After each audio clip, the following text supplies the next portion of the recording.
enough. It's not enough that they submit to your will as these service sector workers did. They have to literally like sing your praises. Like they have to say, oh my God, thank you so much for doing this bold move. Thank you. I've actually changed my entire worldview now. I was non-binary moments before you came into the coffee shop and demanded a Charlie Kirk latte or whatever the fuck. Now I think that's the devil's work. Thank you for opening up my eyes to the reality. I certainly don't think you are a fucking loser.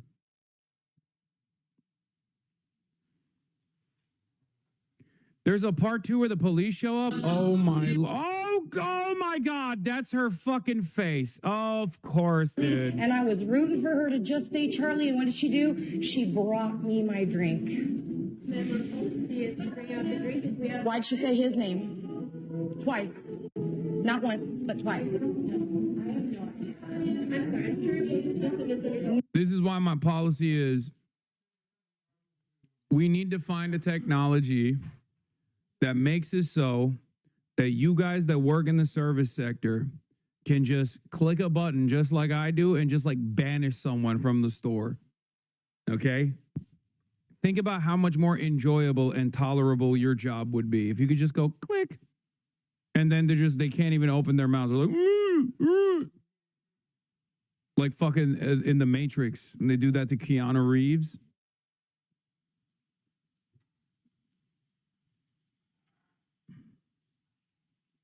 You could just shake them. No, it's not. It's bad policy. It's bad. And she said she doesn't believe in politics, but yet you're willing to do this. And I wrote you guys such a good review in advance.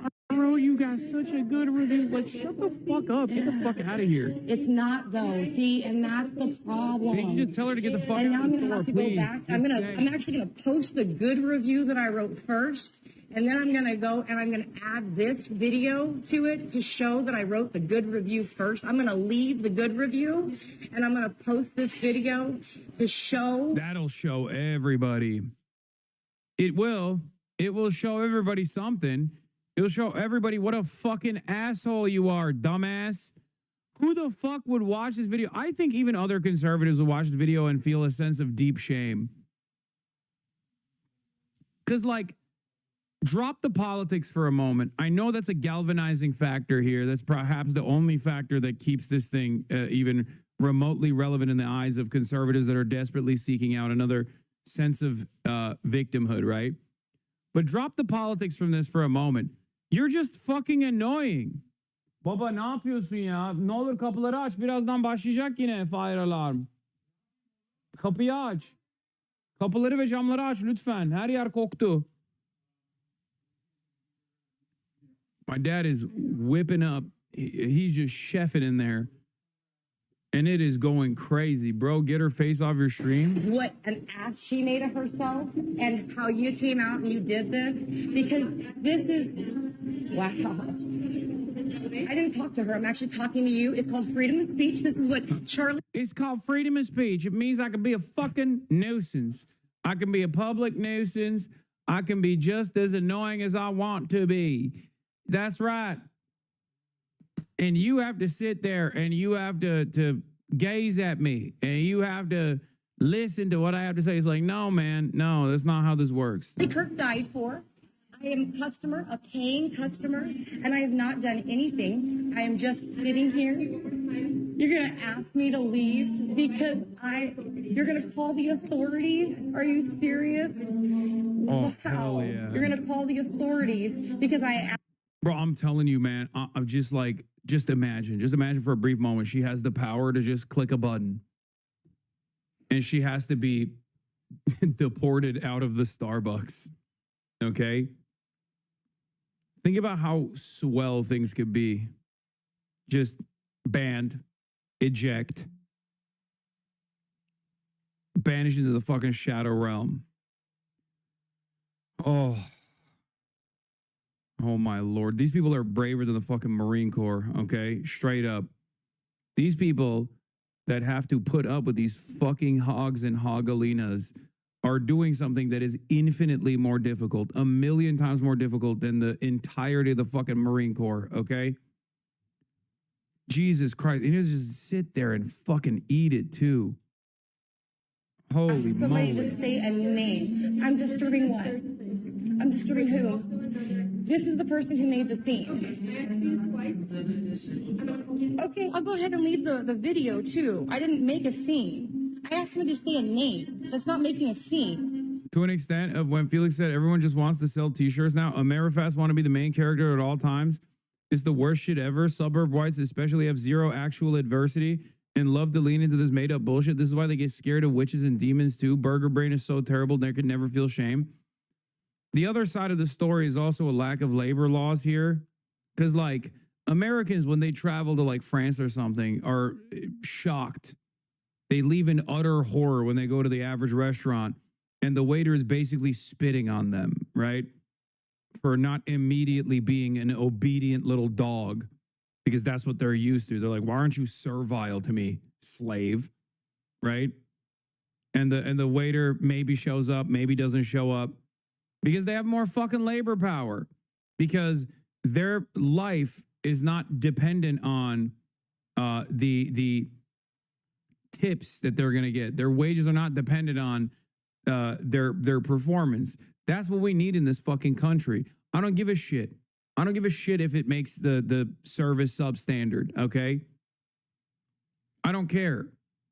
I don't want people to be put in this fucking position. It's disgusting. The only people that actually work a working class job, that are class traders, of course, that should be able to demonstrate this level of restraint are cops, okay? You should be able to operate like this around a cop, and a cop should have to take it, because the amount of power that they have at their disposal and the lack of accountability is so severe that they have to get this level of treatment and also behave in this exact same way, because they're fucking public servants. Okay? Not only are they public servants, but they're also public servants that have the power to literally take away your freedom. And they do not treat that with the same level of responsibility that the job requires.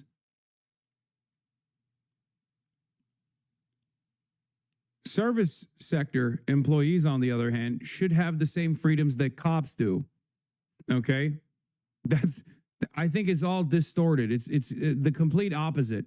Service sector employees should be able to behave like cops to people that operate like this. Strike the fucking fear of God into these dipshits.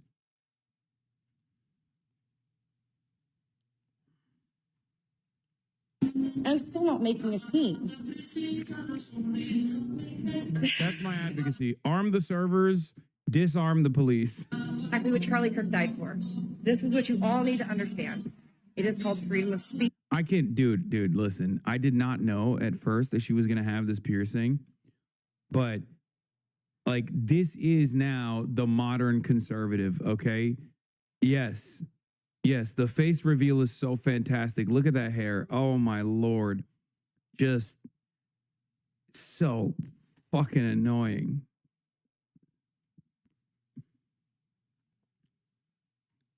So goddamn annoying, unfucking bearable. It is getting shut down in America. And this young lady over here. Oh, and she's got the fucking dreads in the back. White lady with the dreads, of course. Of course she got the fucking dreads in the back. Oh my Lord, holy fucking moly. Here wanted to point out that freedom of speech is what is getting shut down. She is saying she's pre-recording like it's a big thing. This is a public space, and we are not allowed to publicly record in a public space. People are allowed to. When the fuck did they appropriate the liberal drip? Liberalism is monoculture. This is why. I mean, she's behaving like a liberal here as well. Remember, it's her own personal freedoms. She's talking about her own personal freedom to be a fucking asshole. Okay? That's what this is all about.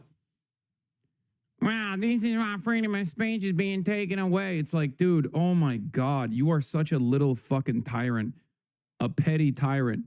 Do their work. We are allowed to have their workspaces. They're allowed to have their laptops open, and they're allowed to publicly broadcast, and they're allowed to do all these kinds of things. Here in Starbucks is a public place, but they are not. Yeah, again, they think this is the town square because, once again, no third spaces, no sense of community.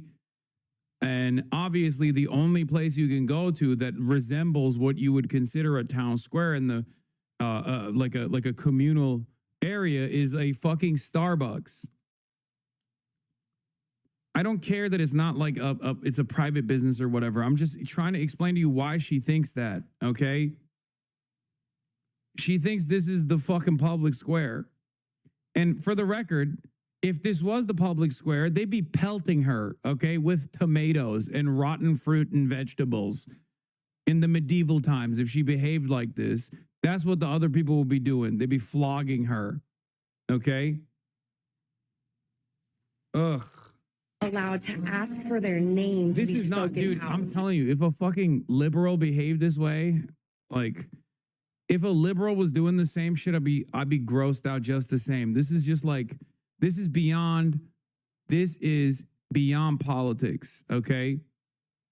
This is beyond politics. This is just like a repulsive individual. Now, of course, many of them happen to be conservative because, like, there's no real adversity going on there.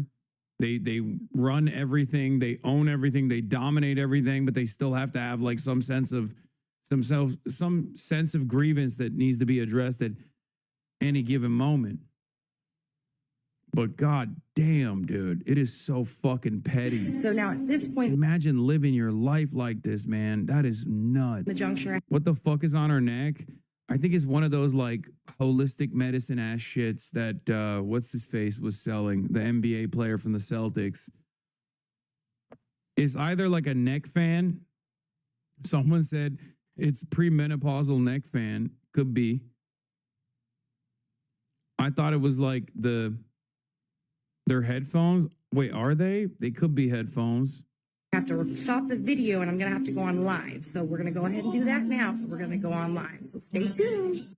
Oh, she's so excited. She's like, we're going live.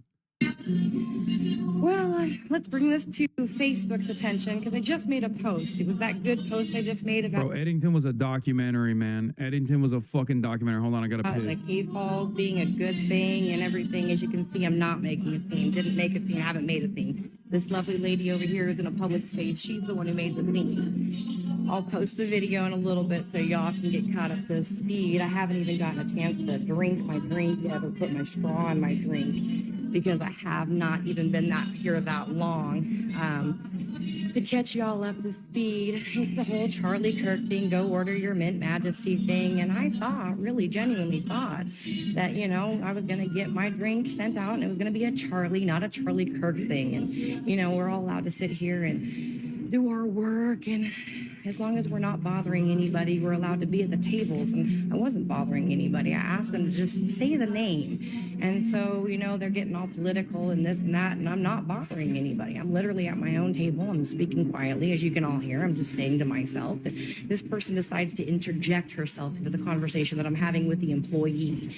And so because she interjects herself and she's going to quietly leave now because, you know, she doesn't want to be a part of the problem, even though she already interjected herself and made herself a part of the problem. She's going to go ahead and leave now. So she's not here when the cops are here because she doesn't want to be a part of the problem because she's going to be asked to leave also. That's what's going to happen, just so we are all aware of what happens when the cops arrive. Because now the manager has called the police and I'm supposedly making the scene even though I didn't make the scene. I'm just sitting here and I'm doing my thing. So the manager is asserting her authority and she wants to do her thing. You know what? While I'm here, let's go ahead and just test this whole Mint Majesty thing because I'm not doing it wrong. Charlie Kirk literally died for speaking his voice. And I can't believe this is even happening. This young lady thinks, this young lady, the manager, that's the manager right there. That's the manager. She thinks freedom of speech is a bad thing, I guess. I don't know, but it's not. It's not. All I want is laying it only to say Charlie Kirk thing. That's it. That's Charlie Kirk. That's all I want. It's actually a wonderful drink. Hush. So I come in. There was one lady down at the end. That's it. It was just me and her. I wasn't trying to make a scene. I just wanted the Majesty a drink. Made this wonderful post. I thought it was going to be good. A couple came in. They ordered their food. And the person ordered our... That's the biggest... By the way, this is the RFK voter that says Maha while sipping on her fucking diabetes slop. Okay? She went from freedom fighter to victim in the turn of a coat. Part 3, there's 3 fucking parts to this. Of course she's driving and live streaming.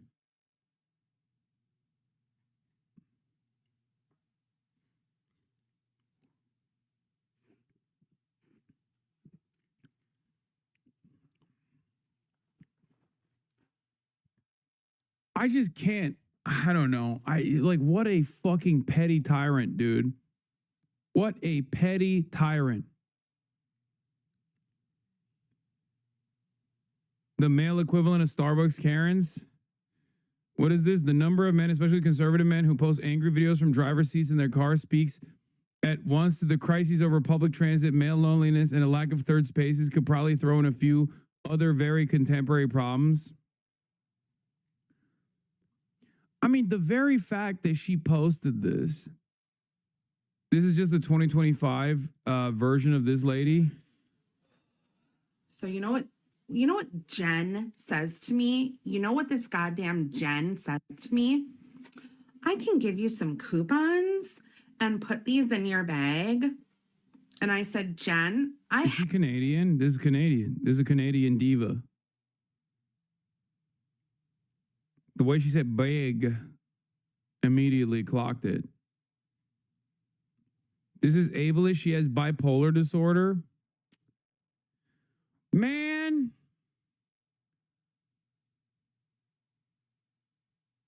She's from the Shire, Wisconsin. Oh, they're basically Canadian.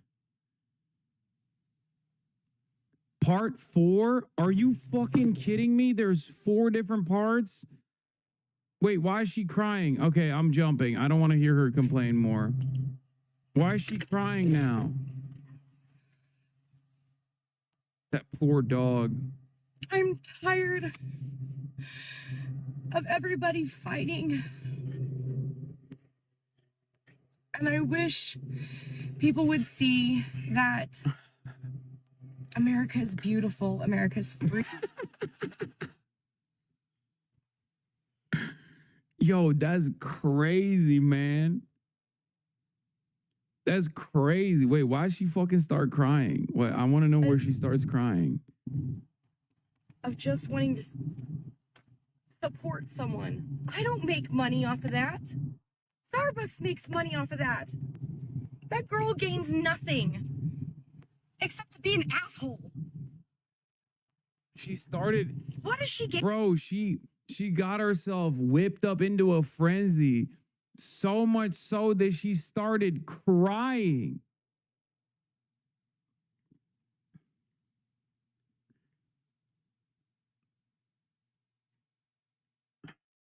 I just want everybody to understand that, like, when the administration is doing dumb shit and you're like, why are they doing this? Like, it's for her.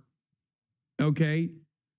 This admin cares about her wishes, no matter how schizophrenic they might be, than any number of different economic priorities that you have, that you want addressed. Okay? When you're like, why the fuck is the administration making a government mandate on like Steak and Shake serving fucking beef tallow fries? It's like, that's the reason. That's why.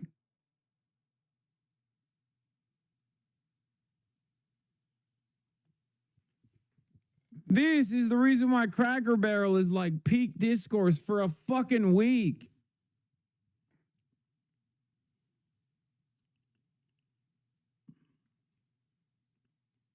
I don't even know how to solve this problem. I'm gonna be honest. I don't know. I mean, maybe just like a tall glass of shut the fuck up juice. I don't know. Just somebody needs to be like, dude, shut up. What are you doing? Or maybe it's just like no one, or maybe people did say that already, and that's why she's just stuck in the burbs with her dog, and that's it. There's nothing left for her. She's just all alone in this big, scary world. All of the fucking people that were in her life just passed her by.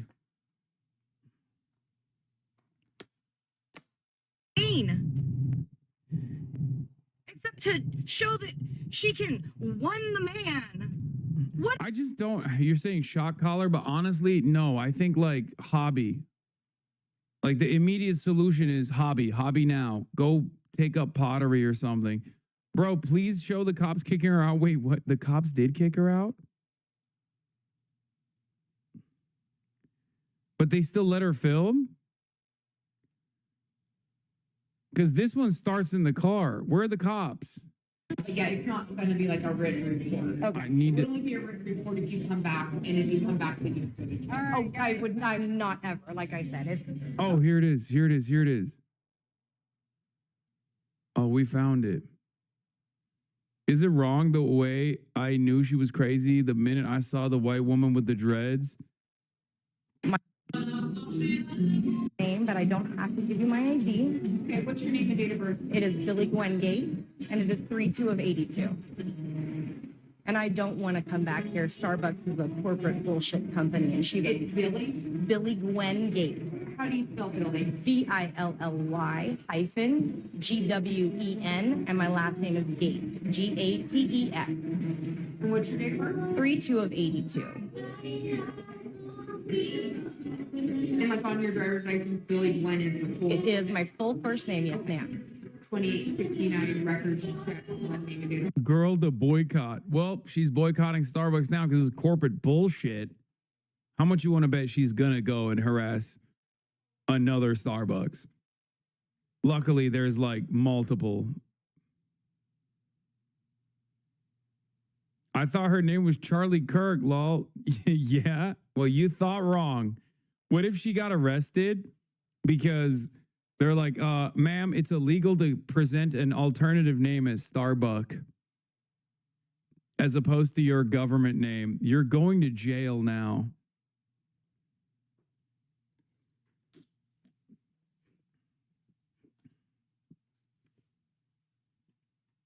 You lied about your name, ma'am.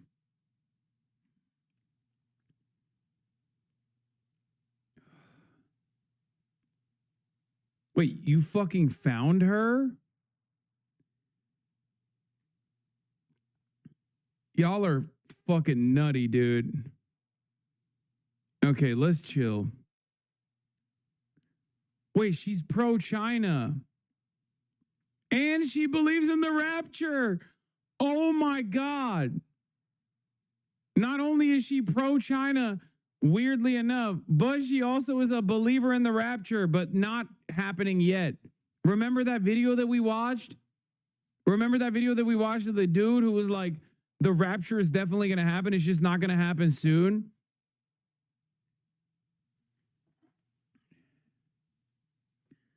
This is why I always say the median voter is impossible to decipher, okay? The median voter is impossible to comprehend. Oh, God. New type of person unlocked? No, this is not a new type of person. This is an old type of person. This is how Americans operate, dude. You need to comprehend something. Americans are like this. And as you can see, they're running my name, just like I said they're going to do. First name, Billy, boy, Ida, Lincoln, Lincoln, Yellow, hyphen, Gwen. Date of birth, 3/2 of 82. Was literally just trying to show support for somebody I believe in. And I just wanted them to say the name, which their policy states they have to do. Yeah, I And don't work here, so I don't. I understand. And I did not even raise my voice or anything. I just asked her to say the Are you name. being so fucking annoying that they had no other choice but to call the cops on me? I was such a bad vibes bringer to this Starbucks. that you were called here. And you probably also noticed how bad my fucking vibes were, that you kind of understand where the store clerks were coming from. My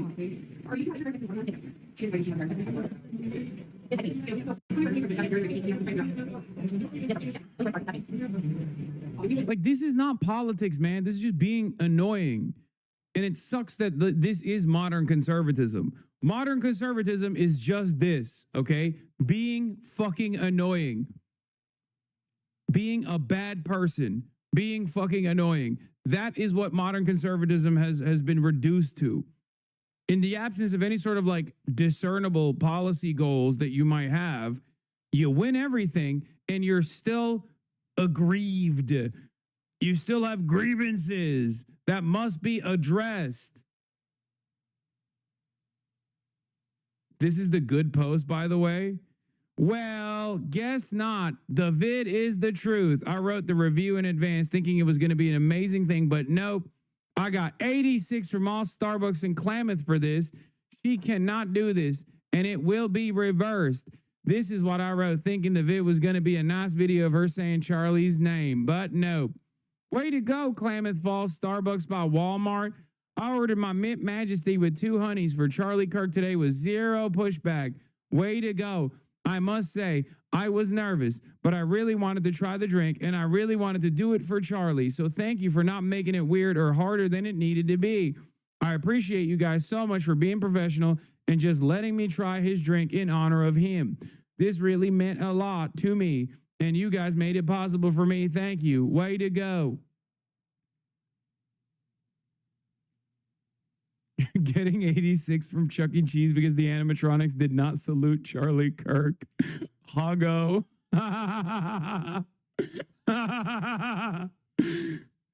Klamath County has fallen to the woke mind virus.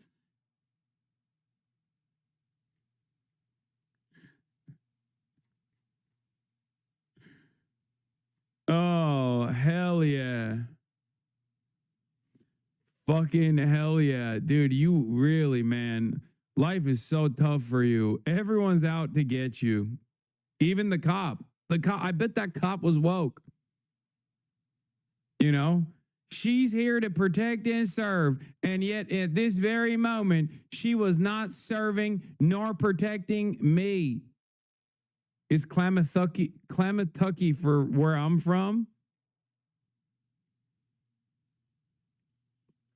How do you fix the whiteness? Bro, this is just mental illness. This is a weaponization of mental illness, okay, which is at the heart of every American, okay? The level of self-entitlement, the level of self-aggrandizing, just the notion that like all of your immediate needs must be met by the servile service sector. Like, it's just weakness in display. Weakness being presented as a fucking strength. Main character syndrome. No, it's Clamabama. I was born in Klamath Falls. It's a shithole, Lamau.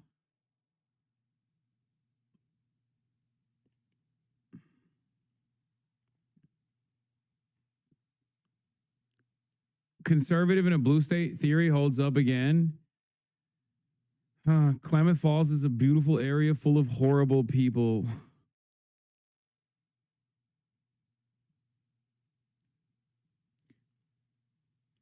I just don't get it, man. I don't understand. Like, how do you behave like this? It doesn't make any sense.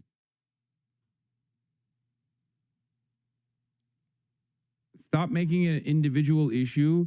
Make it clear that it's hegemonic. Stop upholding this hegemony.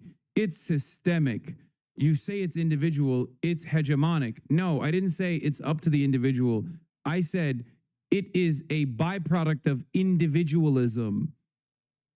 Dummy. Okay, this is the problem with hyper individualism baked in the fucking minds of every goddamn American who's like, me, me, me, me, me, me, me. That's it.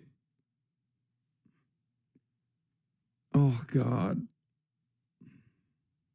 Say it. hegemony. I can't, I don't want to watch this anymore. What is this? We've seen previous terminated creators start new channels. To clarify, our pilot program terminations is not yet open. Our community guidelines for previously terminated users to use, possess, or create other channels will terminate new channels from previously terminated users in accordance with those guidelines. You're liars. Why'd you ban Alex Jones and Nick Fuentes? I don't watch neither of them, but I would sure as hell like to be able to if they say something that might interest me, or I simply want to learn what their bases are thinking. They banned them because ban evasion has been against the rules since 2009. Unlike Keemstar and other locals, people actually remember their original bans. Oh, spare me. In a world where Hassan and Destiny tell their viewers the nastiest calls to violence justified by the worst misinformation and lies on the planet, Alex Jones and Nick Fuentes are angels compared to those two, and certainly don't deserve any bans. Techie, Dadiv 3, Model Y perf owner, pro-human environmentalist.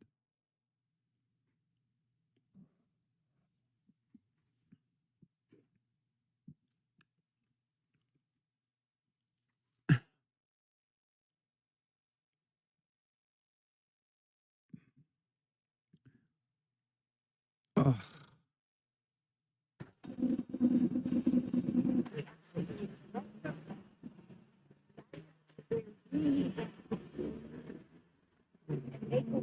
There are a lot of vigils on this trip, but it's maybe in the smaller scale that you get a better sense of how Kirk's activism penetrated quite so far and what effect it might continue to have.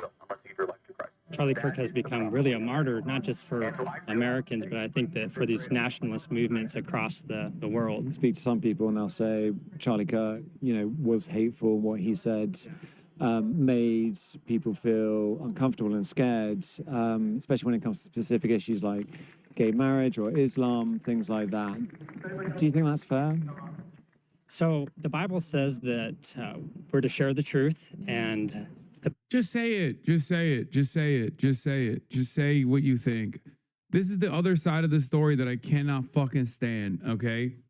Oh, well, the Bible told me that I have to be this way. Just fucking be like, no, I'm a hateful person, okay? I don't fuck with trans people. Just be honest. I hate this like Bible thumping bullshit too. It's like, oh, it's just like I wouldn't be that way, but it's just the Bible taught me to be that way. It's like, dude, don't fucking do that. There are plenty of people who love the Bible and are Christian and don't have this opinion, okay? You have this opinion because it's your opinion. God, it's like they think it's a cheat code. Like everyone around them are going to be like, oh my God, the Bible said so. Well, I guess it's all right then. Oh, the Bible told you can fucking harass Starbucks baristas? Well, I guess I can't do nothing about it then. My bad. Fuck.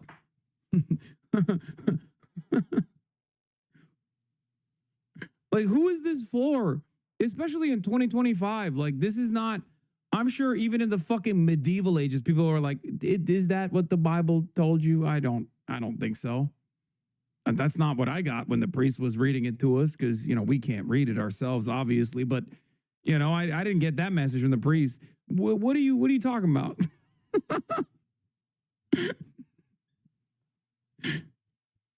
What the fuck, dude? Oh, the Bible told me. Bible told me to hate thy neighbor. Bible also says that do not be surprised when the world hates you. When you do take a Christian foundation of Western civilization and that's shipped around the world, and Islam, which is basically antithetical to that in numerous ways, and then also besides Islam, the gay marriage aspect of it, we believe that according to Christian values, that marriage is between one man, one woman, and that's natural and right and given to us by God. One of the quotes that's come up around... Yeah, the Bible told me to be Islamophobic. You see, that's not... That, by the way... That, by the way, is a admission, okay? The omission is an admission that, like, you kind of recognize that those positions are unsustainable in general society in 2025. So you just have to kind of, like, masquerade it as, like, something that the fucking holy book taught you. Because, like, if you thought that this was the popular opinion, you would just say it. You'd be like, what do you mean? Of course I hate trans people. Everybody hates fucking trans people. They should all go to jail. Like, what? That's what you would say. But even they recognize that, like, it's kind of fucked up. They secretly are like, maybe it's not the best idea, but I think if I just say the correct words, the Bible taught me, then I can dupe some other fuckers from, yelling at me over it. Charlie Kirk is when he said, Biden should be tried and or executed. And he's saying that in a judicial Do you notice how none of this is politics, by the way? I just want to keep repeating this over and over again. It's just basic empathy. And it feels like Republicans have decided that basic empathy is a political proposition. And if you demonstrate basic empathy and you don't immediately assume that like something you don't personally understand, just a way of life or a different religious book that someone abides by is automatically scary and needs to be purged, needs to be destroyed, needs to be excised. Like that's just being a normal good person, right? That's being a normal good person. And yet, for some fucking weird reason, that's a political message. Okay? It's become a political message. I don't think this was what liberalism was about or this was what Democrats believed initially, but it's become that now because one side is just constantly demonstrating how big of a piece of shit they are and then masquerading it as a political position. Also, my guest is here. But it's not a million miles away from that, calling for the potential execution of a president. I'm sure he would defend that as free speech. That is a good observation. And so I would actually defend that as free speech because we do believe that Biden's a traitor to our country. And I know that people on the left think that Trump's Hitler. So I really think that both you and I are in a conundrum here, that both people view each other as evil to a degree, I guess. Do you think the other side is evil? I think that when we're saying the other side, I think that the left embraces ideology that's antithetical to morality. I think that the left embraces evil. I would agree if someone wanted to say that this is going to be amplified because Charlie Kirk was best friends. Close the door. How's it going? It's going great. Make sure you don't show your phone to. Well, yeah. Okay. All right, ladies and gentlemen, we have a very special guest in the building. Whoops. Everyone's favorite. The one half of the I've Had It ladies from the I've Had It podcast, Jennifer Welch in the building. We're having her on as a very special guest for the Fear Amp podcast today. And I told her that it would be nice if she came earlier so we can have her on the stream. We're currently watching a Charlie Kirk and the Surge in Christian Nationalism. It's one of my favorite things is to watch like British people basically treat Americans like animals in the Serengeti. Yeah. Like they're doing like an anthropological study on how fucked up America is in general from afar. Yeah. And yeah, this guy's just going around the country talking to people. And this person that has a Jesus is King t-shirt was just talking about how, the Bible taught him to hate Islam and gay people. And I was talking about how annoyed I am that people just like can't openly admit their hateful opinions and they have to like masquerade it. They have to hide it under like what the Bible taught. You just say it with your chest, Well, I live around these people. Yeah, oh, yeah. And I know. so, I was raised by atheists in Oklahoma City. And so my whole entire childhood is fighting with these people. And these people tell me I'm going to hell, that my parents are going to hell. But it's fascinating when you have a European viewpoint on Bible Belt politics because it's crazy and it's Iron Age and it's regressive. And what's so terrifying for me, Hassan, is what I lived around. The federal government, I thought, would always kind of protect. And now it's mainstream. I love her. I think her collar's too tight. It's here we can. It's you have to be able to get two fingers, and I couldn't even get one. I think you're choking her. She's like, it's 'cause she has a lot of neck meat. That's what it is. She loves me, but no, I let's watch him. The other thing that I wanted to say, and you're absolutely correct, is that like empathy, like basic empathy, and not just like automatically demonstrating cruelty to like something that you don't understand. I feel like that was not a political concept. But now, because that's become like the guiding principle of republicanism in modern day, that it's almost made it into a version of like what people ascribe to like liberal values and liberal politics. Well, yeah, now the right is making a concerted effort to brand empathy as a toxic trait. Yeah. Because they have Charlie Kirk did it too. Yeah, they have a big problem because we just had on the podcast, it'll come out next week, John Fugelsang. Do you know him? Mm-hmm. He's like a comedian. And he wrote a book called Separation of Church and Hate.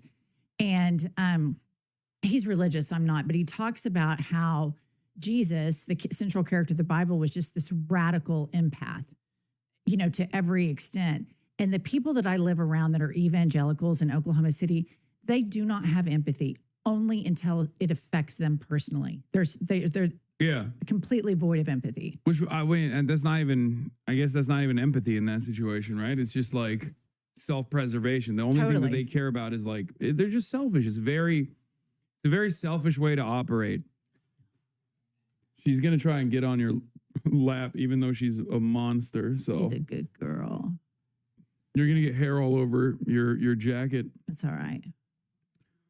Is ideology that's antithetical to morality. I think that the left embraces evil. I would agree if someone wanted to say that this is going to be amplified because Charlie Kirk was best friends with Donald Trump. I do think that there's going to be extra fuel, so to speak, to because so close to home, to them acting out these views of not unifying because they think we're past that point. So how does that play out long term if there is no unity and you don't want to call for unity?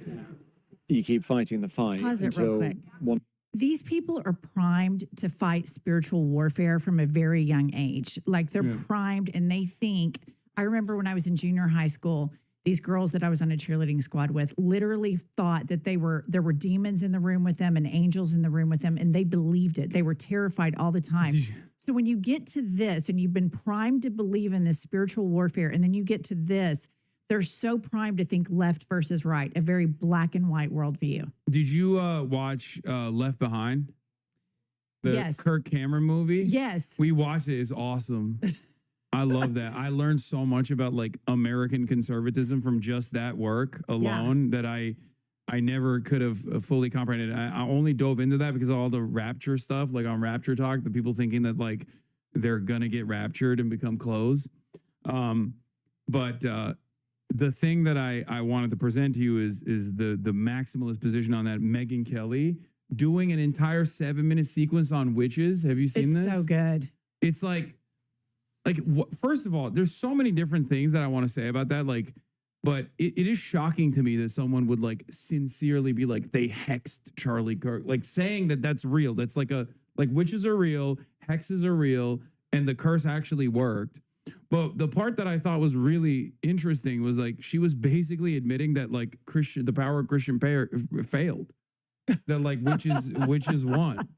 But that's what it is. Right. She's like, well, they tried. They brought in a Catholic priest, which I thought was interesting because Charlie Kirk is evangelical Protestant. But have you seen the rumors? I've been spending some time on watching right-wing commentators melt down over the Charlie Kirk murder.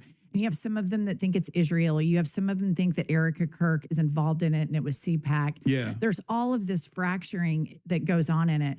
But yeah, I'm taking a let him fight position on it. Totally. It's awesome. Totally. No, the thing about like Megyn Kelly and then what's her name, Candace Owens, you'll listen to them for about 45 seconds. And then I was listening to Candace Owens try to make this case. And I was like, okay. And then all of a sudden she links in Bridget McCrone out of nowhere. I mean, out of nowhere, she's all of a sudden talking about Bridget McCrone.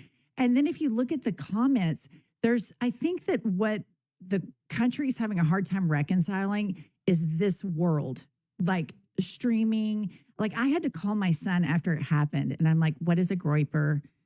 What is a cat boy? He had to explain all of it to me. All of those things. Right. Because that's kind of the rabbit hole that I went down with it. Yeah. That this guy's MAGA, steeped in gun culture. And then the fact that if he had a trans boyfriend, to me, that makes it, or girlfriend, that makes it even more that he's MAGA. Like he had this secret life. Groypers do have like that dual life, I guess. But I don't even think that there was enough evidence that he was a Groyper. But what I do know is that clearly, up until this moment, there's not enough evidence to pin him back to the radical left, because I feel like they would have been parading that around by now. 100%. Like Here's What the thing. happened? I don't trust anything coming out of that FBI. Anything. I don't trust, like when I saw the bullet the other day that said anti-ICE, I'm just, in my mind, I envisioned Kash Patel writing that on there and then taking a photograph of it and putting it out. I just don't trust anything because the narratives are immediately fitting what the administration wants. Yeah, and also in a very dumb way. Like that's like Kash Patel wrote that like really quickly, like, and he couldn't come up with like something better. As Fuck a message. ICE. Yeah, he couldn't even say fuck ICE. He was like, gotta write something anti-ICE. Oh, okay, we got it. I nailed it. I don't think it's hyperbolic to think that we can't trust the information coming out of this administration. I can't trust anything Kash Patel says. No. Kash Patel could be telling me something that I want to hear, and I still will be like, I don't know if I agree with that. It's like Israel and Kash Patel have no credibility in my eyes. I agree. They just, if I hear even something I want to hear from either of these parties, I'd be like, I don't know if maybe I should reconsider. Maybe I should reconsider everything. But all of this Christian stuff is so terrifying to me because I grew up around people that really believe in this very simple spiritual warfare world. They think that it is very real, heaven, earth, good, bad. And if you think about Donald Trump, he's an evangelical preacher. He looks like an evangelical preacher. He grifts like an evangelical preacher. He talks like an evangelical preacher. The only thing he he doesn't know around the like an evangelical scripture. preacher. He just doesn't have any Right. command over that. Right.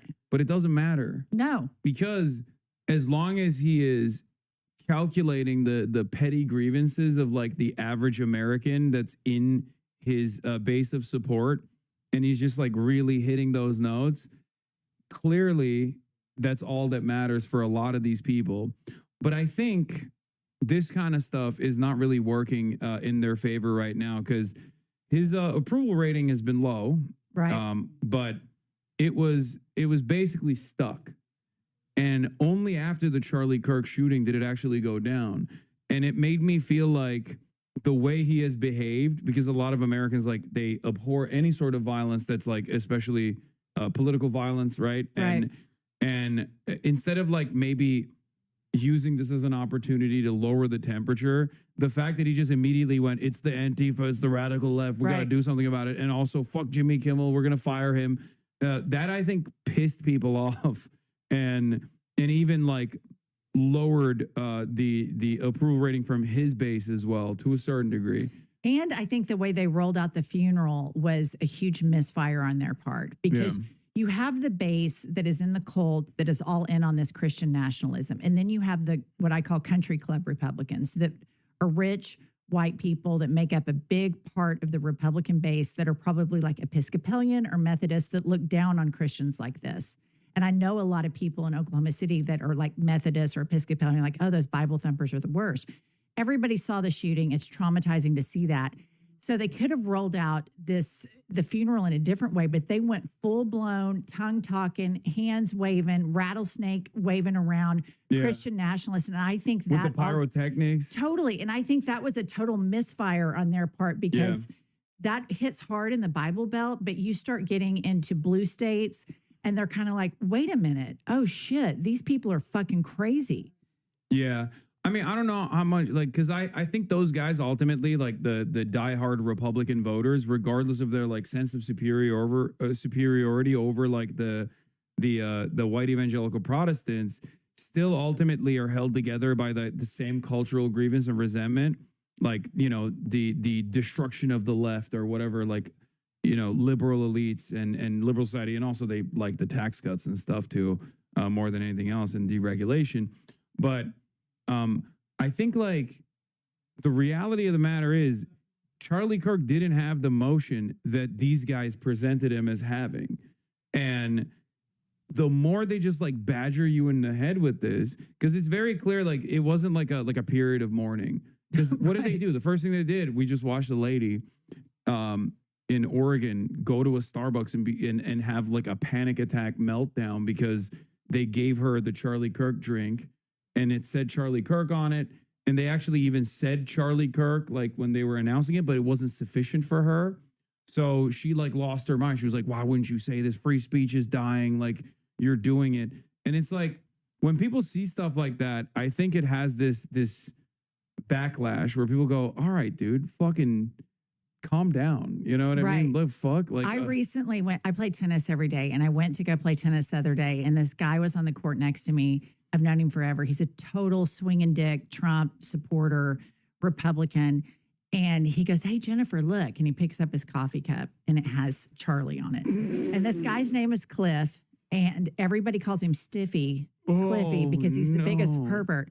And I'm standing at this kind of bougie tennis club. And I looked at him and I go, fuck you, Cliff.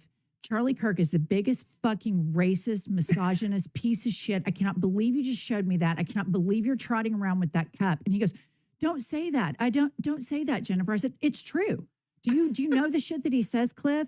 And Cliff's like, don't say that. And I'm like, Cliff, fuck you, Cliff. Don't ever show me that shit again. And here's the thing. You should have been like, here, read out loud this Kirk quote. Right. You should just have that. You should be like, here, just read it out loud. This is what he said. Do you think this is appropriate? You know, here's the thing. I think a lot of them do.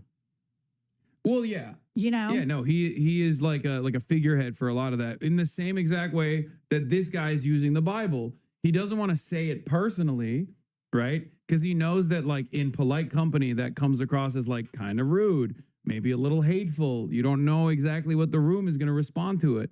But they can use like a deified figure to be like, well, he was saying it for me. Right. Yeah. And that's what they've done with Trump too. Like I remember when Trump first came about, I have some wealthy interior design clients, and these were like hardcore Republicans. They're like, oh God, no, we'd never vote for Trump in the primary. And then they would say after a couple glasses of wine, but he sure does say what everybody else is thinking. Yeah. And I remember when I heard them say that, I thought, oh, he's giving everybody permission to be upset about Obama, which brings me back to Megyn Kelly, where she just openly admitted that Obama broke them. Did you see that tweet where she... I don't think I've seen that, It's but a video. I know that this It's like, a video where she says... I know that that's like a big cultural mover and shaker for a lot of people that they but were she like... actually finally admitted it. She said, we haven't felt like ourselves since Obama won. And I thought, finally, you admitted it. Yeah. That he broke you that much. Oh, no, for sure. They could not... I guess they just could not deal with the fact that like a black man was running the country. That's what it is at its most base. Like, yeah, that is unironically the cultural grievance. I do think that like there was always going to be people like that, but I think like if at least if there was more amenities that were offered in the process, like if the 2008 economic recovery looked different, if the healthcare initiatives were more expansive and it wasn't just like another shitty patch-up job to offer subsidies to private healthcare. If those things happen, I think that there would have been more of a conciliatory tone, right, to the white supremacist attitudes that many Americans still have and just never let go of. But it's just, you know, it was bad on both ends for that reason. It was like the unrestricted racism for sure, but then also the economic uncertainty and anxieties that people had in the aftermath of the 8 years of Obama that led a lot of people that were in the margins to then go, let's just break the system. Right. And that happened again. And Obama he's spoken about that when he governed, he knew that he was a black man and that he would be judged through the lens if he went too big, if he went too bold. And I think the lesson that we learn from that as we move forward, that we are playing two different games. Look at how big and bold Trump is going right now. This dipshit moron. They don't give a fuck. And they're playing this game. And we're playing the game that, oh, we need to be tempered. And, you know, we're going to appoint Merrick Garland because it makes us feel good because Obama, he got dicked over by Mitch McConnell. We're playing integrity politics and they're playing fuck you politics. And the Democrats still, like Hakeem Jeffries, Schumer, Booker, they're still playing integrity politics or just MAGA light politics. And so it's like, it's so depressing right now when we've had a bunch of these people on and, you know, I get kind of confrontational with them, but it just seems like they don't give a shit. Like they're still going to play this centrist thing and they just are so divorced from where the base is. And I'll tell you, the base is moving further to the left because I have a bunch of friends in Oklahoma that were always apolitical because it was too much to talk about. Now they're forced to talk about it because if their daughters get raped, there's a total abortion ban in Oklahoma. Yeah. And so, I went after him. So now they're talking about politics a lot more and they've gotten super progressive, really progressive. Yeah. And it does, I think, like force people to open their eyes to the reality because like when there are significant legal setbacks being presented that actually impact their lives, they're like, okay, well, now I do have to take action. Because otherwise they're just like so busy with their day-to-day existence, trying to make ends meet, trying to make sure that their children have a better future, whatever, right? That where a lot of Americans, I think, find themselves in this situation where they're like, neither party really represents my interests. I don't see anyone that is like a unique voice or presenting an alternative vision that I could agree with or offer me the things that I want. Right. And the Democrats certainly don't do that. So they just go, why do I care? You know, I'm in Oklahoma. It's going to go right wing anyway. Yeah. Might as well not fucking vote at all. Yeah. And that's what the big issue is. And that's what I was trying to tell every Democrat over and over again. You saw me at the DNC. I did. Anyone I could speak to, I was like, you guys are not seeing what these fucking dudes are doing. They keep talking about migrants as like rapists, drug dealer, criminals. They keep talking about doing mass deportations. Please address how violent that is going to look like. People will inevitably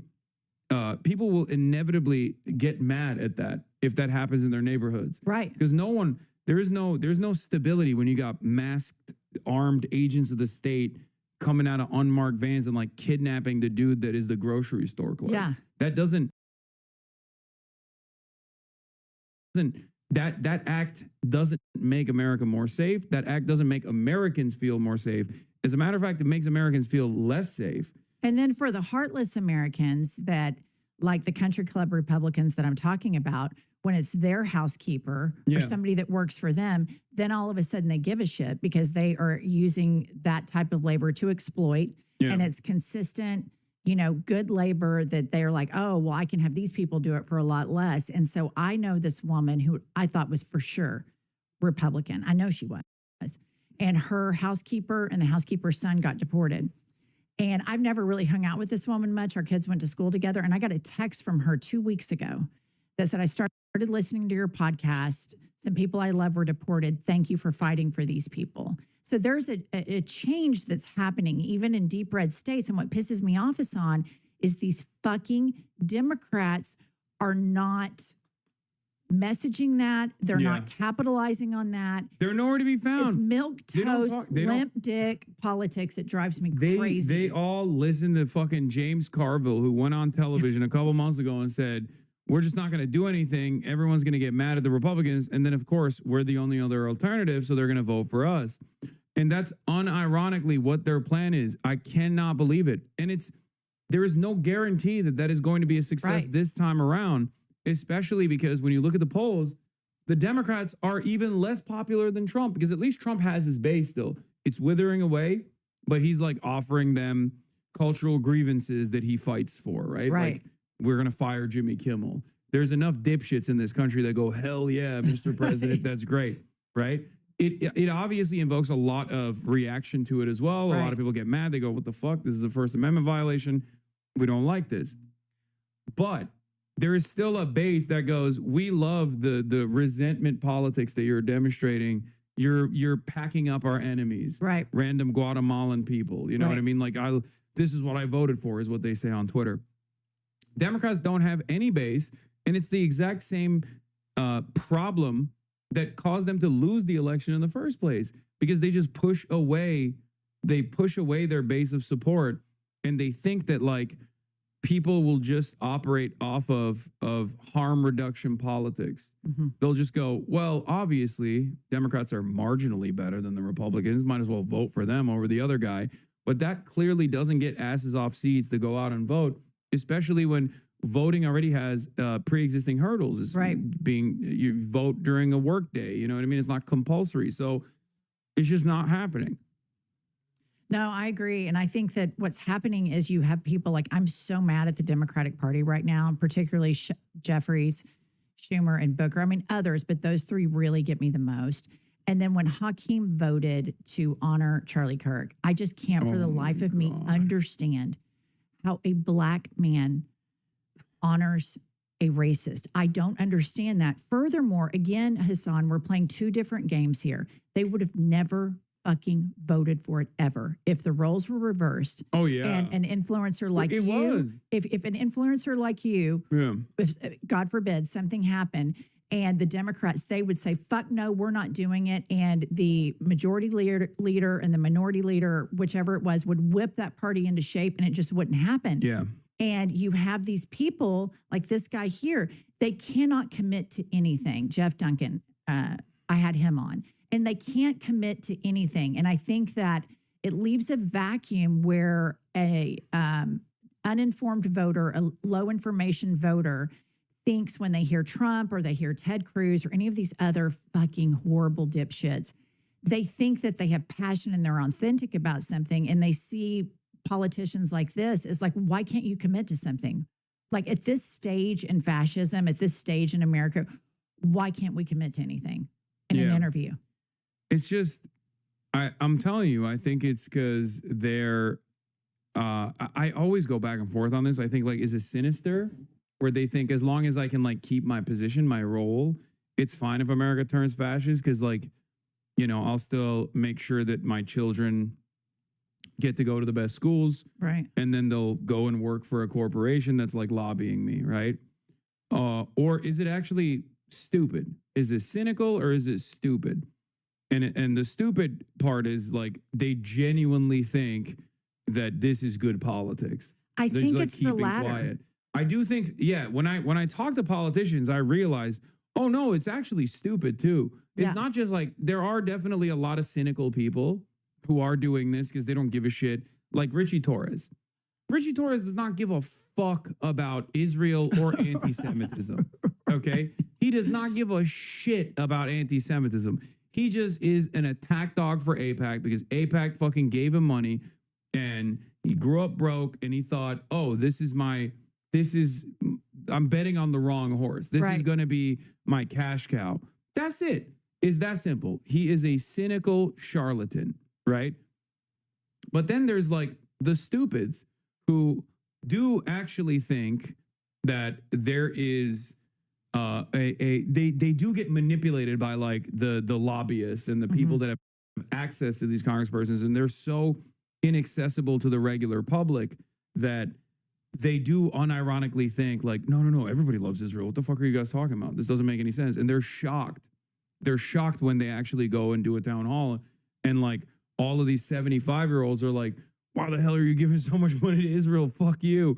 And that's like a wake up call for all of them. At least like that's what Rashida Tlaib basically told me. And I mean, she knows these people, right? Like she knows how like echo chambered they are and how sheltered they are from like the average person's opinion, that they do legitimately get duped, and they do actually think that this is somehow good politics. So there is that, the Beltway brain damage, basically. So it's a bit of both, but I think when they're stupid, you can at least like convince them. If they're cynical, you can't really do anything about it. I also think there's this, as we've dove more and more into politics on the pod, I think that there is this consulting class in the Democratic Party, and they're so far out of America in the Beltway, and they are going after the elusive average American. And they've been so divorced from that idea for so long. And I remember when we had Rahm Emanuel on, and I kind of got in a fight with him. Yeah. Because he said, we need to quit talking about the bathroom and start talking about the kitchen table. And I was just like, fuck you that you're throwing trans people under the bus. Also, who's even like the bathroom was a victory for the wokes. Donald Trump, after the bathroom bill was presented, I think in North Carolina, there was so much backlash that Republicans had to be like, oh, fuck, we can't do this because this is cruelty for the sake of cruelty. America's a lot more woke than we thought it was, even on the trans issue. So they had to go back to the drawing board to figure out a different way to attack trans people. Well, and the Democrats don't Trump was message it pro-trans properly. in 202016. Well, he's best friends with Caitlyn Jenner. I mean, she's trotting around Mar-a-Lago all the time. But but the trans issue, if they would just be better about saying, why do you care who goes where in the restroom? Why is you're a freak. everybody You're a in freak. MAGA You're a weirdo. constantly talking about trans people, gay people? Yeah. Why are y'all constantly talking about that? And they never flip it back. Democrats absorb the attack and then they play defense the whole time instead of punching back and saying, why is Grindr having outages after Charlie Kirk's funeral? Why is Grindr having outages after the SCPAC. RNC? Why is Benny Johnson getting fed gay cruise places? And here's the deal. We want Benny to go on that gay cruise. We want that to happen for him. Well, his wife doesn't. His wife, I know for a fact, his wife does not allow Benny to go on work trips by himself any longer. I mean, here's the thing. He was hanging out with other men too much, it seems. Yeah, I think I have a whole hypothesis that MAGA has a DL demon queen problem. And they think, okay, if we can make the country Christian nationalist, if we can put prayer in schools, if we can do all of these things, then maybe I won't want to go eat ass.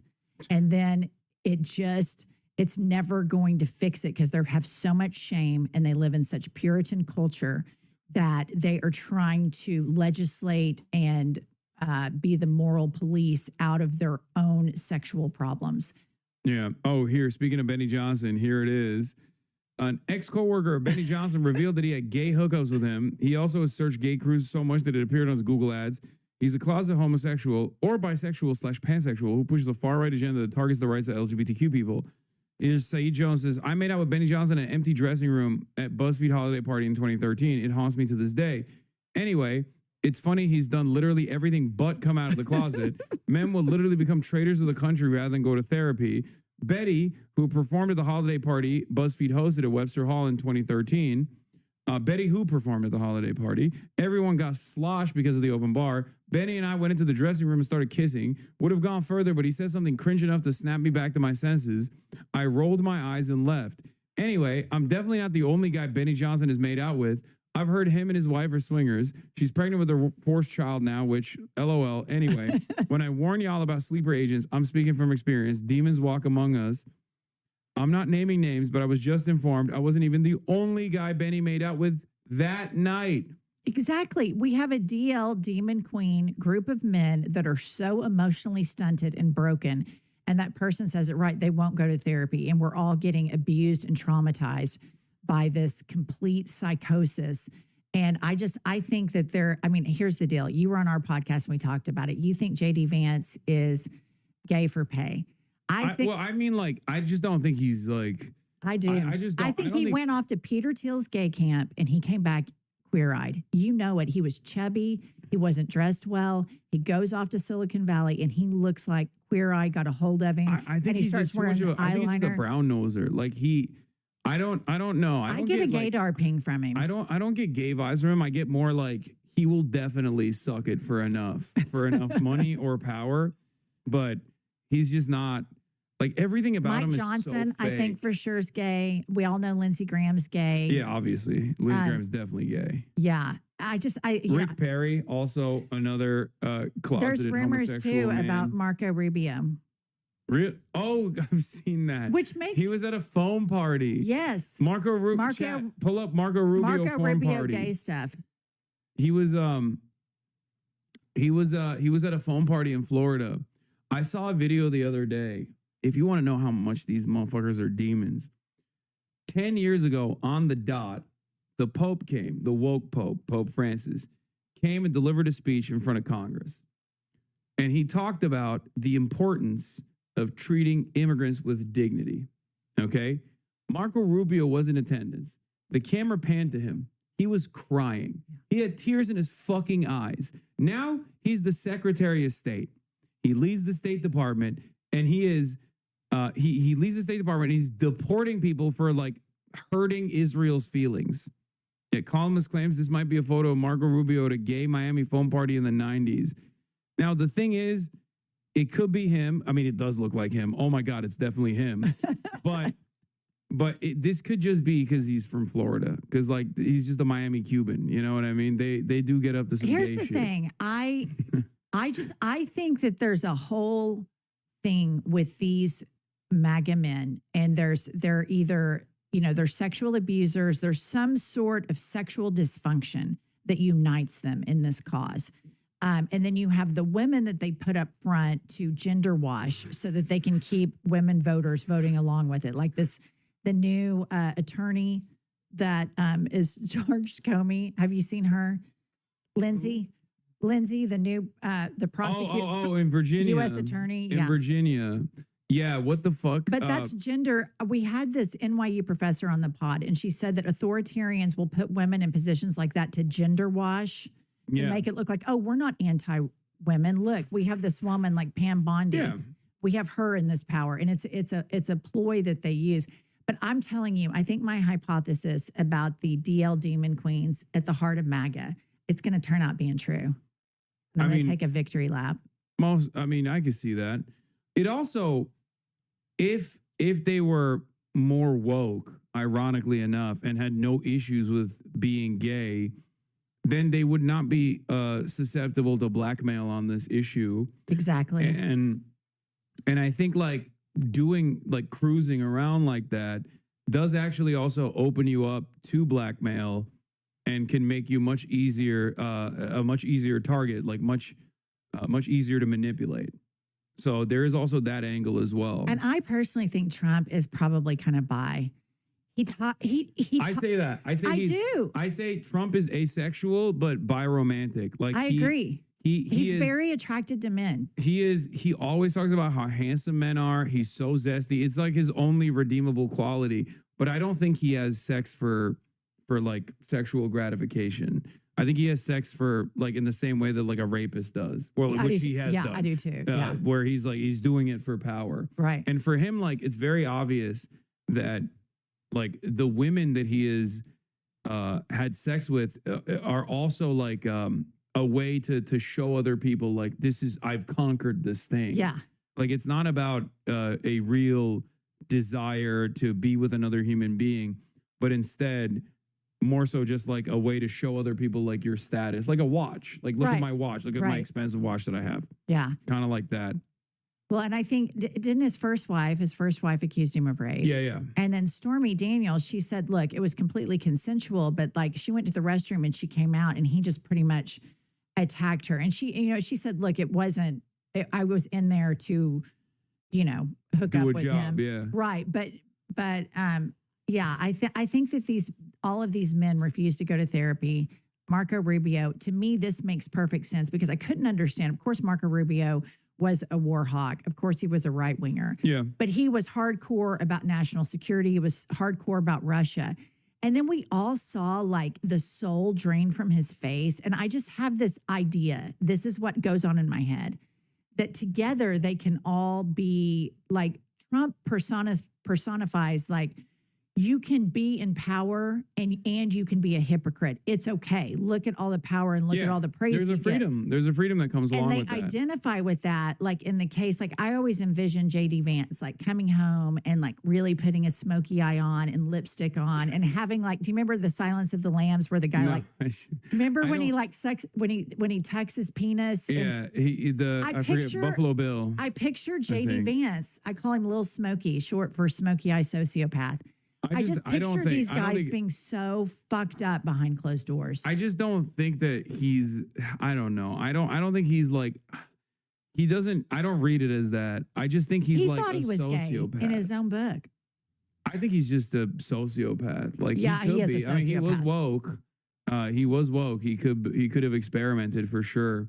But I do think he's more like he's just like an amoral vessel that will suit whatever purpose he has calculated will gain him favors and will allow him to claw power. What do you think about somebody like Marco Rubio, like the total moral collapse, the total capitulation to Trump? I think at its root, it's about a journey to get as much power as possible. Like he wanted to be in that position no matter what it took, and he realizes that it's not the best circumstances for him. Like I'm sure he would have loved being George W. Bush's, Secretary of State. War on Terror. There's at least like even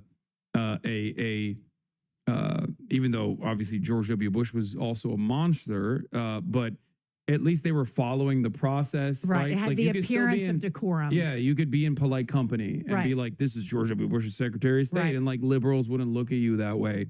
But now everything is just like slowly but surely falling apart.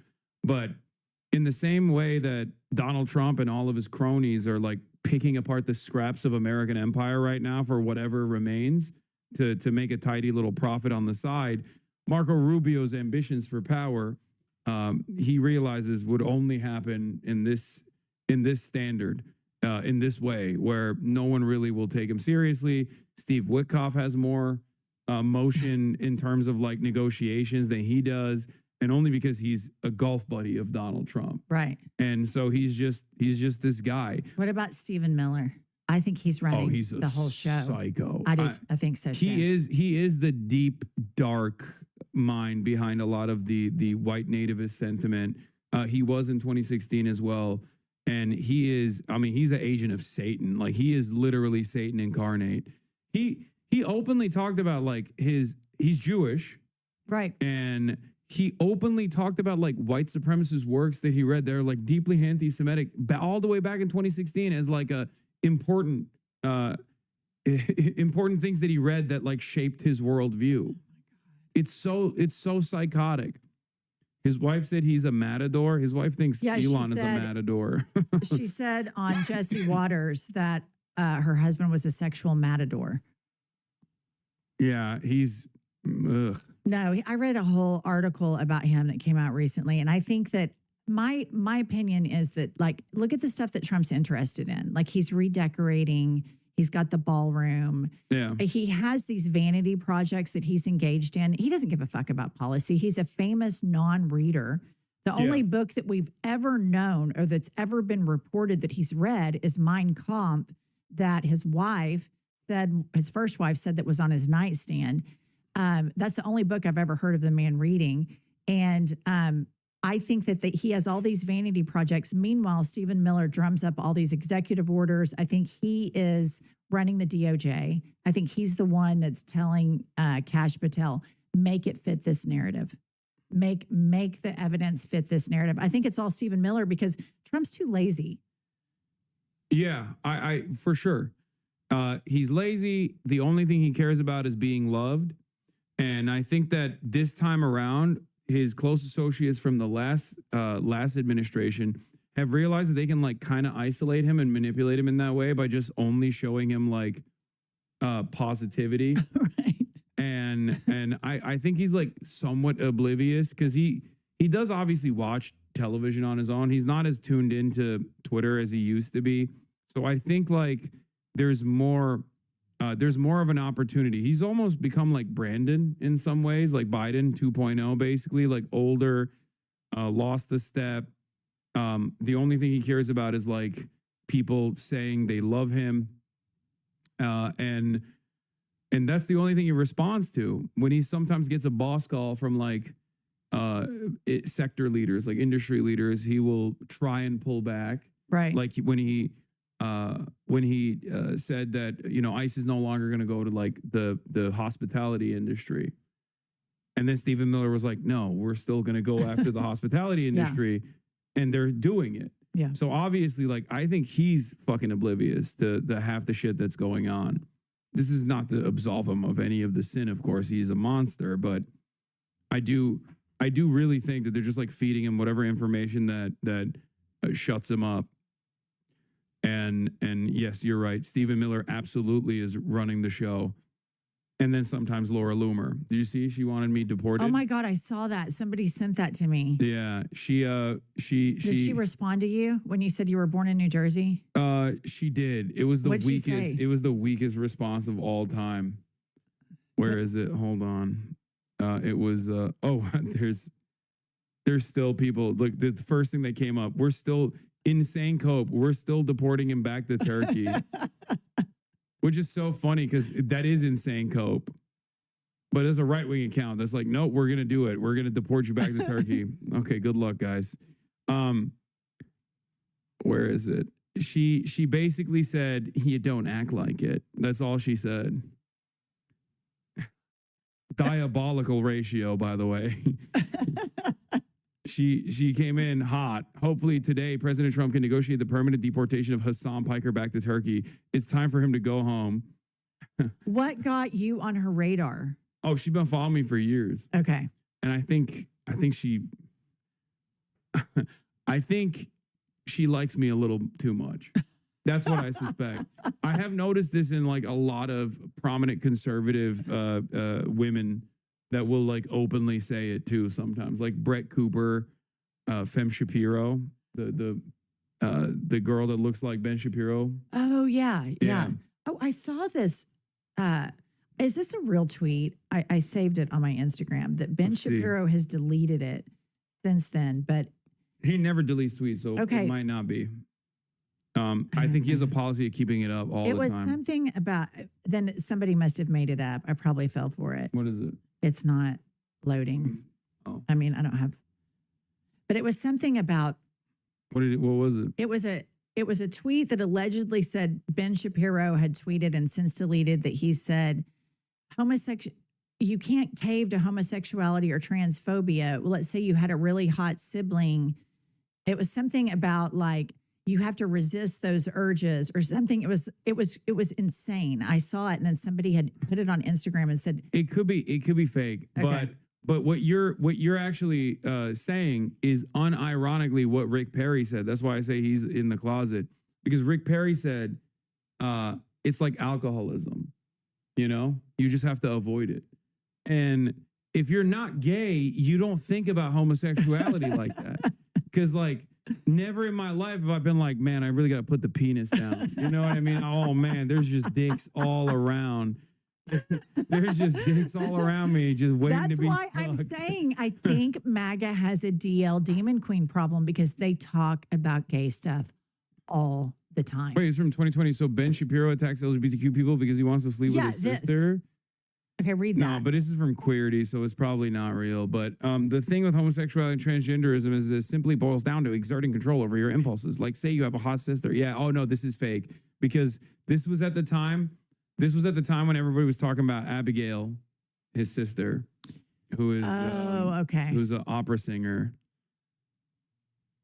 So are they finding this stuff as we talk about it and then sending it to you? Love is love is love is love. NYC Pride. So consensual incest is okay then, right? I mean, he's made inferences to fucking his sister. But that tweet is probably not real. Brett Cooper calling you hot, LaMaFeo. Yeah, okay, we don't have to do that right now. But so yeah, he has made a similar statement, but just not as direct as this. Maybe you steal her underwear a couple of times, but it goes no further than that. Yeah, it's definitely fake. Yeah. Did you seriously forget about Ben tweeting about your cock? Wait, what? Did he tweet about my penis? No, he just talked about how I was gallivanting shirtless or something. It isn't Ben Shapiro the one that couldn't understand, that tried to diagnose Cardi B with a medical condition It's not real. for her WAP song? Isn't that on video? Yeah. He's like, wet ass P word. Because my wife is a doctor. Right. And she informed me. She informed me that would be a medical condition. Yeah. Man, that was the peak. That was the peak of Ben Shabibo. Is he still popular? No, he's washed. He's so washed. I think he's like desperately trying to pick up the mantle from Charlie Kirk. And the same with same with Steven Crowder too. Steven Crowder, now he has openly admitted that he had a bisexual phase. Oh, really? Oh yeah, he said he had the bisexual demon. We're really proud of him for feeling so. Where is it? Oh, here's the video. Comfortable sharing that. I'm afraid of Mr. Hyde rearing his ugly bisexual head. That was a short phase. What? I'm afraid of Mr. Hyde rearing his ugly bisexual. Yeah. We're really proud of him for feeling so comfortable sharing that. What the hell's going on with this link? Why is it not like properly loading? We're really proud of him for feeling so. Oh, there it is. So comfortable sharing that. I'm afraid of Mr. Hyde rearing his ugly bisexual head. That was a short phase. What? I'm afraid of Mr. Hyde rearing his ugly bisexual head. That was a short phase. Could you please elaborate for new fans among us? Some of us may be going through our own short phase and would be interested to know how you eventually won the battle and found a good woman to please. Oh my God, there's like dudes in the chat being like, they're gay and they're scared of being gay. Stunned H3H2 correspondent Hasanabi shocked by Steven Crowder's bisexual thirsting. These are from a year ago, chat. This is a video from 4 years ago, and these are comments from a year ago. No, I'm afraid of getting angry, afraid of being too emotional, afraid of being obsessive. Because then I'm afraid of alienating friends, family, people who I care about most. Something I think about a lot. It's so funny that his like fall from grace came because he got a $50 million contract from the Daily Wire, to which he responded with, "This is a slave contract." And then everyone was like, "Dog, that's $50 million. The fuck are you talking about?" And then it came out that he was in the midst of like this really shitty divorce, and the wife basically leaked like Ring camera footage of him like abusing her, pretty much. Oh, yes, I think I saw that. The famous, "It doesn't work for me either." That's what he said to his wife, because he was like, his wife was like, "I'm pregnant with your child. I can't handle the dog medicine." And he was mad. This reminds me back to Megyn Kelly. So I'm friends with Don Lemon and his husband, Tim. And Don Lemon has said this on his Instagram.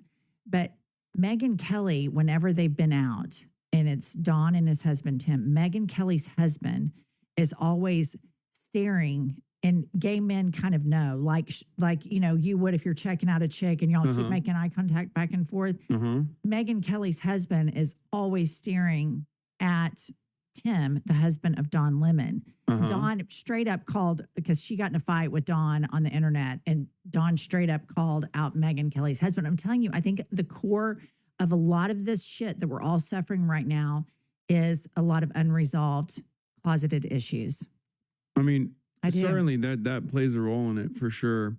But what was I going to say? As far as like, I mean, there's a lot of guys like that. There's what is it, Ben Dominic or whatever? That's like another famous one. There's who's the RNC guy? I'm forgetting. Oh, Ken. I know. I remember. No, it's not Ken. It's I mean, he's like straight up like a Matt Schlapp, yeah. He's like straight up a rapist. Yeah, he's a predator. Yeah, he just like will literally sexually harass and assault like the Republican staffers. Well, and then just as soon as early as, we just did an episode on this, as early as February 2025, Matt Schlapp's in a bar grabbing people's balls and sexually assaulting people. And then a few months later, Piers Morgan, he was just on like last week, and they just keep platforming these, you know, this certain type of man. And when we interviewed that professor on authoritarianism, she said that's a whole part of the authoritarian play. You have a certain kind of man, and moral collapse happens all around him, and they advertise, like, look at how we get away with this. It's a part of the toxic masculinity of authoritarianism. But there's also, like, you were talking about the freedom element, but like, I think there's a lot of just bad guys who feel a sense of comfort and a sense of loyalty that comes from this administration when they have guys like Pete Hegseth in prominent positions of power, in spite of all of the obvious like setbacks. And I'm not even talking about like his incompetence. I'm talking simply about like his rape charge. You know what I mean? He's like a drunk, abusive, rapist asshole. And I think other people that have done things like that look at that and go, oh, I feel protected with this. Like, it's like, this is an administration that will have my back if I defend it. That's what I think is going on here too. And I think it alleviates some of their own feelings of shame or disappointment that they had. It gives them a permission structure to let it go. Yeah. And then more moral collapse falls with that. Yeah. I mean, yeah, look at Russell Brand. Like it's also very easy to just pull that pivot. Like as soon as you're outed for doing something horrible, instead of recognizing that you wronged people and maybe even like trying to create an environment of accountability, you just double down and you pivot right. You suddenly become a right winger almost overnight. Russell Brand did that as well. And that's it. And the right is so welcoming. Oh, totally. The right is like, oh, thank God. They are. Welcome. Did you see this where I interviewed Jeff Duncan? Yeah, I want to see this. This has been going viral on Twitter. AIPAC money, or have you taken AIPAC money? I'm not certain if I've taken it or not. I've been in office 10 years. It doesn't jump out at me as I'm taking it. But I think the most important part But will you for this race? I have no idea. I haven't even thought about it. Okay, come on, Jeff. This is like, there's a genocide. There's no shot he hasn't thought about it. That's what I thought. So There's I kept no on him. shot. I wouldn't let it go. So I just stayed after him. What do you mean you have no idea? And it's not even just AIPAC. There's so many other like umbrella organizations. Like, are you going to get money from any Israel advocacy group? Like, AIPAC is a good catch-all term, is a good umbrella term for it. And if he can't even fucking say no to AIPAC, then goddamn. Going on right now. And even human rights, Israeli human rights groups see this, that the United States of America is funding. To see these kids starving. And to not know if you're going to be beholden to the Israeli lobby is to me is not something that should take time to think about, because you started off this interview with us talking about your faith. It is. Will you take AIPAC money in this race? I have no idea. I haven't even thought about it. Wow. Okay, I want to take that moral clarity that you have right there and then ask you again, are you going to take money from AIPAC? Because just there you talked about, and AIPAC is what helped. They gave Trump over, I think, $200-300 million. Are you going to take money from a group that lobbies to deny that that's happening to those children? I'm not going to give you the shallow answer of saying yes or no, because if you can have moral clarity to talk about, what do you mean? I wouldn't let him off the hook. That's not even a shallow answer. No, it's the least shallow answer. Like, why is this a complex situation? So my thing with him was like, I think that it's going to take a certain type. It's a broad coalition. You talk about Pumps and me having like the white wine mom vote, and we all have to tackle different parts of the electorate. One of the most important part of the electorates, I think, in the midterms is like a James Tallarico type candidate that is a choir boy, Christian, liberal. And he said he's not going to take PAC money, and he can go speak the gospel, which is a total turnoff to me. It's a total turnoff. I get some sus vibes from him, by the way. I haven't like fully looked into his background, but I did hear someone talking about how like Miriam Adelson had given him money initially. Miriam Adelson is. I know exactly who she is. Yeah. Now she owns the Mavericks. Yeah, Mavericks. So, but I he agree did get with money you from Adelson. But it's gonna take some choir boys to speak this kind of religious language, which is very off-putting to me. But to a lot of these people have been left behind and are going to be even poorer because of these Trump policies. The rural schools are going to be closing. The rural hospitals are going to be closing, and they're going to need a credible messenger that can come in and say, he lied to you and Jesus wouldn't want that. I'm not that messenger. You're never going to be that messenger, but there's going to be some white Christian men that have to remind these people where the only social life they have in their rural towns is that church. That's all they have to remind them about what the point of Jesus was. And so that's why I think some of those politicians like that are going to be important in the coalition. It's off-putting to me. I'm sure that, you know, in the past, Tallarico's taken money, but I think with guys like this, we can't give up on them immediately. We get them in the hot seat. Yeah. We pound them. We try to get them further to the left. We show them who the base is, and we try to mold them into what they need to be. And so that's what I try to do with Jeff Duncan here. Now, it's a primary, and I thought this will be a good test for him. I'm going to go after him hard on this issue. And I told him after the fact, because I think he was shocked, kind of the same way Rahm Emanuel was shocked when he came on the podcast. Because they don't research. Okay, one of the best parts, one of you have like this secret weapon, like, but I have actually also gotten like calls from some Democrats that I'm like always shocked. I'm like, do you know I'm gonna grill your ass? Like, you have no idea.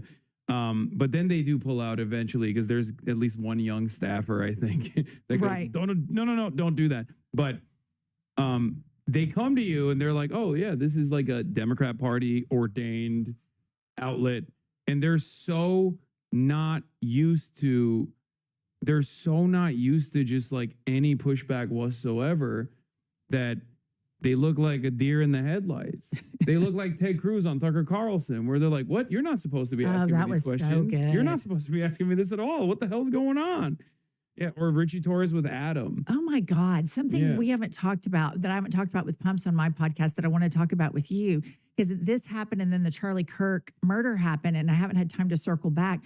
When Tucker Carlson had on Sam Altman and accused him of murder. Oh, I saw that. Did you see that? Have Yeah, you I don't- guys seen that? I don't know how he gets those looks. I don't understand that. Like, why?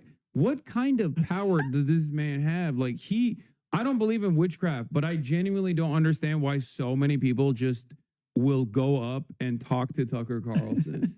Like, they just, maybe it's because like he was a like a party man for so long that they just assume that he's gonna play ball, play nice.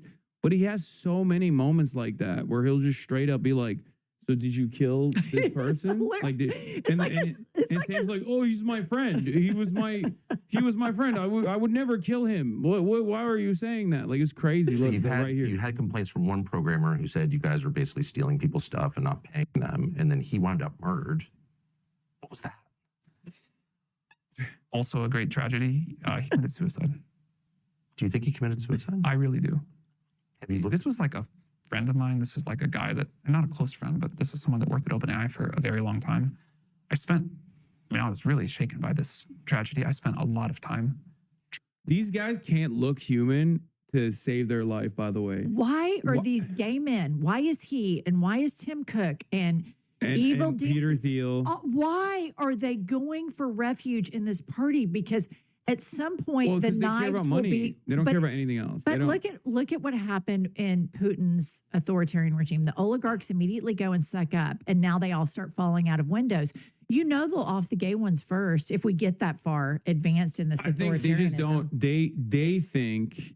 I think in their minds the calculation is these guys are stupid, right? They're stupid and they're malleable and they can be manipulated, and it doesn't take much to be more.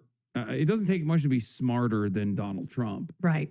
So I think like they don't, and they're white and they're rich, so like they're not impacted on that front too. Like white rich gay men are the last to go on there. They're gonna go, but they're like the last on that ladder. So I think that's part of the reason why they think like, oh, we'll be able to seize everything. Yeah, we'll be able to turn this into like a neo-feudalist techno dystopia before it even gets to us. I genuinely believe that they don't even consider that. Like they don't care about trans people and stuff. Like they don't give a shit. Like Mark Zuckerberg, like he was Mr. Woke, right? He was Mr. Woke when like for a very long time. That's why he was like public enemy number one. They only care about profits. That's all they care about. So they think it won't come for us. We'll be able to completely control everything before it even gets to that level. And then in this interview here, I agree with you that they don't even seem human. It's almost like when I watched it, it's like a bad acting scene. It's so surreal how Tucker goes in and basically accuses him of murder and starts talking about all of this evidence. So then, of course, I get on ChatGPT on his website and I start like, hey, what's going on with this death? Because I didn't know anything about it, of course. And so I don't know why these guys go on those shows like that, but they've all been somewhat red pilled. What did ChatGPT say? No, that never happened. Sam Altman was best friends with the person that was slain, who was a bad guy, and he killed himself. So it said that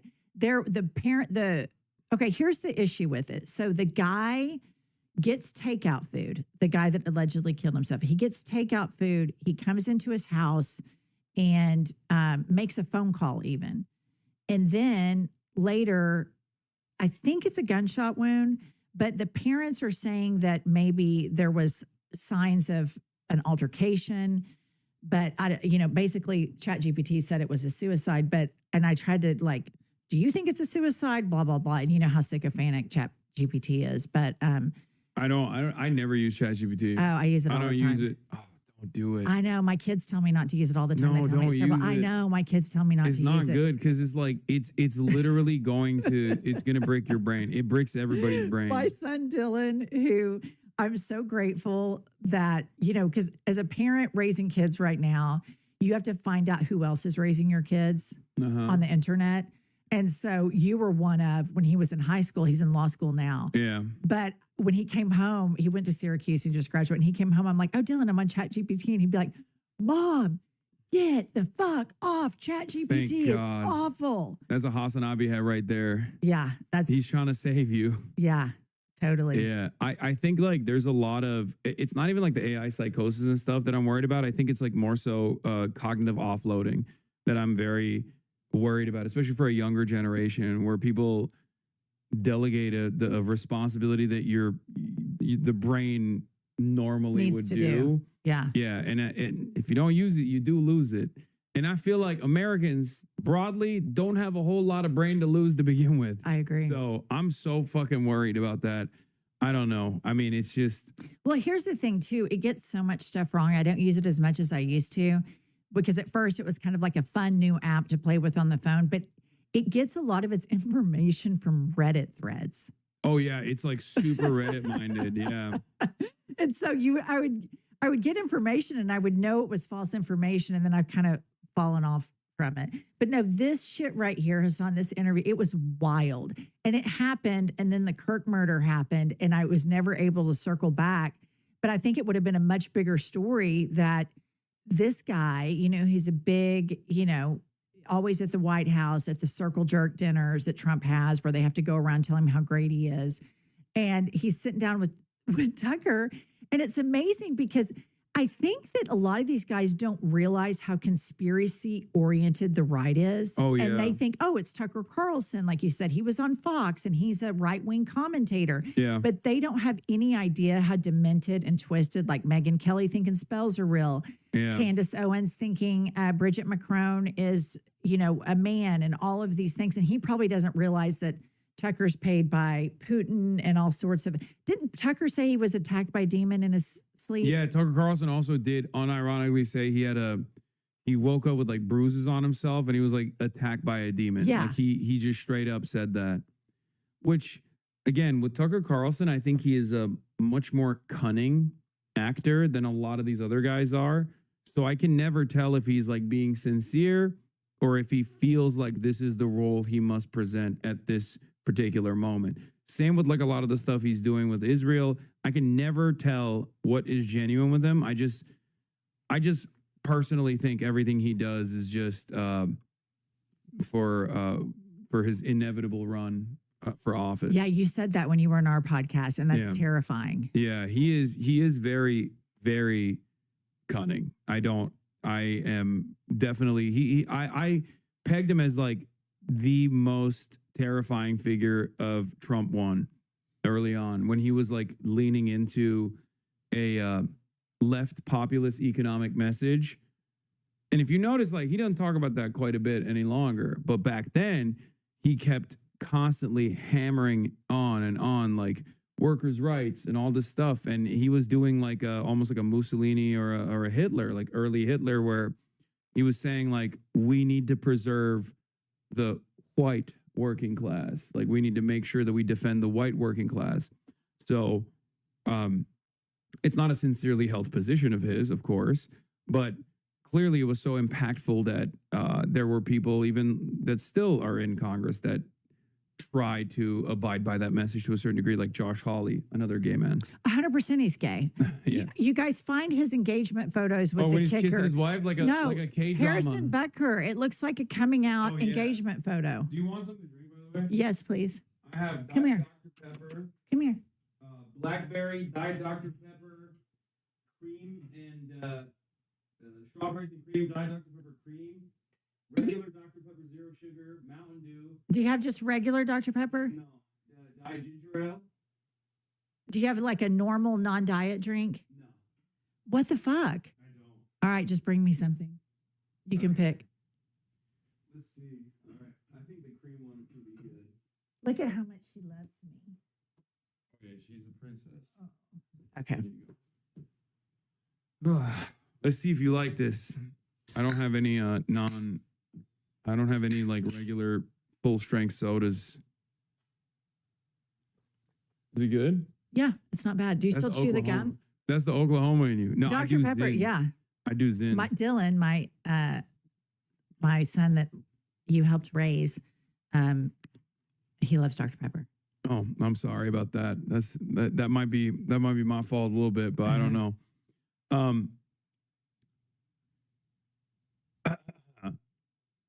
The famous Josh and wife kissing pic. Yeah, I love this photo. It lives in my mind.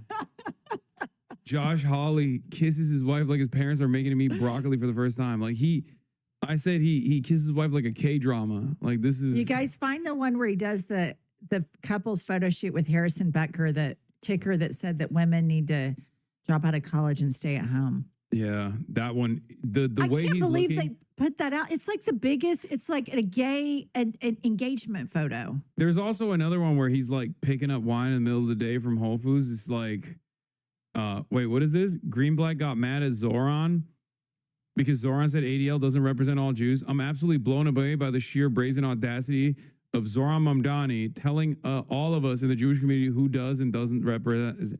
Dude, so much of the smoke that pro-Israel people have revolve around how fucking Islamophobic they are. The reason why he's got extra smoke for Zoran Mamdani here is literally, even though Zoran Mamdani is saying a correct thing objectively, is because Zoran is Muslim. Okay? That's it. Only Follow can, of course, Only Followed can reply. We don't need anyone, a political candidate or any non-Jewish person to tell us who should speak up for the Jewish people. Obviously, no marginalized group is a monolith, but I'm stunned by his arrogance in telling a minority community who should and should not speak for them. The vast majority of American Jews consider themselves Zionists and have strong ties to the state of Israel. This is a person who does not understand, who does not have any capacity to read the fucking writing on the wall. Like, at this stage, people saying that the ADL or Israel does not represent all Jews in America are saying that because they're combating anti-Semitism. At every stage, they were saying that to combat anti-Semitism, but especially now, okay? Especially now. These guys do not understand that Israel's approval is lower than the dirt that you step on. It's lower than dog shit, okay? And he's still like, no, you don't understand. All Jews love Israel. How dare you? How dare you say this? I'm Muslim. I came to this country in 2009. It wasn't the peak of the Islamophobia in the aftermath of the war on terror, but I certainly saw it, right? And for that reason, I kept warning my friends, I kept warning people over and over again, this is akin to a Muslim American running around being like, I love ISIS. And ISIS represents Islam. Right. And if you fucking shit on ISIS, you're Islamophobic. And no Muslim ever did that, of course. But it was the media that actually paired in an effort to create Islamophobic fears in Americans. They were the ones who were saying it. Right. And now the same, like, the same institutions are still, because they think this is a defensive measure, The same institutions are saying all Jews represent Israel at a time when nobody fucks with Israel. I will just tell you, there's layers to this whole thing, and there always has been. So you have people that are, big into news cycles and know about international news, that know about this stuff. If you get to middle America, to flyover states, it's like, oh yeah, Israel's our ally, but they don't think about it beyond that. Because of how bad of a terrorist Benjamin Netanyahu has been, now the low information voters know about it. Yeah. And now they care about it. So it has been not only a genocide, but it's also done more damage to Jewish people and any potential Jewish state or the country of Israel, where I have people that have never, ever been in politics, sure as fuck didn't care about, international politics because they're ethnocentric Americans. Like, what the fuck's up with that guy? Why are we funding all of this? And it's the biggest backfire. And that's what brings me back to Hakeem, Schumer, and Jeffries. Booker, because they're so beholden. And it's such a vacuum that can be filled that the Democratic Party is not filling. And I'll tell you who's talking about this shit right now is Marjorie fucking Taylor Greene. Yeah, they're just basically. She is going in, and that shit will hit hard with low information voters. Yeah. And she is an anti-Semite. She is a real Jew hater. And she's going to go fill that void in rural places at the advice of Steve Bannon. And they're taking that economic populist message surrounding that issue. And then if you were to tap on Argentina to that right now, the Democrats would have the biggest argument of all time to get crossovers, to bring moderates back, to energize the base. But they won't do it. They don't address it. It's maddening. I think it's the easiest way to communicate earnesty. Like, it's a layup, like you said. It's the easiest way to be like, this is a real one. Right. Like, you don't know anything about a person, but they come out and they're like, you recognize what's going on. I recognize what's going on. Immediately, people are going to pay attention to you. Immediately, people are going to be like, okay, all right, this is a different kind of politician, is what people think. And it's so crazy that there are still people who are just like refusing to reckon with that in the Democratic Party. Also, some good news. Today's CNN poll reports that almost 1 in 5 American adults consider themselves to be Democratic Socialists, almost the same number who say they're a part of the MAGA movement. Okay? 41% of liberals, 35% of Democrats, 32% of Harris voters, 26% of black adults, 24% of 18 to 34, 23% of POC, people of color in general. So, just saying, there are a lot of people that see this as an alternative vision because of the people like Zohran Mamdani, because of people like AOC as well. Whether you have issues with the way she communicates on certain issues or not, doesn't matter, because of Bernie Sanders, because they see that as like earnesty. They see Democratic Socialists coming out, and they like what they have to say. Well, and this is And the same with Rashida fruit. Tlaib. We're starting to see the fruit of Bernie Sanders' labor. It takes a long time to start messaging something like this, and it's starting to now manifest what Bernie did. Like in 2016, I was a good Democrat. I watched MSNBC. I voted for Hillary in the primary. I voted for Hillary in the election. My older son, Dylan, who's in law school now, he was like, I cannot believe you have a Hillary sign in our yard. And I'm like, well, Dylan, I'm a proud Democrat. And he's like, Mom, you should vote for Bernie. And now as I've evolved and gotten deeper and deeper into all of the political stuff and gone beyond MSNBC and out of corporate media, I've learned that type of centrism is what left us vulnerable to fall prey to fascism. And Bernie Sanders was right. And he's never had to fucking change his message. Yeah. Ever. You don't hear him like Jeff Duncan, me sitting there, are you going to do this or not? Yes or no? I had to ask him 7 times and we still got a non-answer. And you don't have that with Bernie. You don't. Oh, you know who we had on recently that I love? Graham Plattner.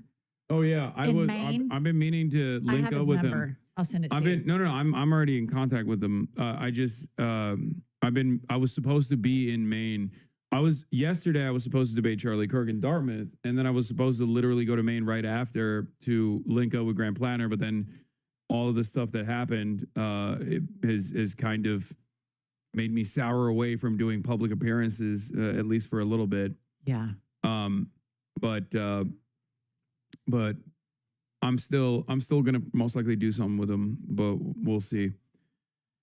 So yeah, no, he's another one of those guys who just came out of the gate swinging. He's like, nope, Israel's doing a genocide. Fuck that.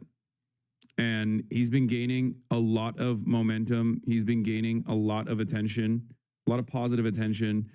And I think he will be, I think he's going to be another proof for whether or not this works, like left populist messaging works, especially in a place like Maine, especially in a seat that was previously filled by a Republican. Yeah, who like has been an awful, like he said, you know, she masquerades as a centrist to the Maine voters, but every time she goes to vote, she votes hard right, and that's exactly what she's done. And he's messaging that very clearly, and I love it.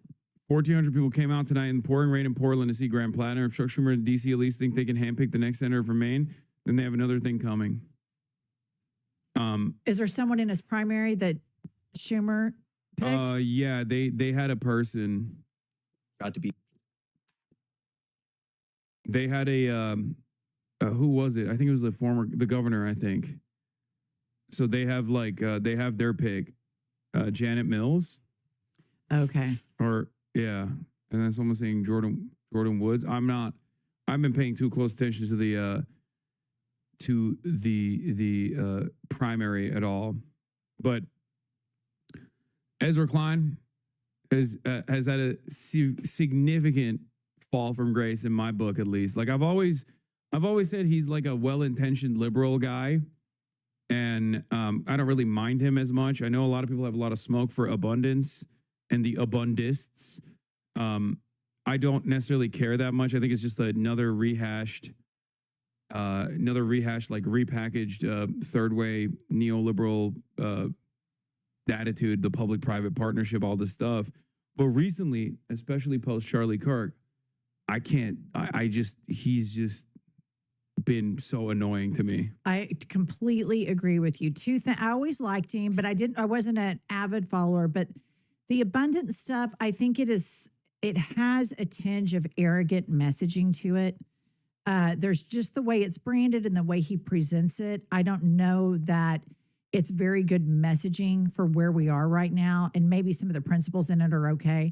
But the Charlie Kirk thing is just the biggest capitulation. He's doing politics the right way. I couldn't believe it. It was just such on a the face New York plant. Times.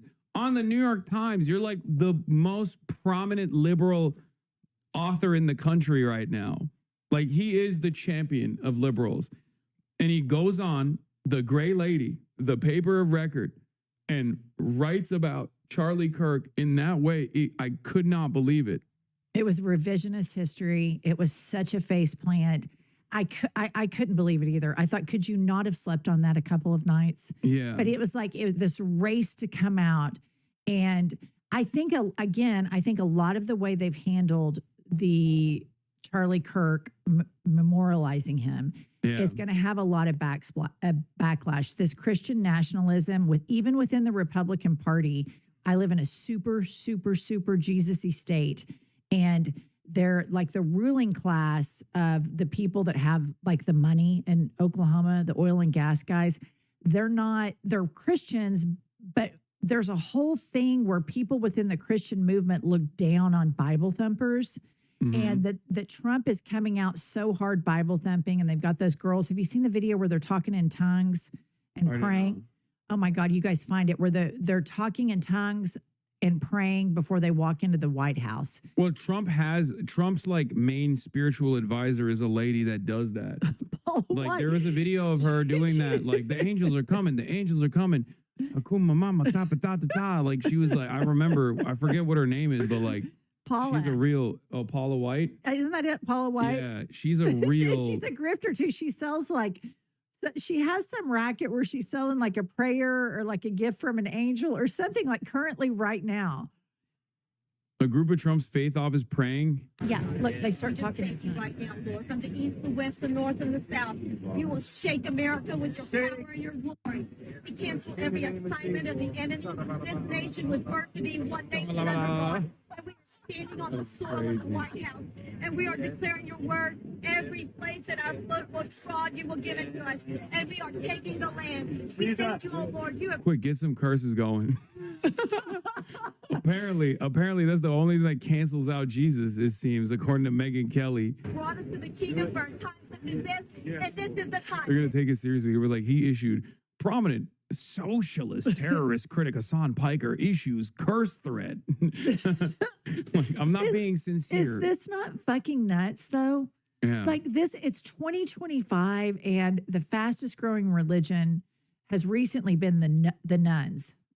Like when they poll people, or what Really? religion are you? It's nun. That's been the fastest. none. Okay, I thought you meant like nuns in the No, church. not the nuns wearing habits, but NONE. And now with that happening, you have tongue talkers. Like this was just a couple months ago, and they're out there talking in tongues, videoing it, and then posting it on the internet. No, I'm gonna tell you exactly what this is for. Okay, they know that as long as they can maintain the nutters, like they have like a base, and that is the most easily persuadable base Totally. of all time. They're fucking stupid, and they can just like completely keep them captive, right? As long as they just like offer a little bit of red meat here and there.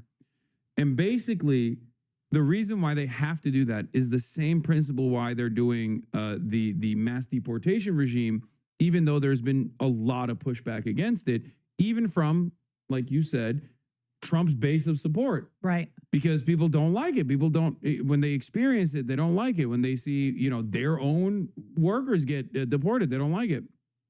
And basically, they have to do this because they're not going to make prices low.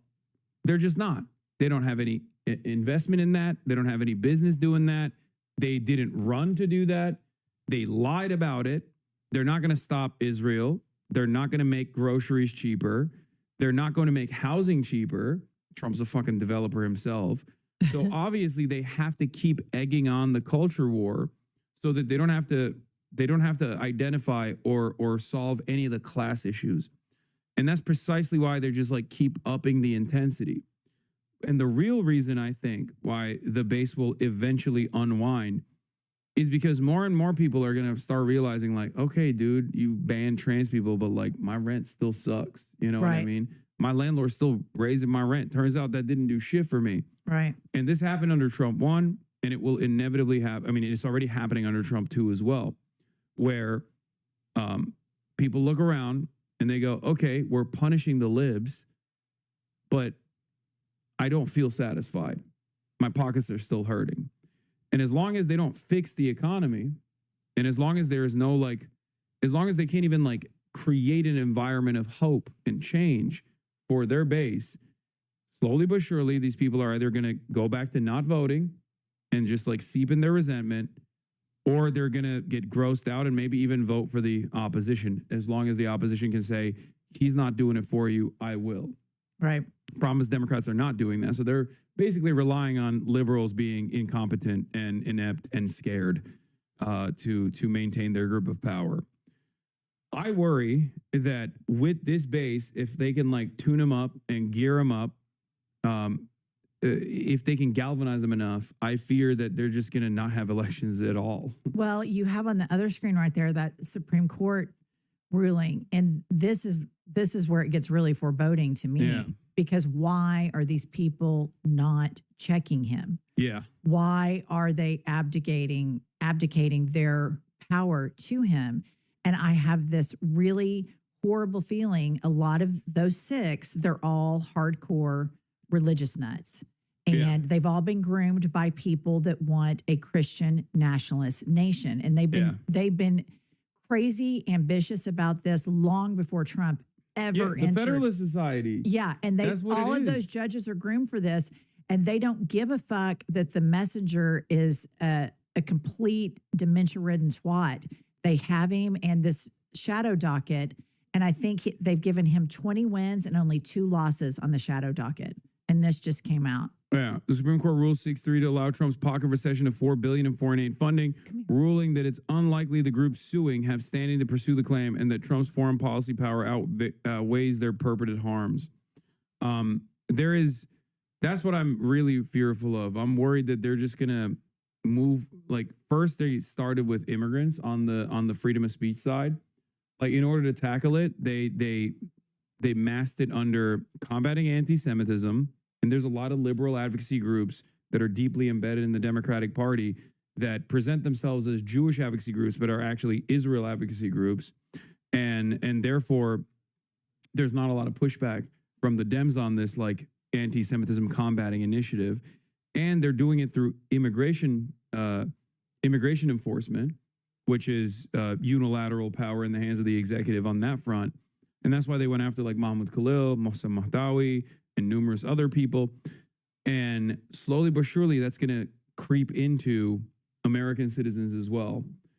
And I worry that it's going to be a Supreme Court case that basically erodes, like, shreds the First Amendment, first for non-citizens, and then inevitably for American citizens as well. Yeah. And then it's over. I mean, after that, No, it's done. And I think that, you know, when you look at authoritarian regimes, they look quickly to consolidate power so they never have to give it up. Yeah. And I don't know if you've looked into, like, okay, so let's say that the court collapses and lets him consolidate power. Then there's this whole theory that I've read about lightly online. I haven't dug deep into, and it's called a soft secession. Have you heard of this? What, like other states pulling out? Like there would be a balkanization. There already is a pact between Washington, Oregon, and California. The vaccine pact, the Pacific Northwest, and then the Northeast. That kind of sets the groundwork that they would be a part of the union, but they wouldn't cooperate with federal law and would withhold federal taxpayer money. And the same with, like, an East. And then all of these flyover states would be this Christian nationalist type thing. And again, it's not that hyperbolic to start looking ahead of that, because the shadow docket was rarely ever used, ever. And just in 8 months, they've given Trump 20 big victories, really, really big victories. They have signaled that, like, we're going to do this. And when you look at the groups, the billionaires, Christian nationalist billionaires that have groomed and picked these people long when Trump was just, you know, on a reality TV star, they were waiting for this moment to do this. And that's where you just get the charisma. He is the singular force, because if Trump goes away, I don't think JD Vance is capable of, like, he's much more competent than Donald Trump is, but he's not capable of holding the base together. Especially if Trump dies or has a stroke. Yeah. While he's in power, that's the cannibalizing that would happen with the right. They're already doing it with the Charlie Kirk thing. The whole thing would fall apart. The entire MAGA movement would fall apart. I'm more worried about that happening, and then JD Vance automatically becomes president, because I don't think JD Vance actually wins the presidency. But I do think that if he actually were to go through the normal succession of power, then we're in deep trouble, because then it's like the Peter Thiel guys. Because Palantir's tentacles are all over the federal government apparatus. Like, they already got ICE contracts. They already have all of the information of every single American. They already have, like, AI scouring the internet. And then, you know, we're under the rulership of Peter Thiel and the Silicon Valley tech CEOs. That's when, like, the Sam Altmans of the world don't have to worry about, like, gay people at all, because they've completely, they've done, like, a soft coup almost. But this guy, Dimi Ryder, he is the founder of 972 magazine, and he's Israeli, so he knows the American future better than many others, says, ICE will keep pushing the envelope right up until Stephen Miller concocts something like political migration, arguing, I don't know, that cultural Marxism is so alien to the United States that propagating it amounts to invasion, so ICE can start abducting third-generation Americans too. I totally trust him when he says this. 972 magazine is really good. They're Israeli investigative magazine that actually got Microsoft to no longer allow Israel to use the Azure cloud software because of their collaborative investigation with DropSite. And he knows growing fascism perhaps better than many Americans do, because he's living through it in Israel. So I do I can totally see him. I can totally see this administration trying to move in that direction. Did I say Azure wrong? Isn't it Azure? Is it Azure? It's Azure, right? Anyway, whatever. It doesn't matter. But it is a terrifying future awaits for sure, no matter what we do. In any case, we are going to end it here. Thank you so much for coming on. Thank we you.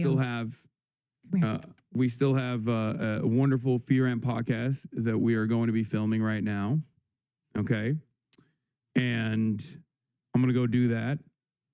And I'll be live tomorrow as always. And yeah, that's it. What do you want to promote before we let you go? Oh, just I've Had It podcast. You can YouTube or wherever you get your podcasts. And then we have all the social media stuff too. Hell yeah. All right. Thank you so much. Thanks for having me. Of course. Bye, everyone. Hey, I'm just doing this to sound like Bo Burnham in the beginning. But, I'm chillaxing the chat, so.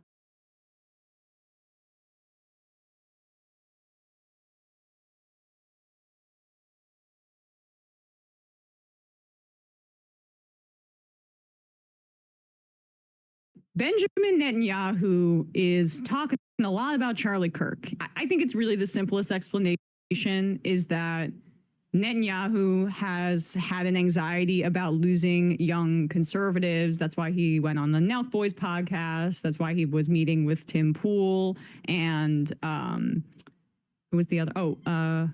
Dave Rubin, obviously. And it was reported a few months ago. He went on the PBD show. He's very obsessed with, making sure that the United States is still gonna give him what he wants, which is the diplomatic cover and the weapons to commit genocide and create a greater Israel and ethnically cleanse the West Bank and Gaza. And so he's talking a lot about Charlie Kirk. My feeling is that he's trying to basically capture his audience of young conservatives and continue to ensure that they are pro-Israel. Good luck with that. I will say that it also has the effect of adding to a sense of conspiracism around it that is what Netanyahu has done previously in stoking things that can create more anti-Jewish sentiment, because it benefits the state of Israel for them to feel like there's no safe haven except for you to come here and add to our population totals, even if you say have sex crimes or things like that. Besides pedophiles. Yeah, I mean, it's over at this point. I mean, I saw Naomi Wolf, who's kind of gone off the deep end, but basically saying, I used to live there. I'm never going to go back there and live there again. And I'd imagine that the numbers are significant on that front, because it's proven to be not a safe place for Jews. And also, people don't want to be associated with this pariah settler colonial project.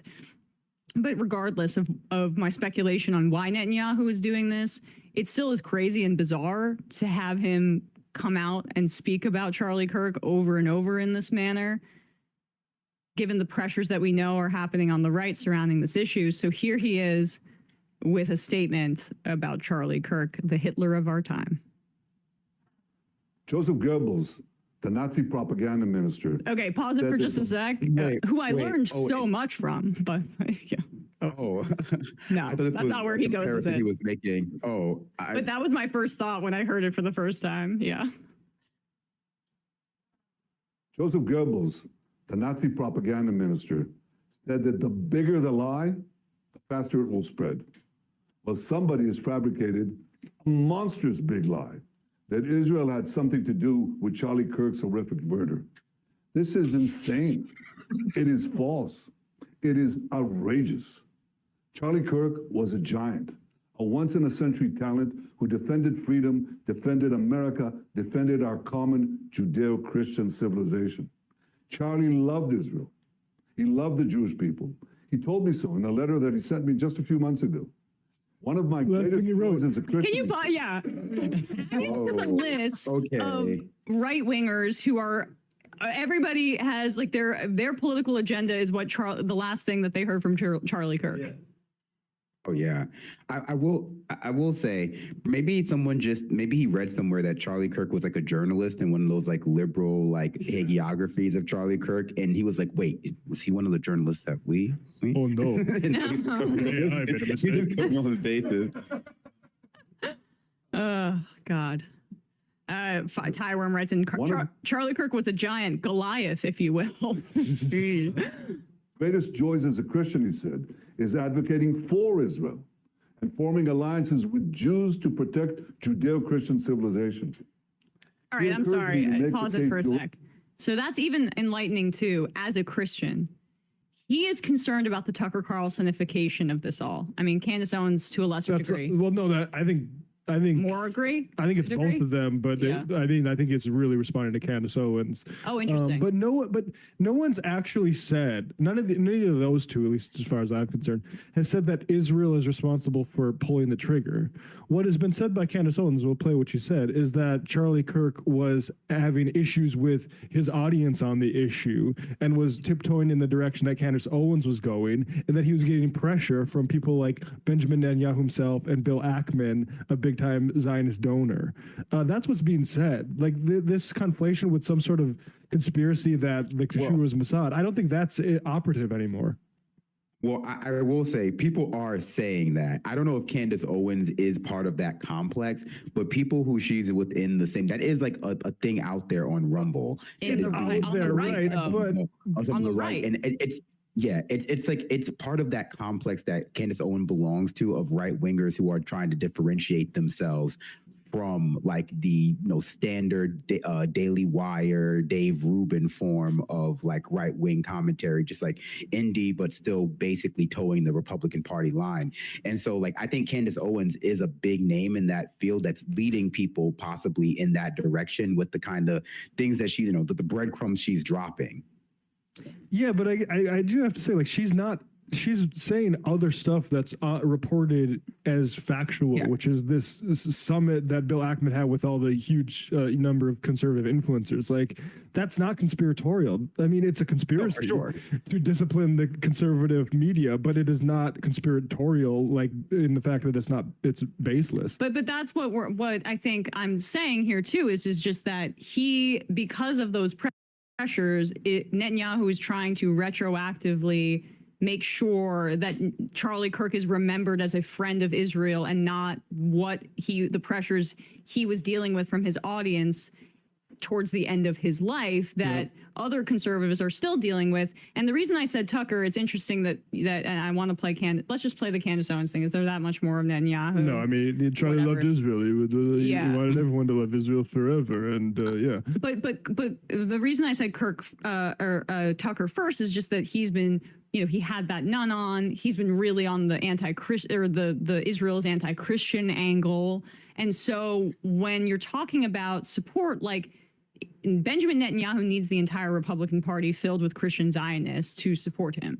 So if there's a fissure in the evangelical Christian community in this country on this issue, that's a major problem. And there is. And it seems like it's growing. And so he's trying to say, no, Charlie Kirk was on our side. If you were a fan of him, don't even go into the area of thinking that perhaps if you're a conspiratorial conservative, that Israel was responsible for this, where there's no evidence of that, or even just questioning Israel altogether by listening to guys like Candace Owens and Tucker Carlson. Because the claim that Candace made was that, and again, she's a liar, and I really don't trust her on this. But in terms of like a meeting like with Ackman, that sounds like that could have happened. It hasn't been denied, and hasn't been denied even by Ackman. If you go back and look, I went back to look. This isn't obviously, but anything more than just another piece of evidence. But I went back to his show on the 2 days that Ackman said the event was the meeting in the Hamptons was happening. And interestingly enough, those were the only 2 days that I could find in that general time frame that Charlie Kirk was broadcasting from the Bitcoin mobile studio. So I mean, it happened. Yeah, and so You know, but she also claimed in that post that that there was an $150 million anti-Tucker Carlson campaign. I can't verify that either, but it would not stretch the imagination that Ben Shapiro just announced a donation going to TPUSA from the Daily Wire for about that much money. Like there's money floating around here for this influence. And the only dispute about the meeting is that Candace Owens says it was where Ackman basically hectored and railed at Charlie Kirk for his output. And Ackman says, actually, everyone had a great time and was just sharing ideas. So... But here's I sort of think the idea that that Charlie Kirk was I know a lot of you know the Candace Owens types like these conspiracy theories that Israel was involved, and you're seeing a lot of right wingers even say like, we don't believe it was left wing violence, it was Israel, which is amazing for them to say. But like the idea that Charlie Kirk was a threat to Israel and wasn't going to toe the line that he's always towed of being a Zionist Christian right-wing evangelical. I mean, give me a break. I mean, maybe privately he would question things every now and then, but the idea that this guy was all of a sudden going to turn on Israel or was turning on Israel, I mean, come on. No, I mean, we've been over this a little bit. There is like, with this specific issue, though, there is smoke and fire. But let's just play what Candace said first before we play what Charlie said about Tucker Carlson specifically. Right now, to those of you who think that you are going to replace Charlie Kirk, okay, kings are born. You don't just get to depose and tell us that we're going to follow this individual. Okay. He's the king of Turning Point USA.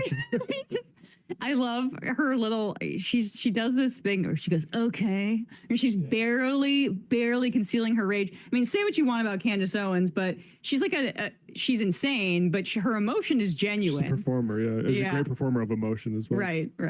You feel I mean, I generally think she believes it. Like she's traumatized, I think, right now. I would like Lady Macbeth. Yeah.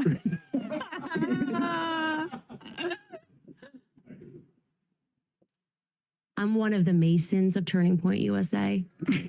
What? You put Freemason. a shill in Charlie Kirk's chair, in Charlie Kirk's company, and you try to tell us to follow that individual, I will be an enemy of you. There will be nothing that can stop me. Okay. And I want you guys to understand, this is not a threat. This is a promise. There will be nothing that can stop me. I will release every single text message. So to those of you who are trying that, I'm seeing the messages. I am telling you to back off right now. Like right now, don't do it. Okay. Don't you think about it. I know exactly who you are. I know exactly who you were that were exerting pressure. Don't you pretend to be noble now and say nice things about Charlie Kirk and think you're going to slide into his chair. Okay? Over my dead body, which I'm sure can be arranged. Whoa. This is like a succession war. This is like a succession war for the head of like TPUSA. This is crazy. Is she talking Matt, about Ben Shapiro? You got the Succession song on the yeah. No, but like, I mean, I don't know who she's talking about there, but clearly they're presumably Ackman. Presumably Ackman. Oh, interesting. Okay. So here, look, I generally agree. I think Charlie Kirk, if he was going to break with Israel, he didn't do it, and he died a genocide supporter who said stupid Muslims should stop killing Jews if they don't want their, Gaza to be destroyed. So, not getting through the pearly gates on that account, in my opinion. But Ryan Grimm posted this. This is a couple weeks before the alleged Hamptons retreat, or a week and a half actually, where Charlie Kirk is asked about Tucker Carlson's presence at the TPUSA conference. And this just goes to show some of the tensions between Zionists and not Zionists on the right.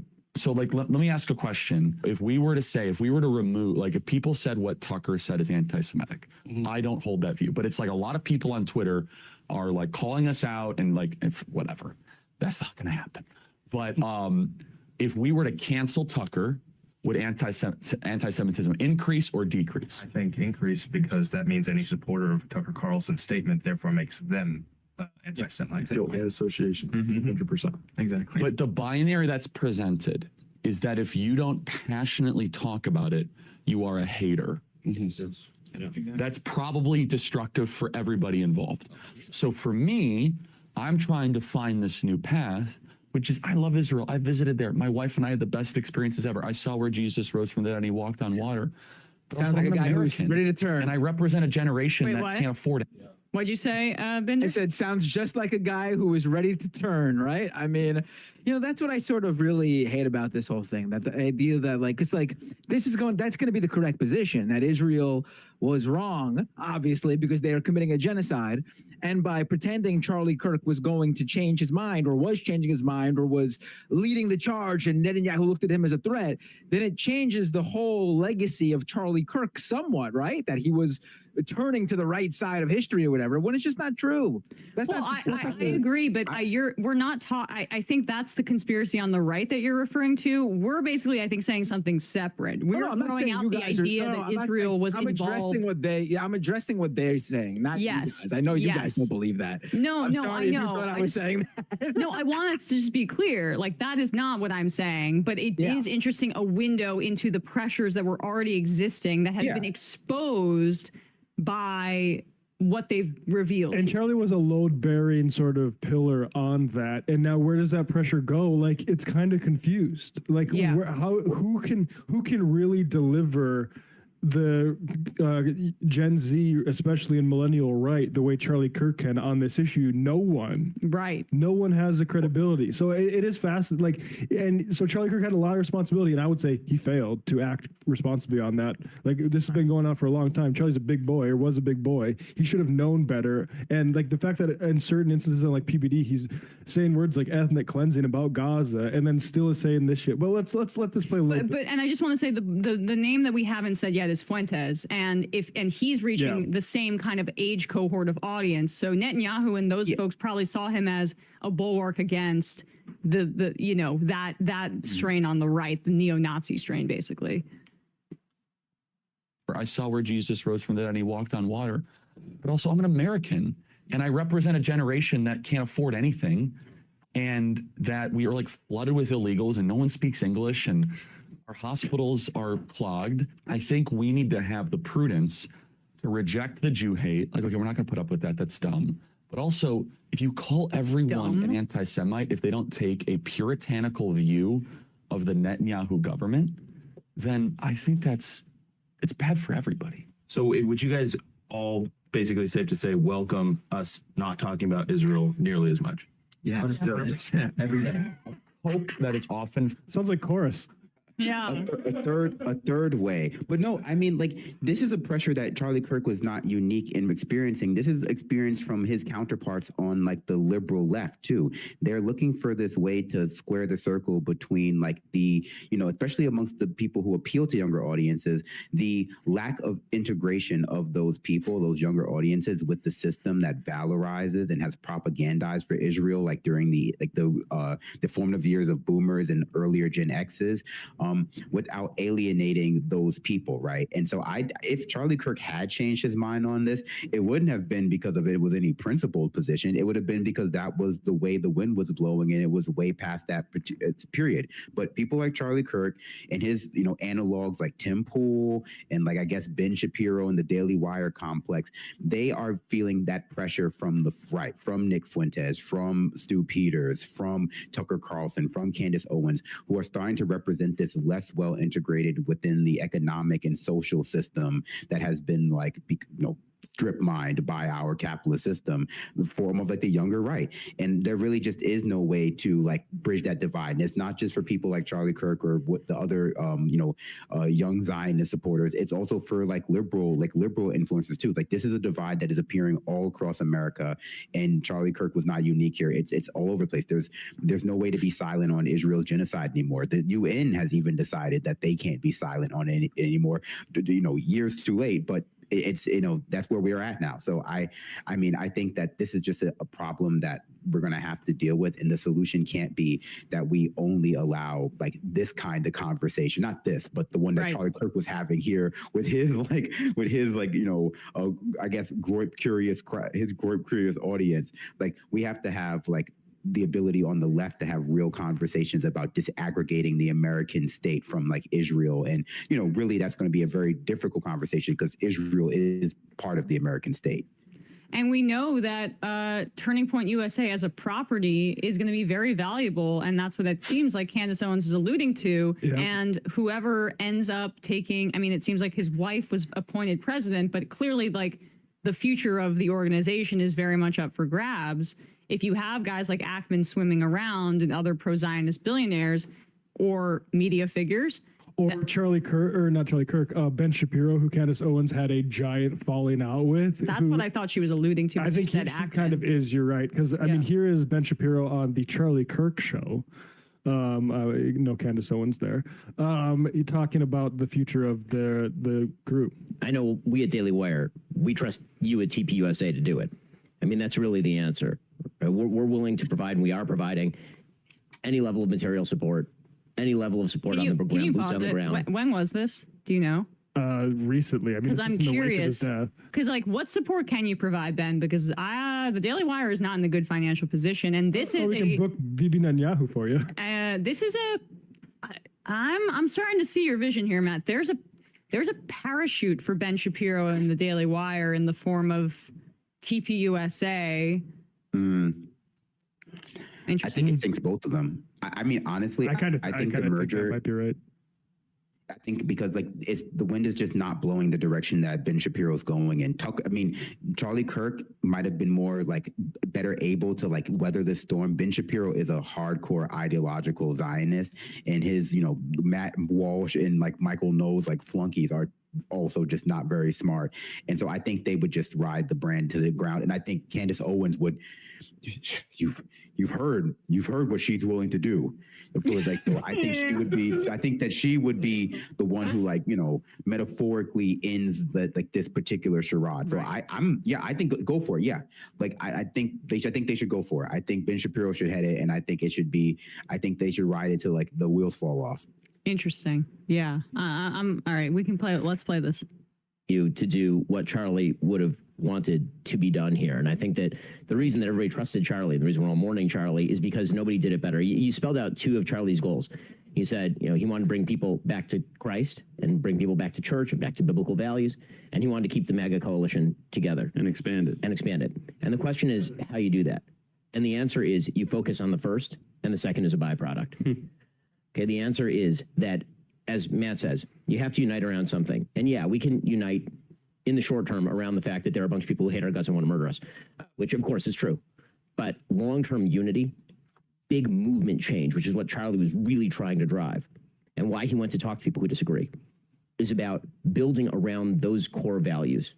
And so the long-term vision, yeah, we'll have our petty squabbles, and yeah, some of those squabbles will be more than petty, but the long-term vision has to be built around those original biblical conservative values that Charlie stood for, things like the Bible, things like free markets, things like family, all those things are things Charlie stood for. You got to build the coalition around values, because we can't build it around the man, but we can build. I just think that allusion to petty squabbles, or maybe not so petty, that's Candace Owens. This is Candace Owens that they're worried about ruining the unity of the right. It is not a petty squabble. It is actually probably the most substantive squabble I have seen in quite a while on the right, because the Trump cult has completely ironed out any bumps, because they're all in love with the dear leader and whatever he says goes. But he's very diminished these days. And the issue of Israel is too central to ignore. And you have the two most popular right-wing podcasters in the country right now are Candace Owens and Tucker Carlson. Like, that's the reality here. And Nick Fuentes. People like Sam Hyde. Right. Fuentes has been replatformed by Elon Musk and other outlets. This is what we anticipated when we talked about the conflation of Zionism with Judaism. More and more anti-Jewish right-wing racists coming out and capitalizing on it. And there's some of that, like we need to bring some of the isolationist right-wingers into our coalition, and not in our coalition, but on this particular issue to reach some sort of consensus on this issue, because the urgent question is stopping this genocide, and whatever pressure, we're not in power anymore.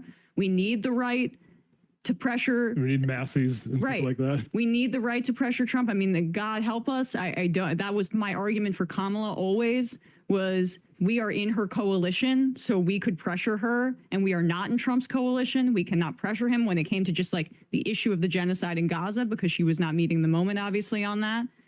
But that's the problem here, is that they're concerned about. So it is fascinating. And they are going to be in a war over like this property here, TPUSA, and what the future is. Here you go. There you have it. Verbonia, biblical values such as the Bible, free markets, and family. More deep thoughts from the cool kids philosopher. He's so philosophical. It reminds me of, there was a scene in The Bachelor where the Bachelor was asked by one of the contestants, what are 3 things that excites you? And he was like, excitement was his first answer. Hey, folks, don't forget to hit the subscribe button and check out our daily show. We do it every day at 12 p.m. Eastern for about 2.5 hours. We even take phone calls. You should check that out.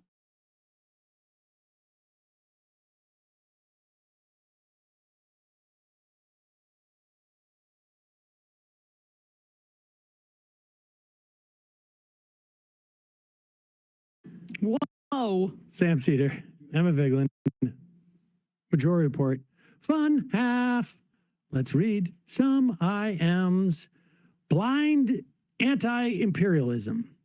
When you are talking to people about Israel, isn't it better to criticize their government, the IDF, and focus on civic issues the society has, like not having a constitution, breaking international law, etc., better than what? The word Zionist has so many meanings to different people and opens you up to attack. Well, I think also just even saying the front part also opens us up to attack. But Zionist, I think I think it's pretty clear what it means at this point, which is support of an ethno-national state. You could also argue, I think that there's, how expansionist is it? But I think that's the definition. But I'm sorry, making that clear is really important to combating anti-Semitism. Yeah. Listen to this. Let me just finish. Instead of calling Biden a Zionist, you can call him a simp for Israel. But why? Biden called himself a Zionist. He said, let's find the quote, blind anti-imperialism. Let's find the quote. Okay, here we go. 2024.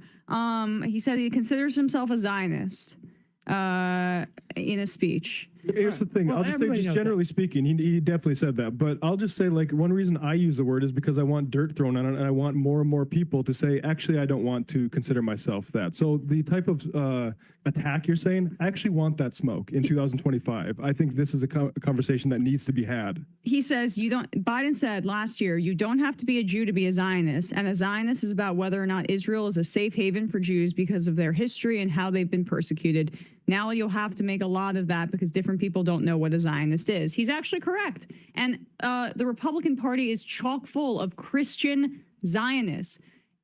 On a numbers perspective, just from a pure number of people in this country, there are more Christian Zionists than there are Jewish Zionists because Jews are such a minority here. And when you make that it's being a political ideology as opposed to a religious one, you are doing the necessary work to combat the anti-Semitism that comes with conflating support for Israel with Judaism. And then he goes on to conflate. You guys rarely criticize people's religion or their beliefs, since it's really not wait, first of all, we criticize people's beliefs every day. We don't criticize people's religion. I do criticize fundamentalism and theocracy, though. But when we say Zionists, the only religions that we could be criticizing would be Christianity and Jews and maybe some Muslims as well. I mean, the point being that Zionism is not a religion. Zionism is a belief. And nationalism. And listen, if you're a Jew, I don't know if you are, do a little history about your religion. Aside from religious precepts, look up the Jewish Bund in Lithuania and in Poland. They were vehemently anti-Zionist. Vehemently. Couldn't we apply this logic to calling people Zionists? Absolutely not. That is exactly the opposite. And it is exactly the point as to why we spend this time making the point that conflating Zionism and Judaism does a huge disservice to Jews. I mean, if the point of Israel is to make Jews safer, I got news for you. I am not safer because of Zionism. I am less safe because of Zionism. Period. End of story. I would also argue that Israelis are less safe because of Zionism. Right. And the Israeli public does, when you're saying, should we make a differentiation between the Israeli public and their government? I think that's fair to do. But the reality is that the Israeli public, a majority, have overwhelmingly supported the genocide in Gaza. And currently, I saw a poll maybe a month ago that 7 in 10 Israelis, this is I think from the University of Tel Aviv, support Trump's ethnic cleansing plan of Gaza. So this is not Jews. This is within the political context of the Israeli public, which are many of them are settlers, so they have an ideology there, which breeds this kind of in-group thing. And also because it is an ethno-state, these are kind of like the politics of that in-group. So it's gonna, when they talk about democracy, it's just for the demographic that is privileged in the way that Israel is set up. Same as America. Yeah, I mean, it's more acute in this in this particular set of circumstances, right? Zionism is less than 150 years old. Zionism is about ethnic cleansing. It's about genocide. It's about racial superiority. Judaism is about none of those things.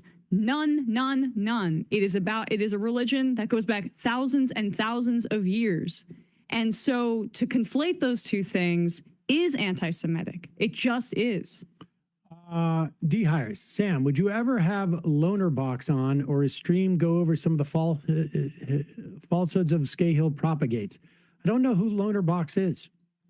Yeah. Nate Heavens, as a Jew who grew up Zionist, it absolutely needs to be understood as a dirty word.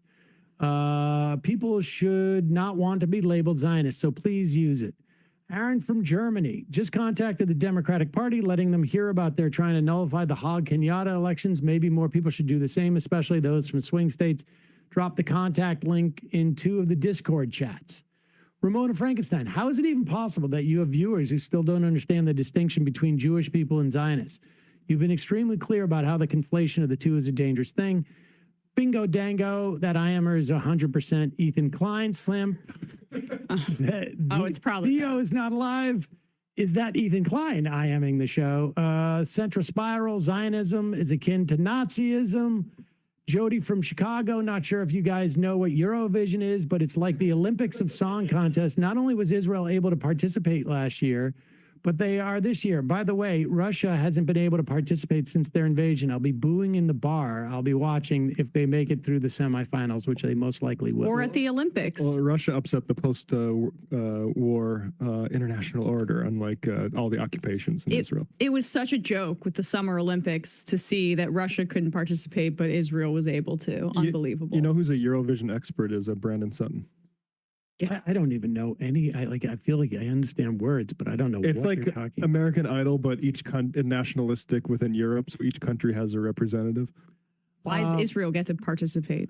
Austin. They're not European. Oh, well, they are European. Autistic Goblin. I hate so much that the worst person in the world might actually do this thing that saves lives for grossly greedy reasons. I'll take it. Parade of Idiots. Nobody is a bigger Zionist than Christian nationalist. Mike Huckabee. Yep. Mia Pink. That interview is so damn good. Sam and Emma, I think it should be dropped anonymously in several representative or Senate email boxes. Hack all things. We have a level 6 hype train on Twitch. Hello, Hack all things. Give us a contractually obligated poggers, or you will be hearing from our internet lawyers. Poggers. Hi, Sam. Did you ever bump into comedian Mike Bocchetti during your comedy days? I don't think so. How about the tenor Andrea Bocelli? I was going to say that's exactly what I heard. Yeah, I have Bill O'Reilly's. I have Matt's impersonation of Bill O'Reilly saying Andrea Bocelli in my head forever. What was the context of that? I don't even know. Was it one of his? Welcoming to the program, Andrea Bocelli. I think it was the people who were performing on Trump's first inaugural, if I had to guess. Oh, okay. I didn't know if it was loofah related. Serial law Bayer, NYT headline today saying Gerard Depardieu has been convicted. Had no idea that was a real guy. Oh, was he convicted of sexual assault? Gerard Depardieu, he was an actor. I didn't know he was a real person. I thought he was a made-up French name. Oh no, that's the only name I come up with is he's an actor. Found guilty. Of what? Of what? Sexual assault? Yes. So maybe you have to stop using Can't Gerard trust anybody. Depardieu. Well, what's he going to do now? That's true. Dumb, stupid idiot. He actually interviewed Hamas. Hope Ethan Klein doesn't hear about it. Colonel Burner, my brother and I were big Chris Elliott fans when we were kids. Still remember how polarizing Cabin Boy was. He also had a great sitcom. I can't remember what the name was, but he was just a grown man with a paper route on a bike. Axis of Eagles, obviously joking, but thought you'd appreciate a Sam is Zaddy compliment. Okay, thank you. Noel from San Francisco, I've got a new name for Sam's new merchandising business. Let's go, Brandon. Ado fan, can you guys get fitted hats for the merch store? Unlikely. Well, it's not 2008 anymore, buddy.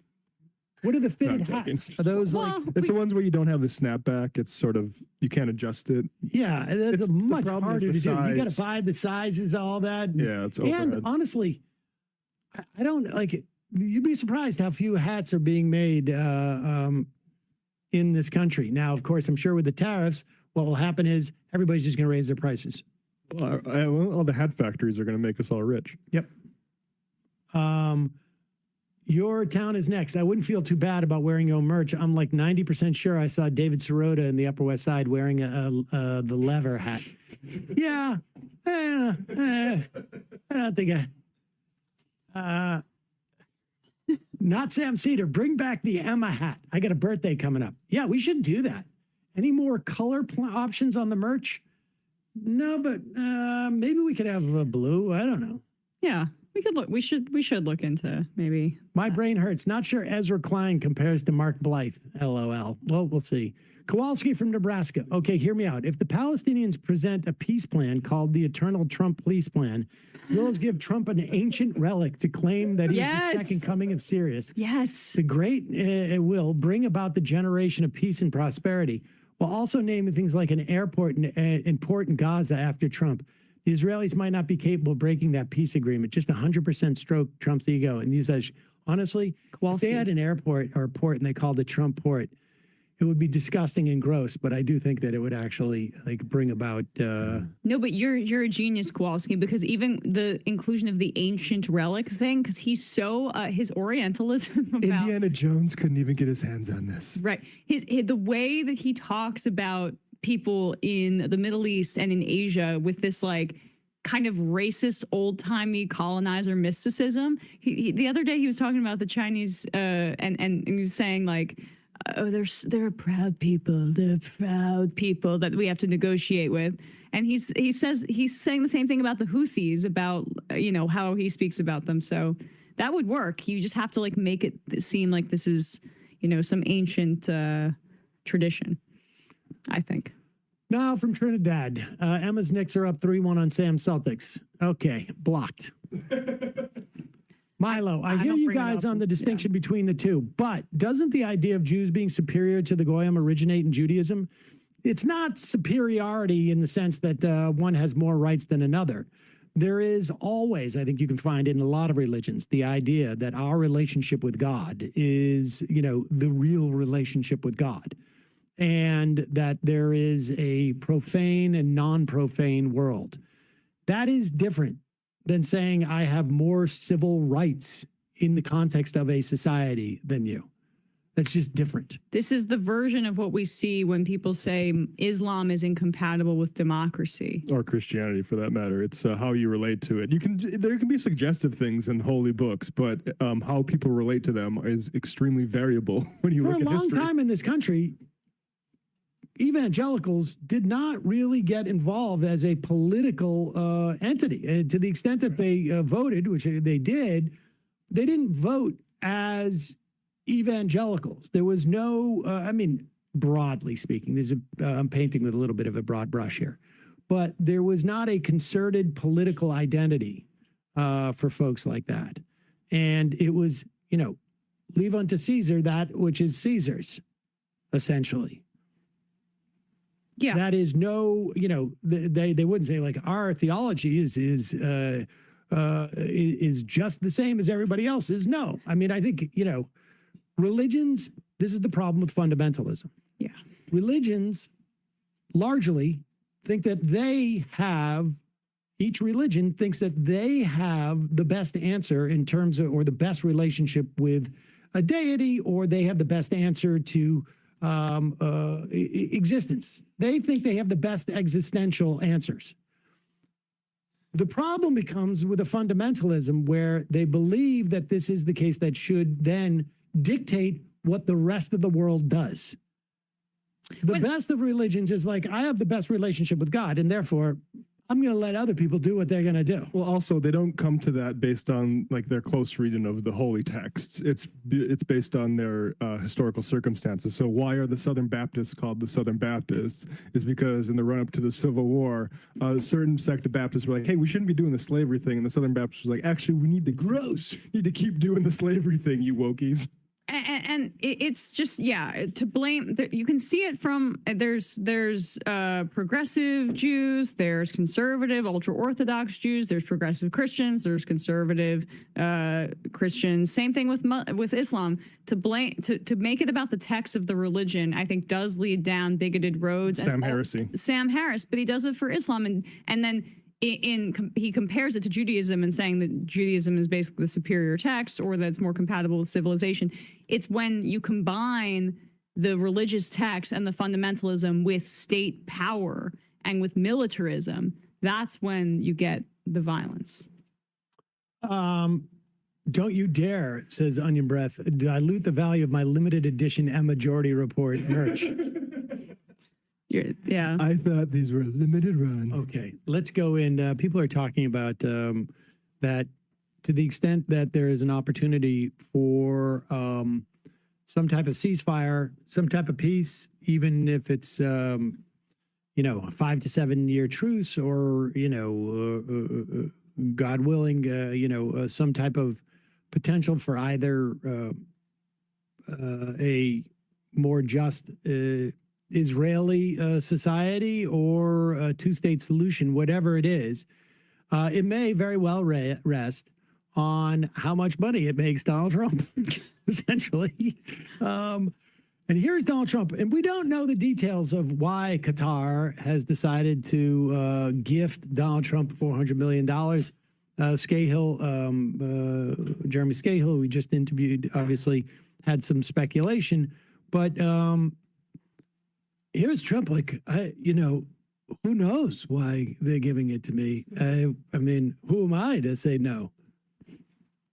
If we can get a 747 as a contribution to our Defense Department to use during pause it. Incidentally, now, for me, now you're going to hear from like Ben Shapiro, very upset about this, and you're going to hear from a Republican congressman who's like, I'm not sure. I got to do the polling to decide whether I should be upset about this. But I love how Trump is out there, and he's aware enough that there's enough pushback by this point that he's got to pretend like it's given to the Defense Department. It's on loan to him as Air Force One. And then when he matriculates out of the presidency, or it will then be given to the Trump library, presidential library, which, as far as I know, is not part of the military. Well, he's currently the commander in chief, so that's where we get a little, you know. Warfighter library. One of the things. I'm charging the breach. One of the things. In Air Qatar. Ex officio commander in chief needs an airplane. And it needs to be nice. It needs to be luxurious. You know, he's always had this problem with Air Force One, right? I mean, he's been complaining about it for a decade. Yeah. Okay. If we can get a 747 as a contribution to our Defense Department to use during a couple of years while they're building the other ones. It sounds like he's getting jersey for like a girls traveling basketball team or something. Just contribute. Use during a couple of years while they're building the other ones. I think that was a very nice gesture. Now, I could be a stupid person and say, oh, no, we don't want a free plane. We give free things out. We'll take one too. And it helps us out. Wait. Because what free things are we giving up? Oh, I guess food to starving children. Right, but we stopped that. We stopped that. So. Stupid person to say, oh, no, we don't want a free plane. We give free things out. We'll take one too. And it helps us out because, again, we're talking about we have 40-year-old aircraft. The money we spend, the maintenance we spend on those planes to keep them tippy-top is astronomical. You wouldn't even believe it. So I think it's a great gesture from Qatar. I appreciate it very much. I would never be one to turn down that kind of an offer. I mean, I could be a stupid person, say, no, we don't want a free, very expensive airplane. But I thought it was a great gesture. And I think it was if we can get it. Yeah, there you go. Great gesture. I love how it's like they're giving us the plane. Right. They're giving us the plane. I'm just going to be the one to use it. And now and then later, what are we going to do? Throw it away? No, what a waste that would be. I'll just take it for my presidential library. Incidentally, who's going to fly around on the library? Oh, well, we'll fly it. I'll fly it because if you don't run the plane on a regular basis, it gets rusty.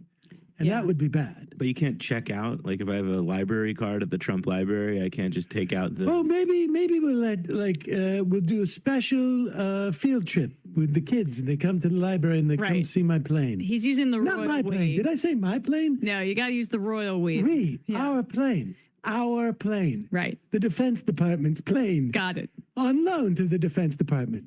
Our plane. He's a deal maker. Is he ever in the process of giving away $400 million for nothing? I mean, if you buy 2 Trump steaks, you get a third free. If you're stupid like Qatar, I guess. Like I say, there are some people on the right who are very, very angry about us. And then there's other people on the right who are like, not sure if they're supposed to be angry about it yet, and they need to check. Here is Caitlin Collins interviewing Representative Rich McCormick, Republican from Georgia. As we're waiting for the president to arrive here in Riyadh, on what we mentioned at the top of the show and that CNN confirmed yesterday, this major gift that the United States is going to be accepting from Qatar, a free luxury jet. Is that something that you personally are comfortable with? It's just kind of something that new came up. I haven't really evaluated a historical concept. I know there's a bigger gift than I think than we've ever gotten before, but I'm sure that we'll run it through the legal course to make sure that it's not going to be something nefarious. Each country is going to try to woo us in different ways. I think this is just. Oh, pardon. I love this. Like, wait a second. We're going to run it through the legal course and see if it's not nefarious. And each country is going to try and woo us. I mean, I don't feel that wooed by it. I got to be honest with you. Like, I'm not wooed by it. You're not? No, I don't feel like, I wasn't looking for a plane. Now, if I was to get a new, let's say, Subaru Outback, I'd be a little bit wooed. I want the Pentagon to have a new giant plane. Yeah, exactly. It's not. I mean, you guys are you're America last. I mean, I personally feel a lot of comfort that Donald Trump will have a renovated plane to ride around the world. I sleep better at night. I guess if, you run into some like Canadian or something like that and you're like, have you seen our plane? It looks so much better than yours. I don't know. I'm not sure if it's wooing us, but go ahead. Bigger gift than I think than we've ever gotten before, but I'm sure that we'll run it through the legal course to make sure that it's not going to be something nefarious. Each country is going to try to woo us in different ways. I think this is just an offer of friendship.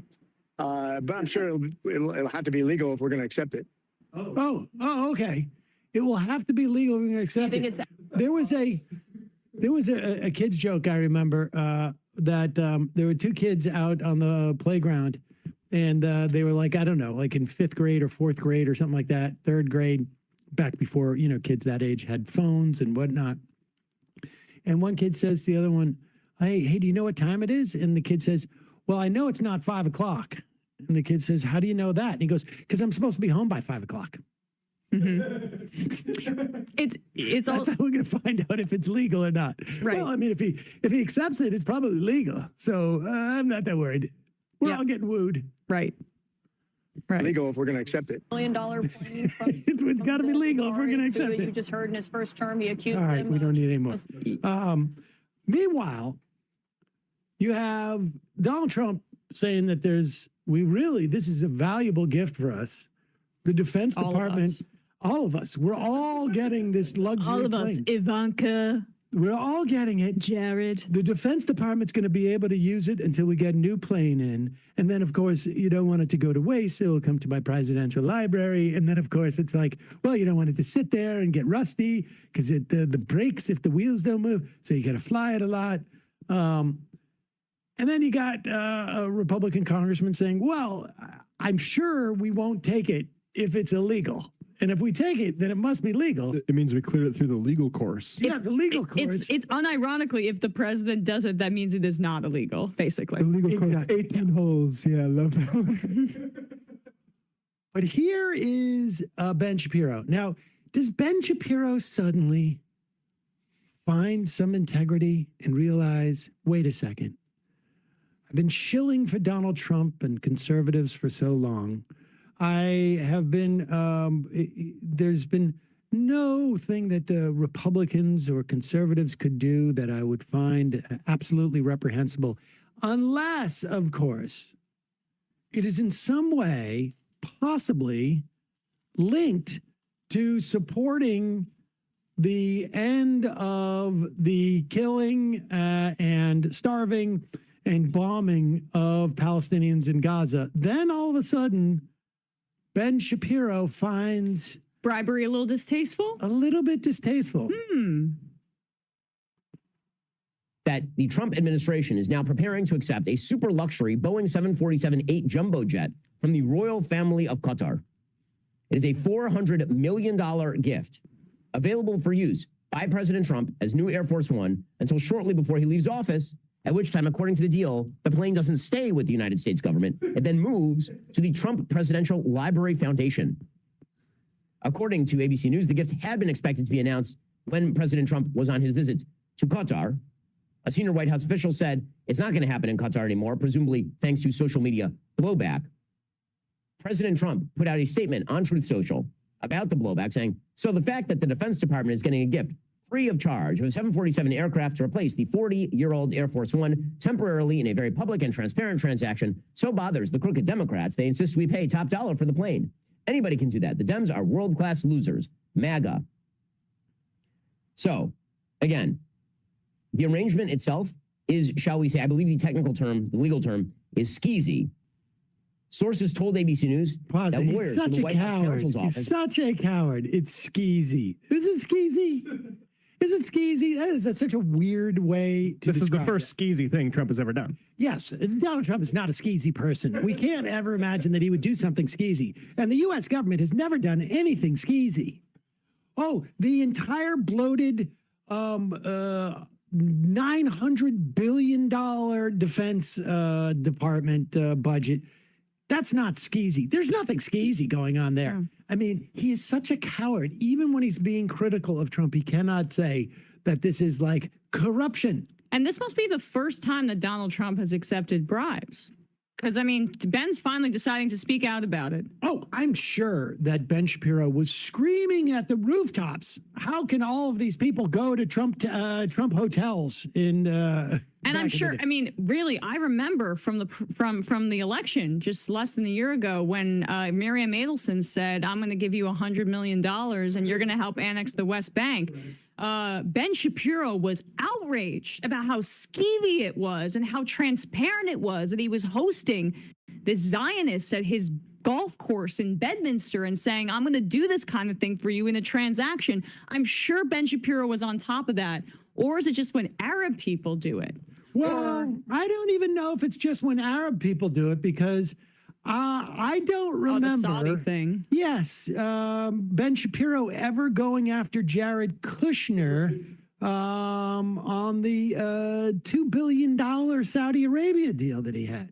Well, that was in service of the Abraham Accords and, you know, potentially normalizing with Israel. I guess this is what this is all about. Might be about huh? Israel more than the racism. Yeah. It must be also why Chuck Schumer has decided to finally grow a spine and is going to begin placing a hold on all President Trump's DOJ nominations because of this Qatar plane idea. I didn't know there was a in case emergency break glass still case to break, Chuck, but now all of a sudden it's time to break it open. He's decided. Did Chuck Schumer wake up? He woke up. That red AIPAC phone called. The Baileys called me. They're outraged about this plane. The Baileys in Tel Aviv. Democrats, they insist we pay top dollar for the plane. Anybody can do that. The Dems are world-class losers. MAGA. So, again, the arrangement itself is, shall we say, I believe the technical term, the legal term, is skeezy. Skeezy. Sources told ABC News that lawyers for the White House counsel's office and the Department of Justice drafted an analysis for the Defense Department, concluding it's legal for the DOD to accept the aircraft as a gift and then later turn it over to the Trump Library, and that somehow does not violate laws against bribery or the Constitution's prohibition on emoluments. The Constitution literally says the U.S. government cannot accept official gifts from any king, prince, or foreign state. Pause it. You don't have to go back, but I just want to say that I am willing to bet that this is the first time Ben Shapiro has said the word emoluments or emolument clause without mocking people bringing up the emoluments clause. Yep. When you had like the presidential ethic chief first administration, basically Trump administration, you know, light his hair on fire about emoluments. So just continue. This is just hilarious. Apparently, Attorney General Pam Bondi and the top White House lawyer, David Warrington, concluded it would be legally permissible for the donation of the aircraft to be conditioned on transferring its ownership to Trump's presidential library before the end of his term. And apparently, Pam Bondi, who it should be mentioned at this point was once an actual FARA registered agent acting on behalf of the government of Qatar, provided a legal memorandum. Deposit. I wonder how many times Ben Shapiro brought that up in the past. It's odd. It's odd because this was all stuff, you know, when she was nominated, we talked about this. Weird. Right? But now he's upset about it. I wonder where he's going with this. Pam Bondi, who it should be mentioned at this point was once an actual FARA registered agent acting on behalf of the government of Qatar, provided a legal memorandum addressed to the White House counsel's office last week after Warrington asked her for advice on the legality of the Pentagon accepting such a donation. We'll get to more on that in a second. First, choosing Simply Safer. Okay, can we go? Is there anything it's worth to keep going? Yeah. Free. That's simplysafe.com/Shapiro. There is no safe. Like similar to speed dating. However, instead of meeting potential romantic partners, No. That's it. I think. No. That's not it. He comes back to it, doesn't he? He must after the ad break. You know, maybe we're Here's the good giving news. too much agency to the players here. It's like you ever throw a coin into a fountain and it's like you're wishing for good luck.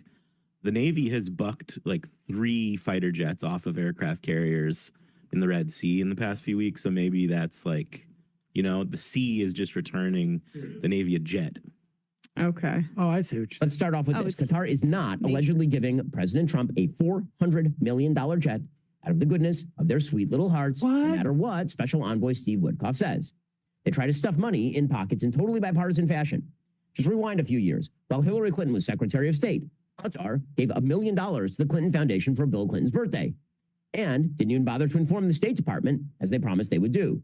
So, again, Qatar will court anyone it thinks will have power, Republican or Democrat. It's an equal opportunity influencer, as long as you can help whitewash their image or smooth over the fact that they are, in fact, the world's largest proponents of terrorism on an international scale in terms of PR and in terms of putting money in pockets. Qatar likes to present a modern Western-friendly face. Pause it for 1 second. Money. Now, Qatar, why does that name sound familiar? Oh, I know what it was, because I was reading about how Netanyahu shuttled money to Hamas for years. Mm-hmm. Yeah. It's interesting because Qatar comes up because it is a partial funder of Al Jazeera. Al Jazeera was really the only media outlet that was able to get out footage of the genocide until, Israel's cracked down and also killed a record number of journalists in this genocide. So they don't let Western outlets in unless it's very highly monitored by the Israeli government, again, because they control Gaza's borders, land and sea. And then for journalists who are Palestinian or who may be working for Al Jazeera, time to assassinate them. But we covered this maybe a month ago that when Netanyahu came and visited the United States, he met reportedly, or Tim Pool admitted it, that he met with him and I guess it was also Dave Rubin, among others. At Chatham House Rules. Yeah. Chatham. And this is why I think it's interesting because we're getting we know that that the Daily Wire, Ben Shapiro's outfit's in some financial trouble. We know that Netanyahu met with two guys who had a record of taking Russian money, not asking many questions and taking Russian money, and were victimized by it, both in Tim Pool and Dave Rubin. And according to the Jerusalem, not the Jerusalem Post, Jewish Insider back then, Pool asked Netanyahu if there was a quote, or a Qatari quote op to manipulate social media algorithms to make anti-Semitic and anti-Israel episodes appear to receive an outsized number of views in order to incentivize podcasters and YouTubers to make more anti-Semitic content. Netanyahu was non-committal in his response, saying only that it's possible. The prime minister emphasized in the context of Qatar as well as Iran that Israel and the U.S. share the same adversaries. And I just think it's funny that the prime minister of Israel chose to meet with two YouTube streamers, and that within the context of this conversation, Qatar's, as a nation's ability to manipulate conversation around Israel was brought up when we know that it's really just like first-person footage that people are seeing on TikTok of children getting blown apart. So I don't know. Just to add to what you're saying, Yair Netanyahu was tweeting about the Qatari connection just days after the Tim Pool thing that we were talking about. And you hear what Shapiro just said there, that Qatar, what he was saying, like that they can look for bipartisanly people to bribe or whatever, doesn't matter. Sounds just like they're projecting a lot, because this is what the Israel lobby. Well, I don't think they need to, I don't think they need to bribe Ben Shapiro. I think they just need to support Ben Shapiro. Because Ben Shapiro is going to say that in the same way. Now, I'm not someone saying like bribery. Tim Pool, I think you could actually pay him to change his mind about something. Right. It would take, he'd have to turn the ship a little bit slowly. Dave Rubin, it would take about 15 minutes, it seems to me. Why did you say I would also even be surprised if Poole asked that question on his own. That's what I'm trying to say. Like that's what I'm trying to say. You bring this up so that we can get an American expert online perspective that maybe that Qatar is the villain here. You bring that up as a question, and then we'll let that question hang out there. No, I think Tim Pool originated that thought independently with using his own brain and research skills. I'm just wondering why Netanyahu felt that it was a good idea to meet with two streamers who were just in the news for taking money from a foreign government on his second visit to the United States. We follow Tim Pool. And the Daily Wire's in some financial trouble. Look, Ben Shapiro is a rabid Zionist and anti-Palestinian racist on his own. But I'm just flagging this for future reference. Well, the progressives are the real regressives. Is there any more to this?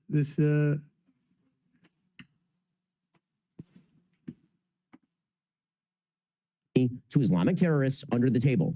This is a regime that has, for literally decades, funneled billions of dollars into the hands of Hamas, Hezbollah, the Taliban. We're talking about Israel. Ongoing financial support that has strengthened Hamas's grip on Gaza, provided them with the resources, and yes, enabled terror attacks that killed innocent civilians. Doha, which is the capital, their 5-star hotels are basically a retirement home for Hamas leaders. Qatar has been credibly accused by the Treasury Department, by international watchdogs, by regional allies, of allowing financiers of al-Qaeda, ISIS, and the Muslim Brotherhood to operate within its borders. This is a country that has repeatedly failed to crack down on terrorist financing, even after being pressured by the United States and its neighbors. In 2017, former Defense Secretary Robert Gates said, quote, "I don't know instances in which Qatar aggressively goes after networks of Hamas, Taliban, or al-Qaeda." Qatar has, of course, transferred almost $2 billion to Hamas over the years, which, again, is one of the reasons it's so sick to send Idan Alexander to meet with the Emir of Qatar, if that's a thing that ends up happening. Here is the former Saudi foreign minister. Again, pause it for a second. This is CNN reports December 12th, 2023. Headline, Qatar sent millions to Gaza for years with Israel's backing. The Times of Israel, just 3 days ago, report Netanyahu aide Yurik received payments. The senior advisor to Prime Minister Benjamin, you received payments from Qatar dating back just after a year after the war broke out. The Times of Israel in 2023, Netanyahu propped up Hamas. Israel has allowed suitcases holding millions in Qatari cash to enter Gaza through its crossings since 2018. NPR, why Israel, back in 2015, why Israel lets Qatar give millions to Hamas. Surely Ben Shapiro has Google. They haven't turned off the internet at Daily Wire yet, have they? Unclear. I mean, this is going back to 2015. You've got stories about it with NPR.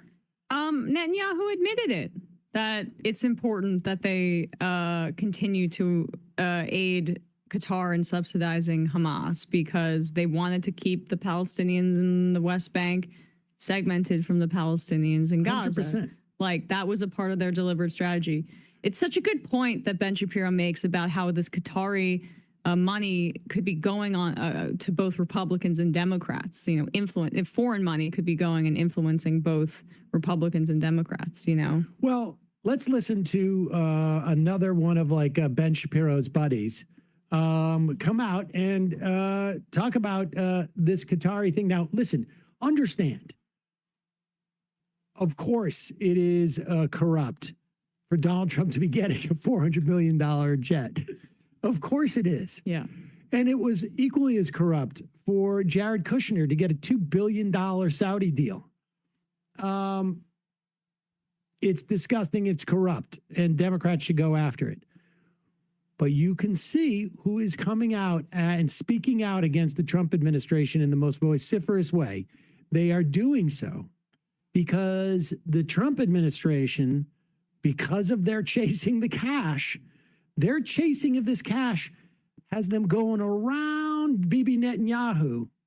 And if it's in their best interest in terms of their wallets to essentially provide for some type of relief for Gaza, and who knows where on the spectrum that goes, they'll do it if the cash is there. And this is worrying folks like Ben Shapiro and also, weirdly, even Representative Richie Torres. Congressman, thanks so much for joining us. I know you've called this move a flying grift, your words, a flying grift, and have noted that the regime's ties to terrorist organizations like Hamas. Pause it. Himself is called. He's being interviewed by Wolf Blitzer, who also used to work for AIPAC. Just FYI. Whatever. Anyway, is this the type of thing you have to mention? I have to mention that he was Pam Bondi or whatever. Yeah. That the regime's ties to terrorist organizations like Hamas. President Trump himself has called Qatar a, quote, funder of terrorism. So what do you think is really behind this move?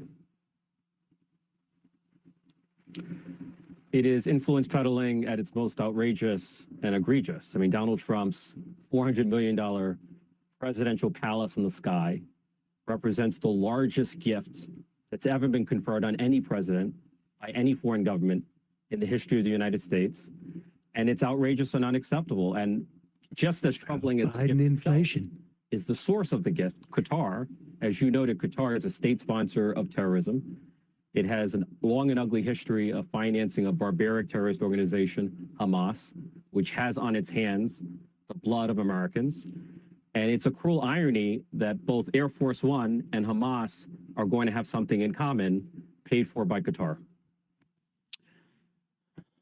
I mean, you know, the issue with the plane is a problem, but it is just fascinating to me what activates some of the Democrats.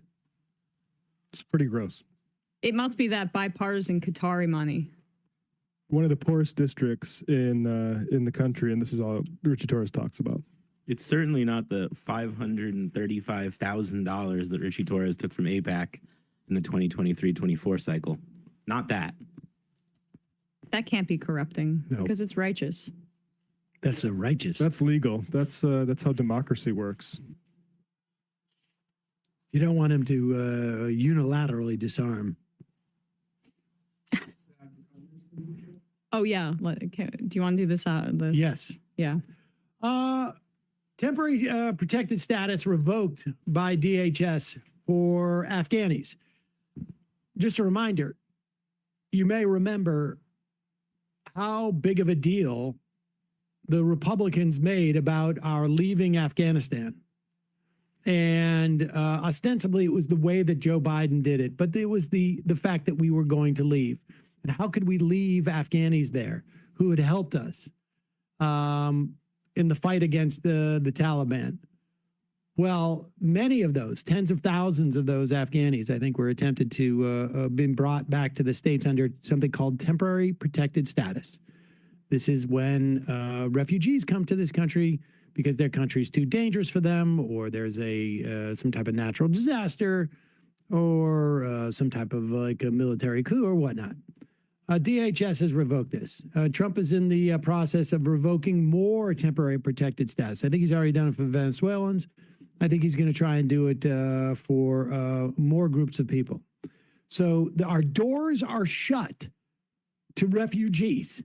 Period. End of story. There is no going back. We're just not taking refugees in. America first. We can't afford to have refugees come in here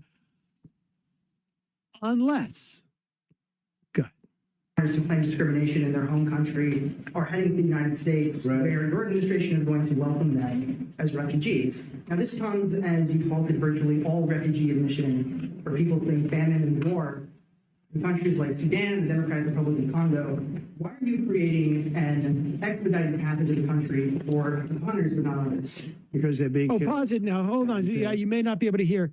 The question was, after you're like preventing people who are refugees from countries where there's famine or war, why are you doing an expedited process for Afrikaners coming from South Africa, white South Africans? And he's going to tell you now. Path into the country for hundreds but not others. Because they're being killed, and we don't want to see people be killed. Now, South Africa leadership is coming to see me, I understand, sometime next week. And, we're supposed to have I guess a G20 meeting there or something, but we're having a G20 meeting. I don't know how we can go unless that situation's taken care of, but it's a genocide that's taking place that you people don't want to write about, but it's a terrible thing that's taking place. And farmers are being killed. They happen to be white. But whether they're white or black makes no difference to me. White farmers are being brutally killed, and their land is being confiscated in South Africa. And the newspapers and the media, television media doesn't even talk about it. If it were the other way around, they talk about it. That would be the only story they talk about. The only wait. Let's just I just want to slow down and understand what he's saying. Now, presumably, we're only letting in farmers. Is that what it is? Is it farmer genocide that's going on in South Africa?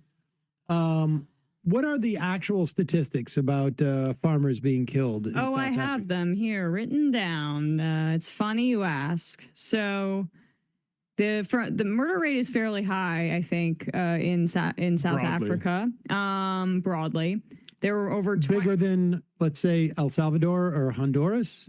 No, unlikely, but just that's something that they're concerned about domestically. Between March 2023 and April 2024, the most recent statistics available, there were 27,000 murders. only 50 of them were on farms. So that's 0.2% of the total homicides in the country. That's like a genocide. Do you want to know how many of those were? Only 50. That's horrible. 50, would you 50 like to be murders on murdered? farms. I in the don't year. think so. Is that a genocide? 50 murders? This is why America has toppled governments over and over again over the past 75, however many years. It's when the concept of land reform comes up. South Africa gave black people the right, ended apartheid, basically civil rights. Did not do anything to address, which was promised at the time when Mandela reached the agreement that eventually we're going to get to this thing where the 9% or whatever of white people own huge, like 70% of the land or something like that. We're going to get to that eventually. They've never gotten to that, and society's festered because of it. And he doesn't care if it's white or black. It's interesting. Would you care if they're Palestinian? Well, because there's a real genocide that's going on right now. It doesn't make a difference if they're white or black. Although if they were black, we would be talking about nothing else except for these 50 people being murdered. They would be talking about it all the time, but we don't do it because they're white. The thing People don't want to know about the secret genocide taking place against white people. That's the problem. Land reform equals genocide to these people. And it's such mild land reform. The Afrikaners are around 7% of the population. White people, like less than 10% of the population, owned by 70% of the farmland is owned by them. And that's because of what Matt's saying is that they didn't do these enough large scale land reform after the fall of apartheid to give land to the black South Africans who it was stolen from. Because under apartheid South Africa, like what we see in the West Bank, it was basically policy to allow these white South Africans to take land, and that's how they got to that point. So there's this mild land reform that was just signed into law that basically says that if there's abandoned land, that the government can take it back. It doesn't seize land from anybody. It's about abandoned land. And what is cited? Wait, you're trying to argue that white people are better farmers. That's the problem. It's called a meritocracy. Can't be the white people's fault that they just happen to be such better farmers that they own 70% of the farmland. And the thing that's cited most often by, I mean, Joe Rogan had this thing. We did a Michael Brooks show episode on it back in 2018. But the thing that's most often cited isn't the actual murders, because as Emma said, drop in the bucket in a very violent society. The thing that's cited is the EFF, led by Julius Malema, singing songs, anti-colonial, very violent, like violent imagery songs like "Kill the Boer, Kill the Farmer." But what they really are demanding isn't slaughter of white people. It is land confiscation without compensation. They're the far left wing of this, but it's because, again, this system of land ownership has survived apartheid. Its racist ownership and distribution of land cannot be tolerated. Yeah. Songs can be violence. Well, that's not what the court ruled. The court ruled that EFF slogan was free speech. So read it and weep. I don't know. I don't know. I haven't followed it. I haven't followed it. I don't know. Could be. I just know that if it was different. Go ahead. Let's hear the rest of this apologia. Are being brutally killed, and their land is being confiscated in South Africa. Which I really and hate. the newspapers and the media, television media doesn't even talk about it. If it were the other way around, they'd talk about it. That would be the only story they'd talk about. And I don't care who they are. I don't care about their race, their color. I don't care about their height, their weight. I don't care about anything. I just know that what's happening is terrible. And it's terrible because it's happening to white people. And also Elon Musk paid me $250 million. And so I'm going to do it. It's Elon Musk. I guess Trump had tweeted about this in 2018 because it's probably a Steve Bannon thing too. But this goes back to Reagan. Reagan was floating the same thing in the 80s. Hunter S. Thompson wrote about how he was going to seed the West with Afrikaner refugees. Headline from the BBC: claims of white genocide not real. South African court rules. Okay, BBC. Yeah, they would say that. Right. You know, they're famously love Woke black fake South news. Africans. Yeah. Woke fake news. You know, there's what, 50 of them? And the gold card that they were selling was going for what, $5 million? Yep. So $250 million just sitting on the table. Yeah. Yeah. How about this stat also in the BBC? South Africa does not release crime figures based on race, but the latest figures revealed that 6,953 people were murdered in the country between October and December 2024. So this is a little bit of a narrower window than I just read from. Of these, 12 were killed in farm attacks. Of the 12, 1 was a farmer, while 5 were farm dwellers and 4 were employees who are likely to have been black. Okay. What do you want me to do about Just a black on black coincidence. crime? Coincidence.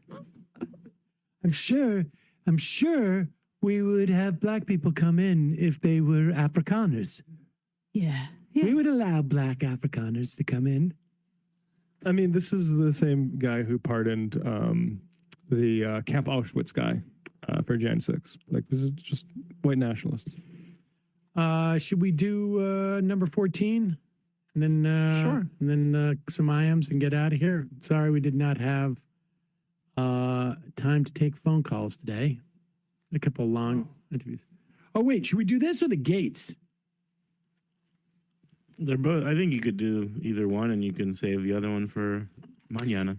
This one is shorter, I think, right? Let's do this here. Bill Maher had Tony Hinchcliffe.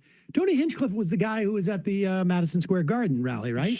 Puerto Rico is a shithole guy, yeah. Oh, And, wow. The Bund rally 2.0. He was the one who lamented, like, there's, not free speech, and he wasn't able to say this stuff. And now, of course, his career actually took off after that. He's been doing some show. I can't remember. It's like a gong show type of thing for a long Kill time. Tony. Yeah. Yeah, it travels. People can go up and, try to roast the comics that are there. And here is Bill Maher still stinging from the rebuke that Larry David wrote in the New York Times. This is like 3 weeks later. He's still stinging because he was so embarrassed. And, listen, having come from that world and knowing a lot of people who were funnier than I, there is a tendency where you feel insecure. Yeah. Now, I would imagine, for me, it was like, okay, well, there's other stuff I do, and, I was directing and writing, and so, I didn't have to, like, do a direct comparison type of thing. But if your show takes off, and you've been doing this for 30 years, like Bill Maher has, and you get shown up by someone is funnier than you and more talented and also correct. And also on the network that your show is on too, HBO. It eats at you, I think.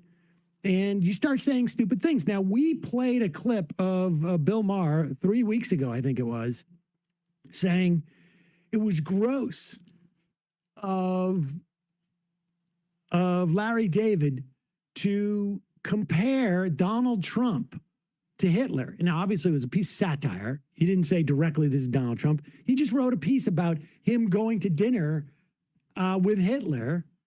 And it was in response, although it wasn't explicitly stated, it was clearly in response to Bill Maher going on a show, going like, I had dinner with Donald Trump. He wasn't a nice guy. It wasn't anything like people said. Bill Maher said it was, quote, kind of insulting to 6 million dead Jews. He said that to Larry David. Now, the problem with that is about Larry David, sorry. That Bill Maher had equated Trump's kids to Nazis in the past. He also yelled at Geraldo Rivera in an interview like 3 or 4 years ago for like saying that Trump is a nice guy when you have dinner. Nobody cares. It's all about what he does. The guy's like a Nazi. And so you would think that Bill Maher at one point would realize like, oh, wow, this is out there. This is embarrassing. But no, he's still in on it, but he needs to find somebody more sympathetic to talk about it with. Like Bill Maher could certainly have this conversation with somebody who might push back. I need a cool guy. Or he could have the conversation with somebody who is obviously very supportive of Donald Trump.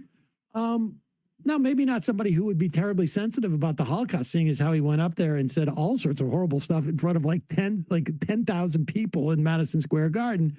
But here it is. Larry David said I'm a Nazi. They did? Well, he said I had dinner with Hitler. Oh, yeah. I mean, and by Pause the it. way, Incidentally, Larry David did not say that you were a Nazi. He said not that you had dinner with Hitler. He made a satirical comparison to how much you licked Donald Trump's boots, in the same way that, like, if an imaginary person went and licked boots based upon how pleasant they were at dinner. He satirized your frivolity. Is exaggeration and hyperbole sometimes something that is used in satire? As somebody who used to write comedy, Emma, you wouldn't understand. Okay. It's Larry David just calling everyone who disagrees with him a Nazi. Comedy is legal again. Oh, yeah. I mean, and by the way, and I think literally when we say we do it to themselves, how dare anyone call Trump Hitler? That is such an insult to the Jewish people. That's exactly what I said when I did an interview about Oh, it. pause it. I'm sorry. Do you think that Tony Hinchcliffe did not see that interview? Like, I don't know if Hinchcliffe is actually making fun of Bill Maher here, or it's just that like wasn't a joke itself. like a licking, like it's like an Escher a lithograph of people licking each other's boots, going around in a circle. Go ahead. Such an insult to the Jewish people. That's exactly what I said when I did an interview about it. That it's like, among other things, first of all, as soon as you play the Hitler card, you've kind of lost the argument, unless you're really dealing with Hitler, which, yes, we're not. But agreed. Like, it is quite insulting to the ones that Hitler. I mean, Hitler, I keep calling him the goat of evil. He's the goat. Oh, yeah. You know, you can't, don't try to, don't answer that conversation like who was better than Michael Jordan, okay? It's Hitler. All right? Yeah. Hitler's Michael Jordan of evil. Yeah. All right? Pause it for a second. No, what's interesting is that Bill Maher is making an analogy. Now, do people think that Michael Jordan was so good at basketball that he was as evil as Hitler was evil? Or is that an analogy? Or like a sort of a funny analogy, like almost like a satire? Like you would use this as an example to explicate something. But he used it in the same sentence. I can't differentiate between the two things. He's basically calling Michael Jordan Hitler. There's no other explanation. But the Michael Jordan metaphor is good because actually LeBron James came along and he's, look, I love Mike. LeBron's probably a better player than MJ. But this whole thing of you can't compare or even sort of compare anything to Hitler, that makes the phrase "never again" to like, oh, it can never happen again because Hitler was so supernaturally evil that we don't even need to worry about it anymore. Right, of course. Right. Also, is Hinchcliffe Jewish? Because I can't find any evidence of that on the internet, but it seems like he's very comfortable speaking for what's offensive to Jews and what isn't. That's why it seems like he's joking. It does seem like he's like joking, like he's like new. There's no way that Hinchcliffe did not know that Bill Maher had said that. That was all over the place. You're giving this guy too much credit. No, I'm sorry. He knows. And he just said it. I don't know if he said it just to kiss his ass or if he actually said it like half mocking how weak Bill Maher was. Because let me take it back. Listen to how much he sputters trying to figure out how he's going to answer Bill when he brings it up here. He did? Well, he said I had dinner with Hitler. Oh, yeah. I mean, and by the way, and I think literally when we say we do it to themselves, how dare anyone call Trump Hitler? That is such an insult to the Jewish people. That's exactly what I said when I did an interview about it. That it's like, among other things. It's like First the way of all, I would talk to people. Like when my mom was in an institution, that's how you would talk to people. Like, can you believe it? That nurse was so rude. Oh my gosh! Eat your pills.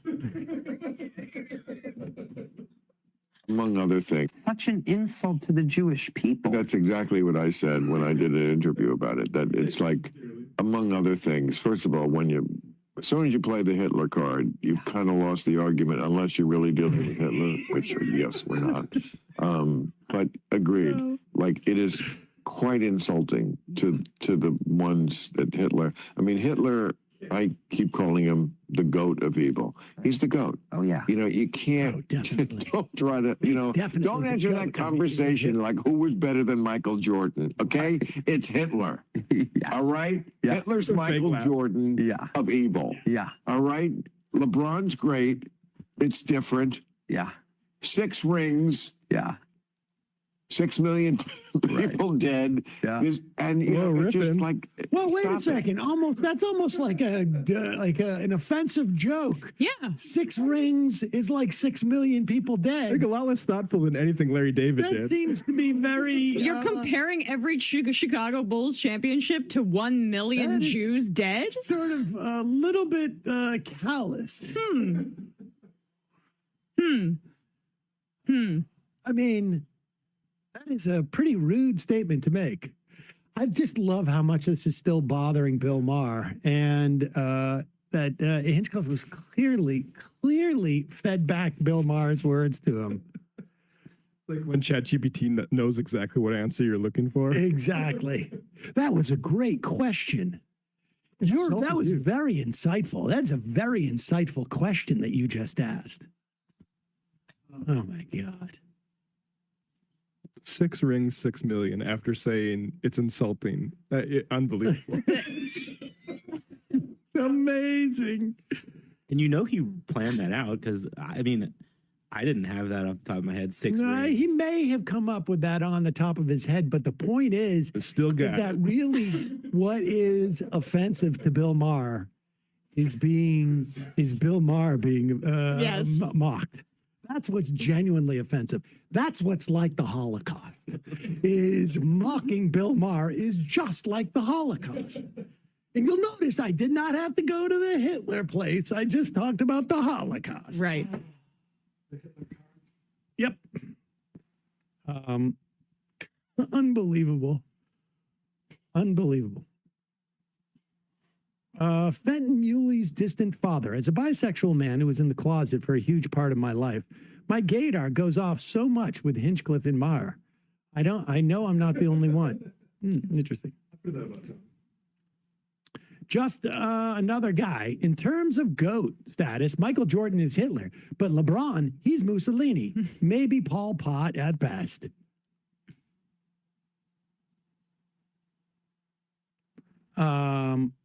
Milo, one of the only positives about this era is that everything is so out in the open. The hypocrisy, the grift, the bribery, the influence, the peddling, the endless lies, the ethnic cleansing, all out in the open. 100 years from now, historians will be out of a job. Well, hope we're still writing history then. Biscatil. I grew up in evangelical world and had many Passover Seders, and they were held to show a Zionistic approach for Christian end times beliefs. Wow. Well, Hitler. Jesus. So honestly, Jesus is the Hitler of good. being a Messiah. I mean, come on. Of the Son of God, yeah. He's the Hitler at being the Son of God. He's the Hitler of being a Messiah. So, don't compare anyone to him, is what I mean by that. That's what I mean. He's the most Messiah of all the Messiahs out there. That's what I'm saying. He's like the GOAT. Like Michael Jordan of Messiahs. And Muhammad came after, so he's the LeBron of deities, right? Right. Bill Russell's the Moses. Yeah, exactly. I'm so offended. The Last Supper was a Passover Seder. Did you know that? Yeah.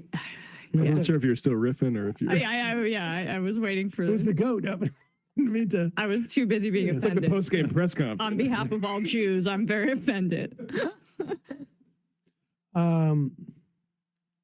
NDP voter. Can you get Ezra Klein to talk about something besides housing? None of the YIMBY guys know enough about how developers work to have an informed discussion on the economics of building and living in apartments. I mean, I don't know if I know enough about about housing to get too deep in the weeds with that. But you know, we had that Paul Glasses on. I think there's some arguments that there's, but we're going to talk about the broader, the whole book. JR in Philly. I'm so confused. Did Hitler play basketball? Dave Rubin's lab coat. Get a Life membership. Oh, Get a Life. I got it. Sorry. Oh no, this is like Get a Life is the show that Chris Elliott did. It just when the IMs come through, it just confirms membership. That you guys are members, but everybody is. Get a Life, best sitcom. Creflo Dollar. Hey, MR fan, I just re-signed up for a membership and want to inform you about the impending New Jersey Transit rail strike from the BLT this Friday at 12:08. We got to get somebody on Wednesday about that strike. Also, maybe the union busting that's going on at Gotham. Comedy Club? No. Oh. Dispensary. Dispensary. Oh. Dispensary? Half Brain. Get a Life. Yes, thank you. A lot of people like that show. Popular Knapsack.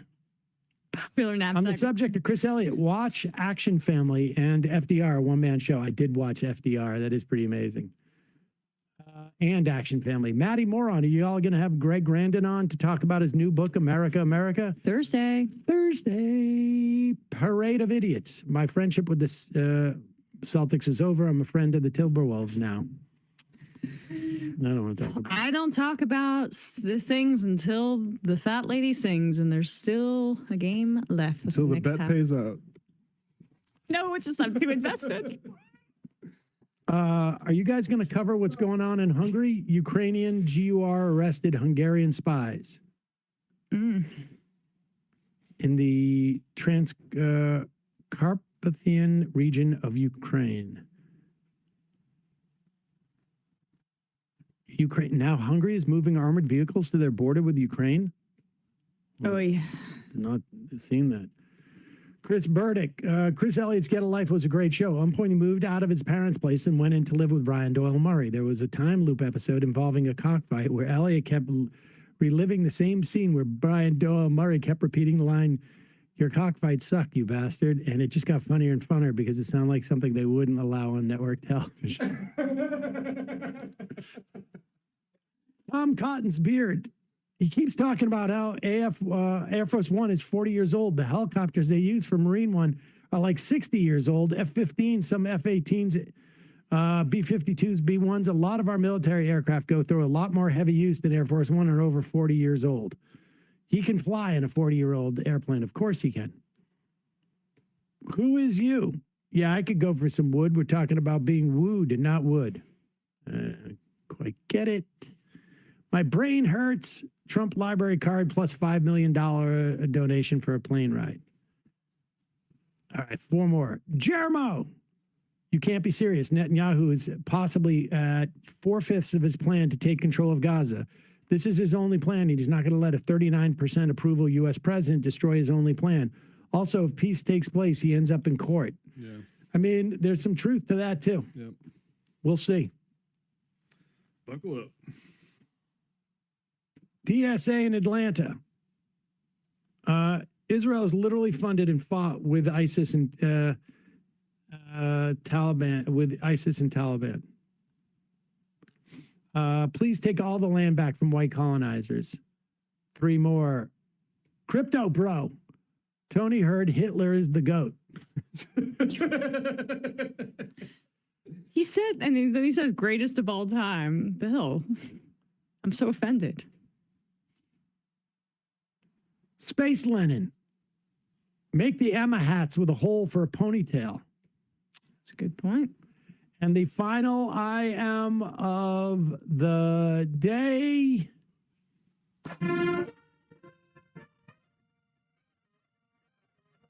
Calvin from Michigan. You guys should laugh at your new producers. Sorry, I'm terrible with names. Jokes more. He's very good. Okay. Thank you, and I don't need the pity laughs or the joke. The jokes fly over their heads. It's their loss. You know? We no sell Russ as a hazing sort of. That's ritual. right. Yeah, Right. It's going to take like 6 months before we even crack a smile at anything Russ says. Leave 5 seconds of silence and then move on. Okay. Do we have the cricket sound? I gotta put it Russ, all right. Anyways. Oh, yeah.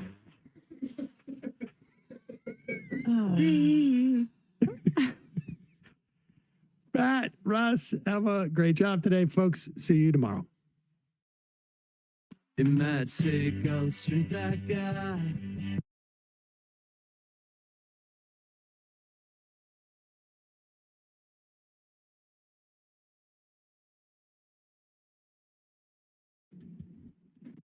We are back. We are back. It's the fun half. Speaking of back, Emma Vigeland is back. Yes. Hello. Here she is. Hello. Back from her honeymoon. Yep. Just traveling the world. 14 days. Well, I mean, I was there for 10 days, but yeah, 14 days. Sure. Wait, what? Yeah. Yeah. Oh, well, I guess you were back. It's not a big deal. I mean, you saw me on MSNBC. Yeah, that was great. Yeah, we were yeah, going on other people's shows. Well, that's the thing. 2 hits on MSNBC in the past week. She's back for 4 days. Well, I'm sure all over MSNBC. They reached the bottom of the list. They were like, who's psychotic enough to be working on July 4th? And I was like, me. Hello. You did a good hit with Faz Shakur.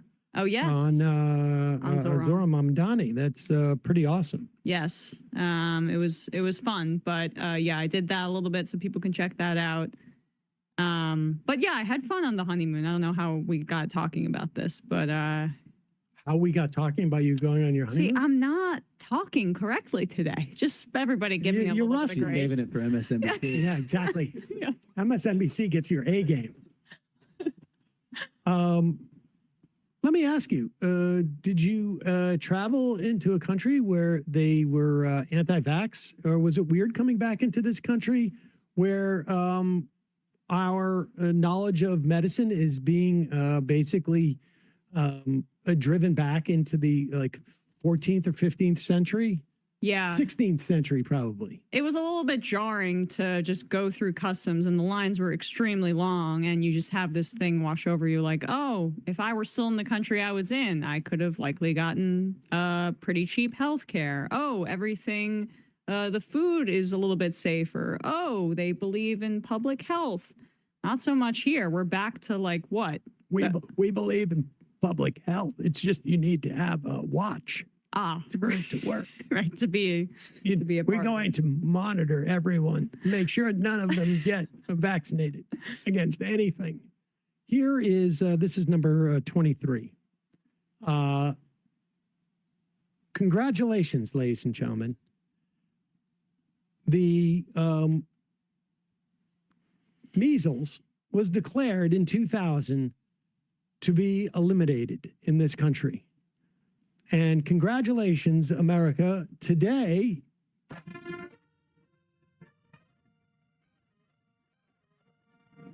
six months into the year. We're so back.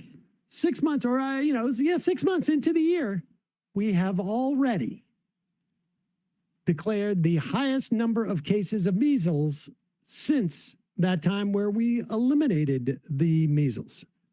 A troubling new milestone as measles cases surge to record levels. Johns Hopkins University reports 1,277 cases have been confirmed so far this year. That's the highest number of cases since the disease was declared eliminated back in 2000. Health experts say the bulk of the cases are linked to a large outbreak in West Texas.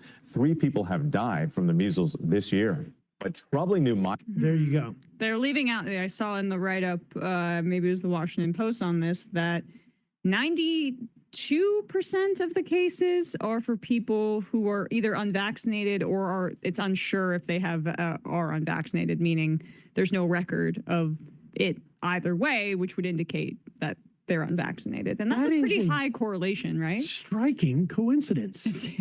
What are the chances of that? We should also say, right, the no vaccine is 100% effective. You can see in this instance that at the very least 8% of the people who have been vaccinated contract the measles. Extrapolate that across the country. I mean, this is the problem. The idea with vaccination is if you get to a certain point, it makes it that much harder for the disease to travel and infect people who can't, for whatever reason, be vaccinated because they're immunocompromised or whatever. And so we're seeing exactly what the problem is. Vaccine's not going to work in everybody. The more unvaccinated people are, the more of a danger it is to public health. You'll remember Bobby Kennedy just 5 months ago said this was nothing, no big deal, typical. It's definitely not typical. It continues to spread lies about vaccines. MMR vaccination in kindergartners has fallen 2% since 2019, which like it was from 95% to 93%, which like if we're looking at the numbers that were that are involved here across the country, I mean, that's got to be millions of kids. That's a really statistically significant shift that could have and is having real impacts across the country. But it's vintage. We're bringing it back. We're making measles great again. There's so much nostalgia content on the internet these days because it's easy clicks for internet addicted millennials. So we have measles now to low-rise jeans and measles. Exactly. All the best stuff. I mean, that's what making America great again means to me. When did low-rise jeans go out? With measles. Don't worry about it. Yeah. Oh, if it happened after 1996, I wasn't aware of it. That's the problem. Yeah, I think it was like early 2000s, and now it's back again. So you don't even need to worry your brain about it. Just go with the flow. Let's go to this on do this Tom Homan thing. We're going to see 10,000 new ICE bounty hunters, essentially, hired. Don't know what the apparatus is to hire that many people. I can imagine it's not going to be, the vetting is not going to be particularly stringent.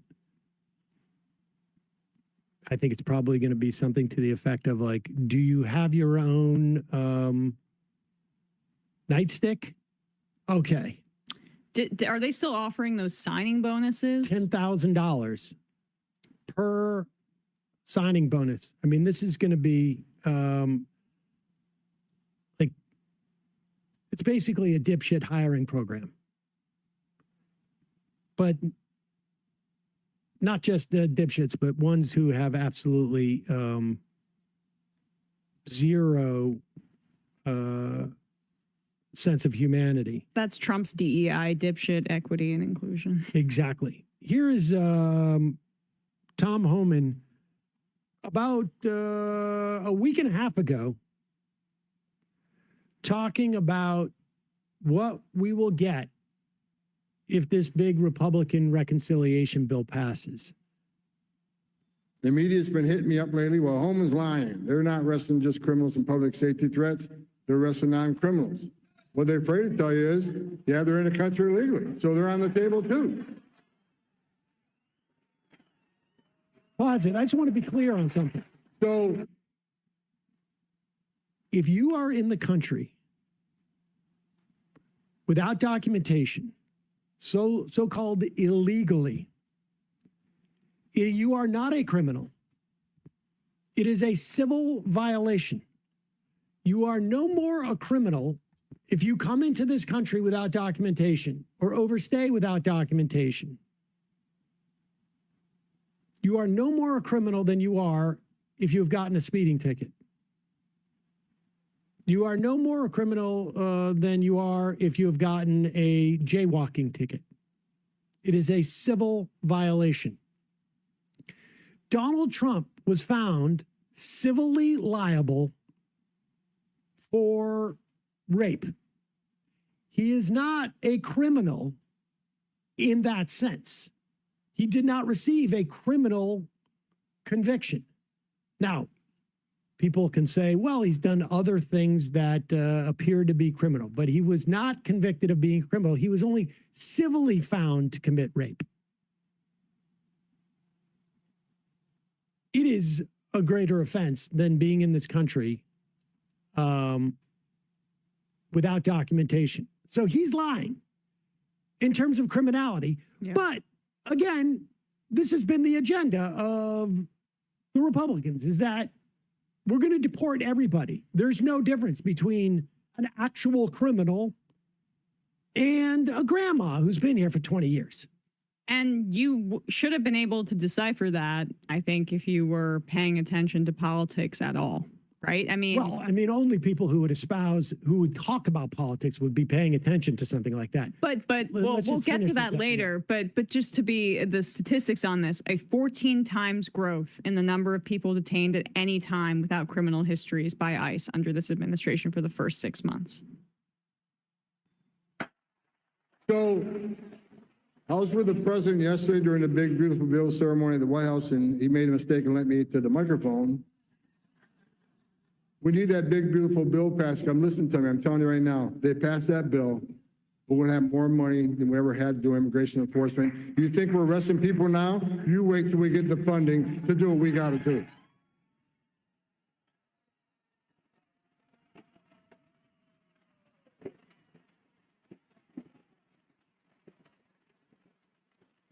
And so when we get that funding, we can put more agents on the field, right? Because we need the money. It's going to help us hire more contract help. So it shouldn't be a badge and a gun sitting at a desk doing keystrokes or some administrative duty. That should be a contractor. The badge and gun needs to be on the street, looking for those national security threats and public safety threats. Oh, pause it. He keeps vacillating. It's going to give us more national security threat, public safety threat. That's just anybody in this country who is undocumented, or anybody in this country who is documented, but maybe writing op-eds about Palestine, or anybody who in this country who is documented, but said bad things about Donald Trump on social media. They've already made it clear. I mean, they've already done it. Everybody here who is documented, who's a non-citizen but documented, we can revoke that at any moment and deport them. They're talking about it in the relation with Mamdani saying because he came to the country as a child, they could deport him. They want to denaturalize. That's going to be the next thing. Good. So that's going to give us more boots on the ground. It's going to give us more beds.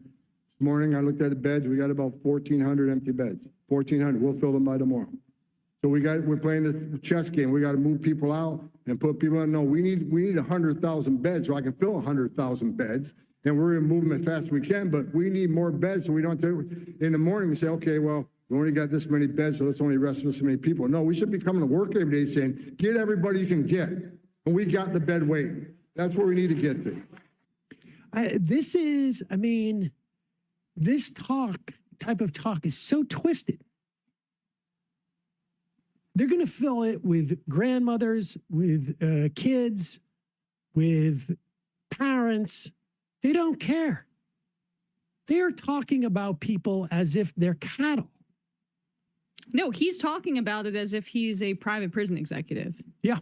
I mean, exactly. That, by the way, just save us the time. And I know that's his audition tape, but maybe somebody else can just put together some compilation of him trying to get a multi-million-dollar contract from a private prison company, because that was a little bit explicit, what he was trying to do there.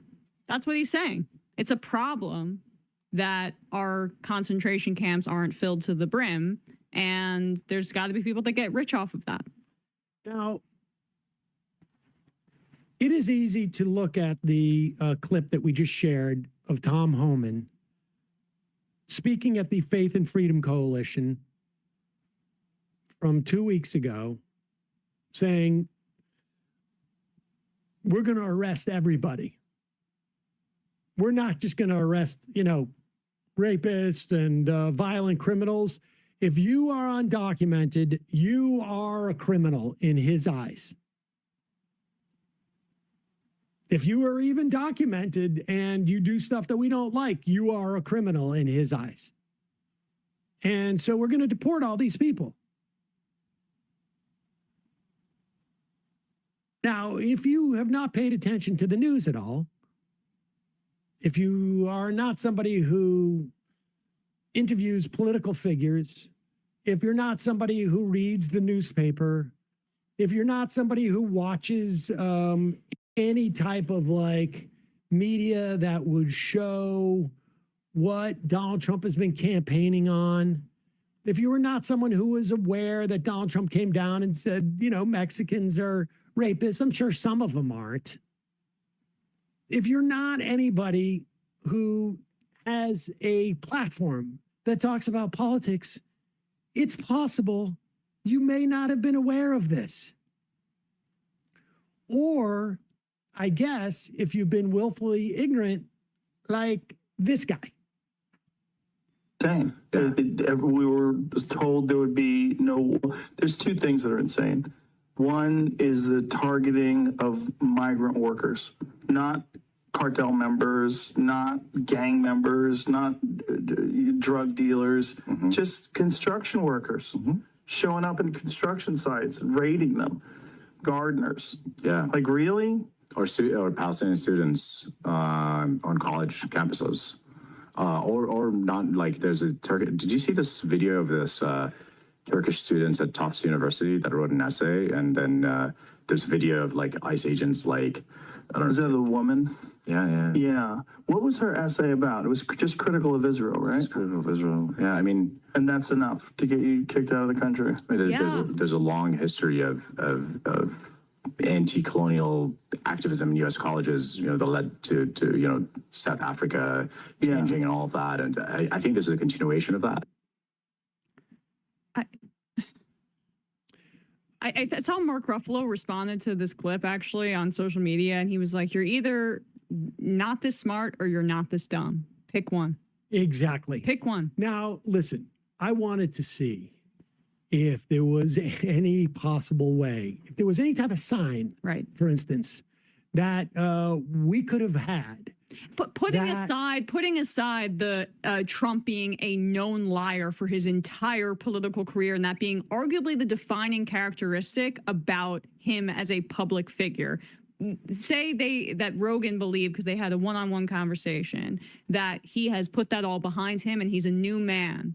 New man. He's not going to lie anymore, right? That he's just going to take him at his word. I just want to see if there was any way that we could have had a sign prior to the election that mass deportations were part of the undergirding of Trump's support and part of their mandate. If there was some type of sign. So, Brian, Google, I don't know, mass deportation signs. Oh. Way ahead of you there. Oh, wow. There you go. Let's keep going through here. We're scrolling through it. Oh, those are almost as if a political party printed those signs. And it was at, what was it? Oh, the Republican convention or a Trump rally. I mean, on and on and on and on and on. That's a sign in the literal sense. I'm sorry. This, whatever it is that Joe Rogan thinks is depressing his viewership, and all of a sudden this indignation about this stuff. I mean, people have to understand, he's just a businessman. He doesn't give a shit about any of it. I bet he cares about the tax breaks. No, I bet you he cares about the tax breaks. I wonder if he had no idea that there was going to be tax breaks if Donald Trump got. I had no idea.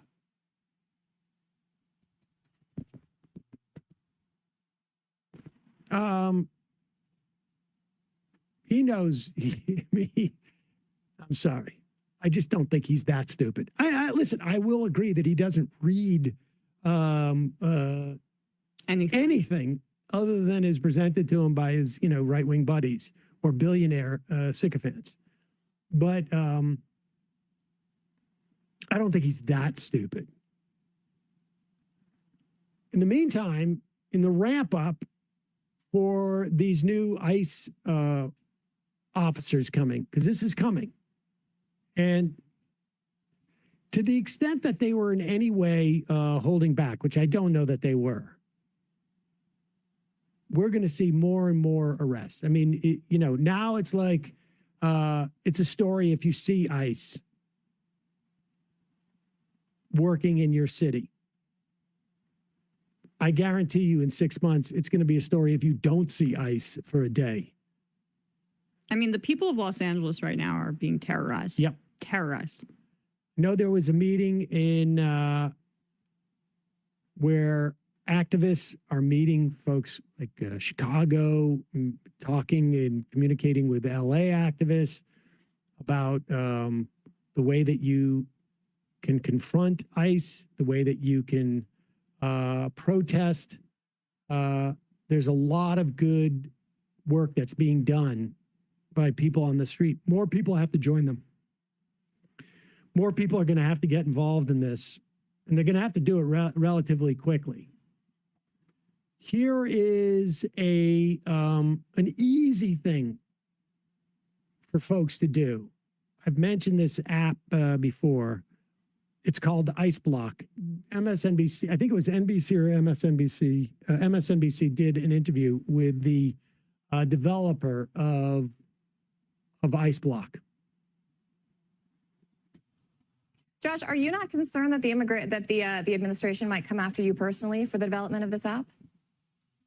I think whenever you push back against a regime that is purporting authoritarianism, pushing fascism, and subverting the rule of law in our Constitution, if you push back against them, you have to know they're going to come after you in some way. And I say, go ahead, come after me. You can demonize me all you want. You can demonize the app all you want. But the reality is, it's protected speech under the First Amendment. There's nothing illegal about creating this app, and there's nothing illegal about using the app. We are not purporting violence against anybody. This is simply an early warning system. And if your viewers liken it to something easy to understand, think of Waze or think of Apple Maps. When you can report a speed trap up ahead, what do? You slow down when you see that warning. And this is the same kind of thing. So if you see a warning that ICE has been cited, just turn around and keep yourself and your family safe. All right, Joshua Aaron, thank you for joining us. Thank you for having me. Check it out. ICE Block. I think it's only available on iOS right now. Jester from Jersey says, Sam, are you 100% sure ICE Block is safe? It's hard to tell one way or another, but I have seen reels on Instagram saying certain details about ICE Block are suspicious. I mean, look, I don't know. I can't say for 100% assuredness, but I can tell you that every app you have, short of the Majority Report app, has I think it's called an IDK, which basically tracks you in some fashion. I know Apple now has a thing where they'll ask you if you don't want the app to track you. It will track you, but it doesn't know. And I imagine if they wanted to, they could get demographic information from you in the same way that every app can. But, and I also imagine that there may be sometimes people putting up false sightings. But, cops, I imagine, sometimes do that with Waze. So I think, by and large, my guess is it's relatively safe. I don't think that these, whatever the conspiracies are about it, I find it hard to believe that there's much information there. It is really very basic. In you don't have to sign in, you don't give an email, et cetera, et cetera. He says it doesn't track any info and it's used anonymously. That's the developer's word, though. So grain of salt says progressive blob 2028. Yeah, I take it with a grain of salt, but I think on balance, it's a risk that's willing to take.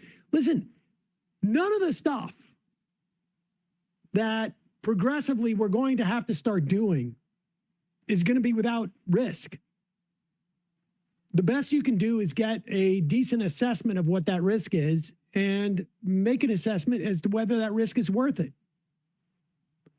Until I have more information that the app is somehow, problematic or compromised or something to that effect, it's not tracking me any more or less than my weather app is, frankly.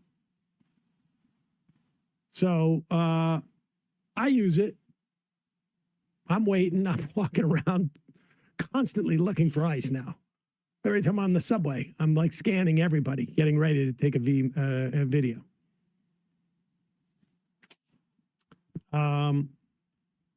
IANC. Hey, I'm our crew. Hello from a public school teacher and proud union member. This is probably a perennial question, but do you think we're in fertile ground for a rise of a third party? I don't have any faith that the Democrats will fight for the interests of the working class.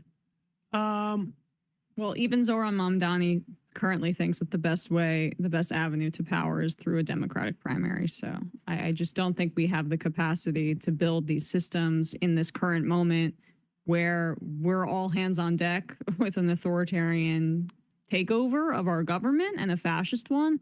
Liberals and leftists need to align here because we don't have the luxury. We don't have it right now. I would be willing to bet, if somebody wants to do any bets on the success of America Party, of Elon Musk's third party endeavor, I will take that bet. And he's got unlimited funds. But I feel like we get a version of this question once a week, and it's been the same answer since in my whole time here. I've watched the Green Party for 30 years. I do think that there's like value in like a WFP as a fusion party or in some places, local level. But the more, but on federal offices, we're so far away from that. Emma Viglin fan number 1. Wait, Emma Viglin Vigil fan 1. Any plans of Hassan Vigil coming fan. on, by the way? There's a very good chance that Hassan will be here later this week. Whoa. I didn't realize he was in New York. My understanding is he flew in last night. A jet setter. Real jet setter. He was supposed to be here last week. No, 2 weeks ago. I think for the election. And I was like, well, turn around because Emma will be too bummed. If There we go.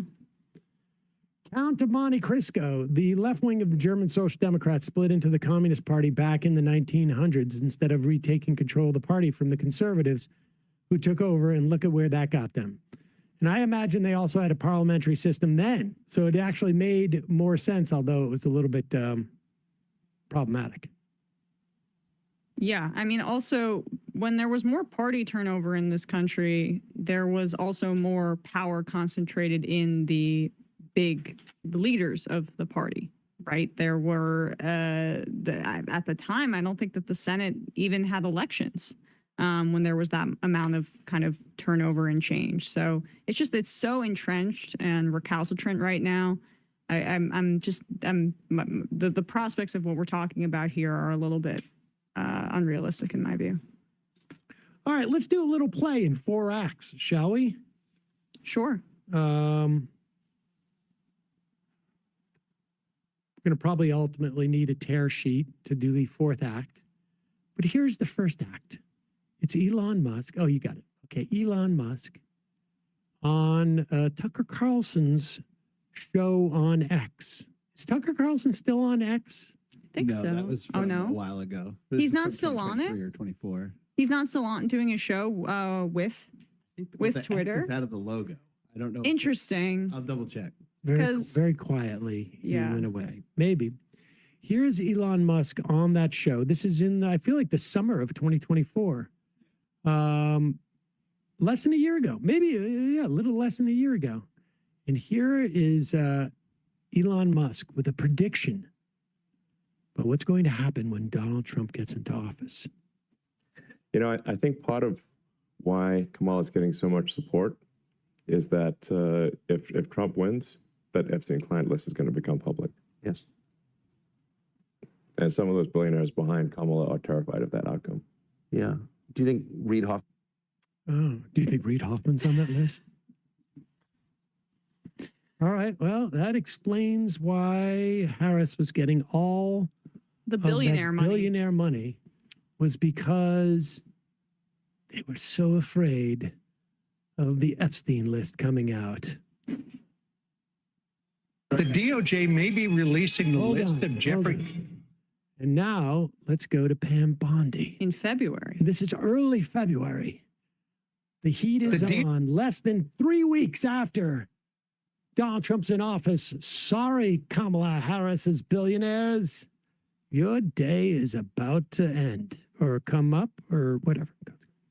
The DOJ may be releasing the list of Jeffrey Epstein's clients. Will that really happen? It's sitting on my desk right now to review. That's been a directive by President Trump. I'm reviewing that. I'm reviewing JFK files, MLK files.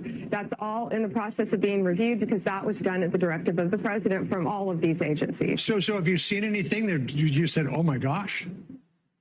Not yet. Okay. Well, we'll check back with you. All right. Well, let's check back with her and see if there's anything there. Didn't like Kash Patel and somebody else go on somewhere? And Dan Bongino, I believe. yeah. Do we have another clip? We have another clip of Pam Bondi, right? This is 21. This is on Sean Hannity's show. This is just 3 weeks later in February. But yeah, Kash Patel went out and said nothing to see here, basically. Oh, he killed himself. He killed himself. He killed himself. Wait. You're ruining the I didn't narrative. know. Oh. It's a 4-part narrative. This I'm is number sorry. 3. I'm sorry. Pam Bondi. To get us everything, and a source had told me where the documents were being kept. Southern District of New York, shock. So we got them all by, hopefully all of them, Friday at 8 a.m. Thousands of pages of documents. I have the FBI going through them, and Kash is also, now that we have Kash here, it's a game changer, of course, and Kash is going to, Director Patel is going to get us a detailed report as to why the FBI withheld all of those documents. Okay, I want to be clear because I think people got frustrated because they were expecting more. You were expecting more, pause it now and you for a didn't second. find out less than 24 hours before the Pause release. it for a second. Now, understand, he's referring to the big show that the Trumpistas put on with their binders. Remember Mike Cernovich and Laura Loomer coming out of the White House with the binders saying, look at these documents we have. And they were actually just documents that were already made public and even more redacted than the first time that they were made public. We've got this new binders with even more redaction. But here she is, here's Hannity talking about the frustration. Remember, this is all the way back in February when all of the lunatic Trumpy people were really jazzed about the Epstein files because it was going to show the one world cabal and the Clintons and all the scumbags. And then at one point, well, people started realizing, wait, what if Trump's in there? Because he was his best friend. Go ahead. You were expecting more, and you didn't find out less than 24 hours before the release. You got a whistleblower that confirmed that there were way more documents that they were supposed to turn over, and then you found out just before that. Well, sure. And you're looking at these documents going, these aren't all the Epstein files. You know, there were flight logs, there were names and victims' names. And we're going, where's the rest of the stuff? And that's what the FBI had turned over to us.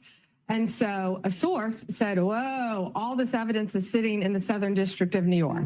Yep. So based on that, I gave them the deadline, Friday at 8, a truckload of evidence arrived. It's now in the possession of the FBI. Kash is going to get me and himself really a detailed report as to why all these documents and evidence had been withheld.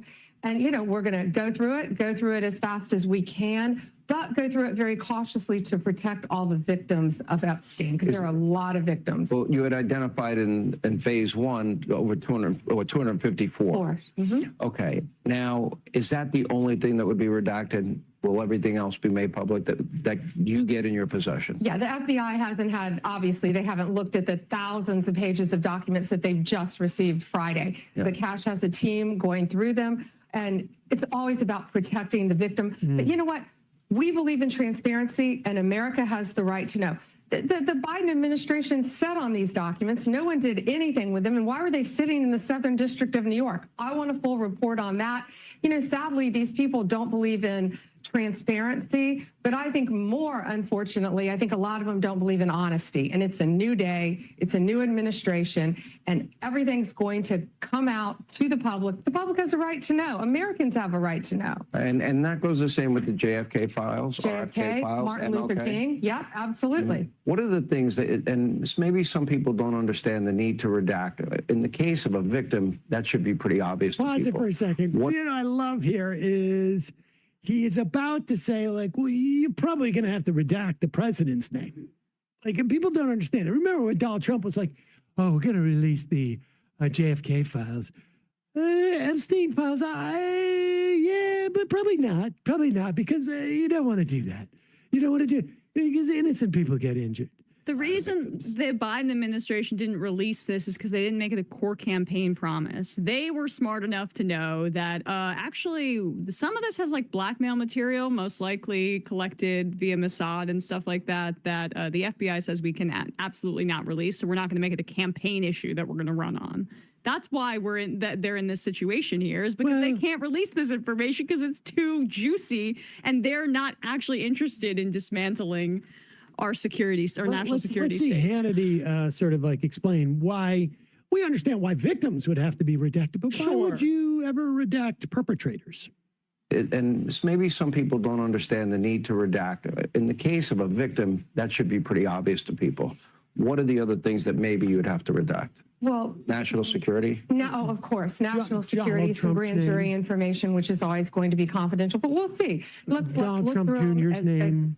as fast as we can, get it out to the American people, because the American people have a right to know, not only on that, but on Kennedy, on Martin Luther King, on all of these cases that the Biden administration has just sat on for all these years. So yeah, it's really, it's not sad. It's infuriating that these people thought that they could sit on this information, but they can't. It's a new day. Let's see. It's a new day. What is the information that the Biden people have been sitting on? What is the refusal to tell the truth that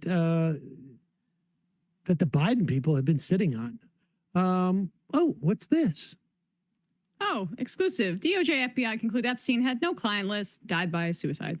Oh. Let's scroll up a little bit. This is a memo, apparently, that has been leaked to Axios. Now, again, Axios is not too dissimilar from Politico in that when stuff gets leaked to them, it's always for a reason. In this instance, it's almost as if, like, you were to look at the front page of the paper and, or let's just say, go to Google News, for instance, and the bill that cuts Medicaid, the bill that cuts Medicare, the bill that cuts SNAP, the bill that cuts back on college loans, the bill that puts 10,000 new ICE people on the street, the bill that puts $100 billion annually into defense. It's almost like pushed off the front page. It's weird. Somebody leaked this, that the Justice Department and the FBI have concluded they have no evidence that convicted sex offender, disgraced financier Jeffrey Epstein blackmailed powerful figures, kept a client list, or was murdered, according to the memo obtained by Axios. What interesting timing. It's so interesting. So interesting.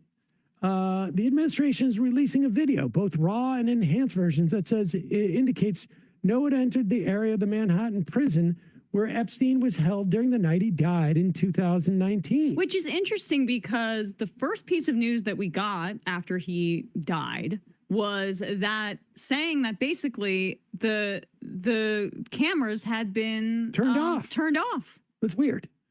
The findings represent the first time Trump's administration officially contradicted conspiracy theories about Epstein's activities and death.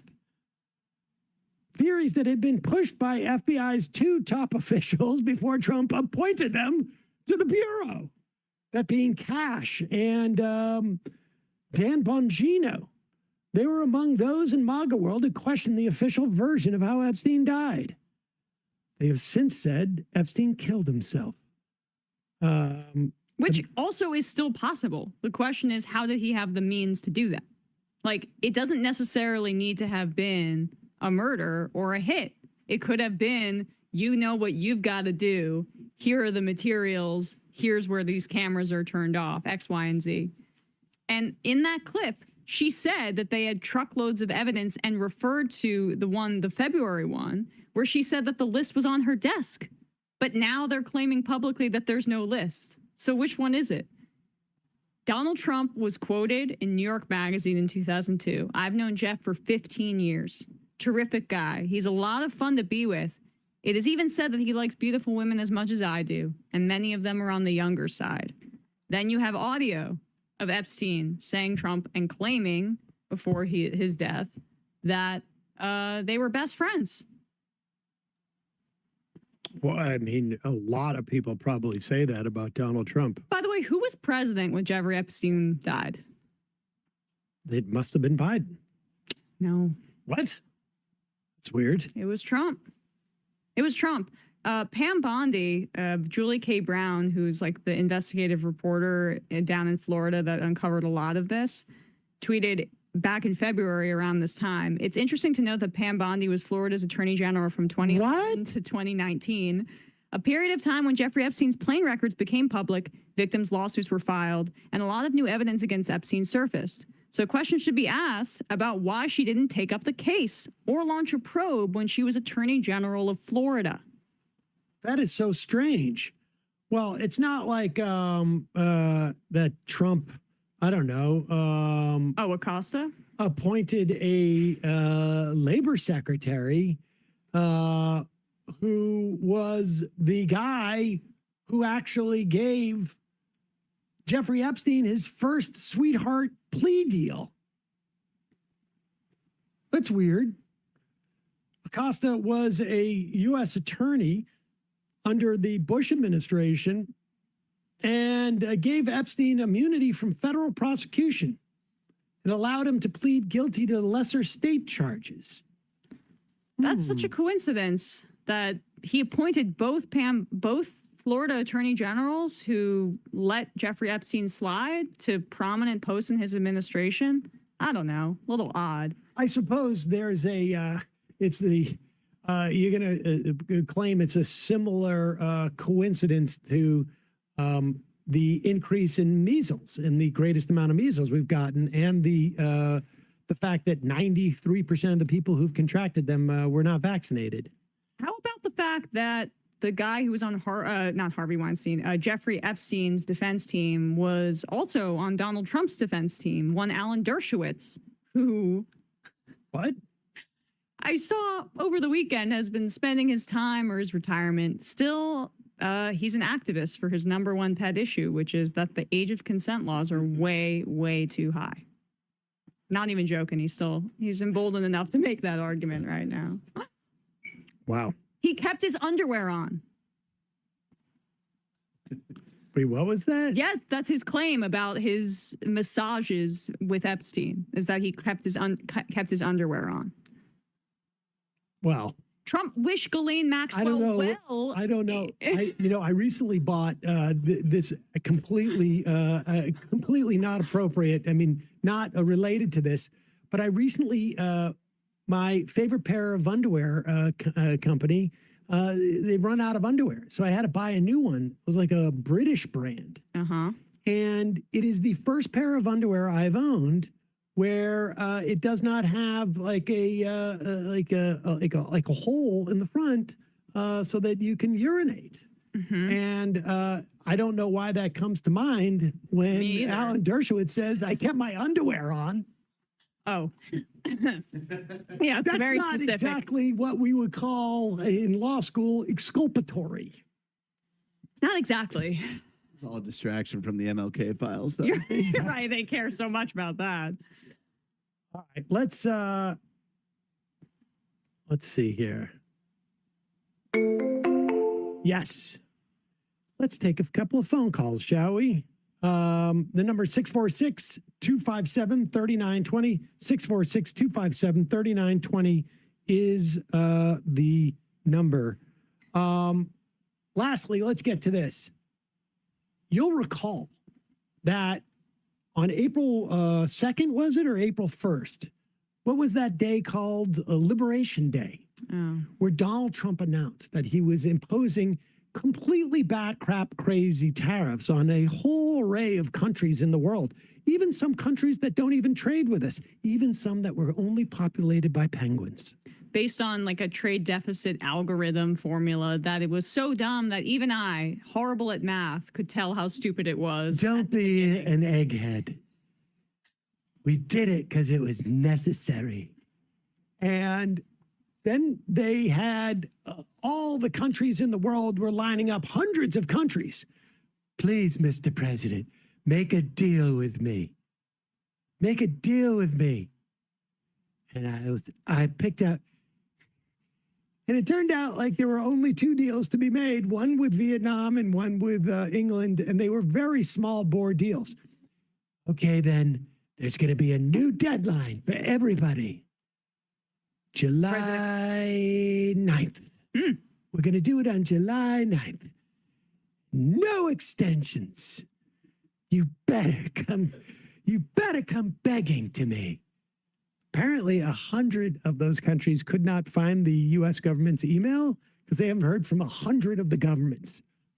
But the other 100, they've contacted us. They're begging us for a deal. Scott, go on CNN and talk about it. President Trump gave countries a 90-day pause on the sweeping tariffs he put in place back in April. That pause ends in 3 days. What happens on Wednesday? We'll see. I'm not going to give away the playbook because we're going to be very busy over the next 72 hours. President Trump's going to be sending letters to some of our trading partners saying that if you don't move things along. Hold on. Wait. I'm sorry. I'm confused about what a deadline means. So 6 weeks ago, when they gave the deadline July 9th,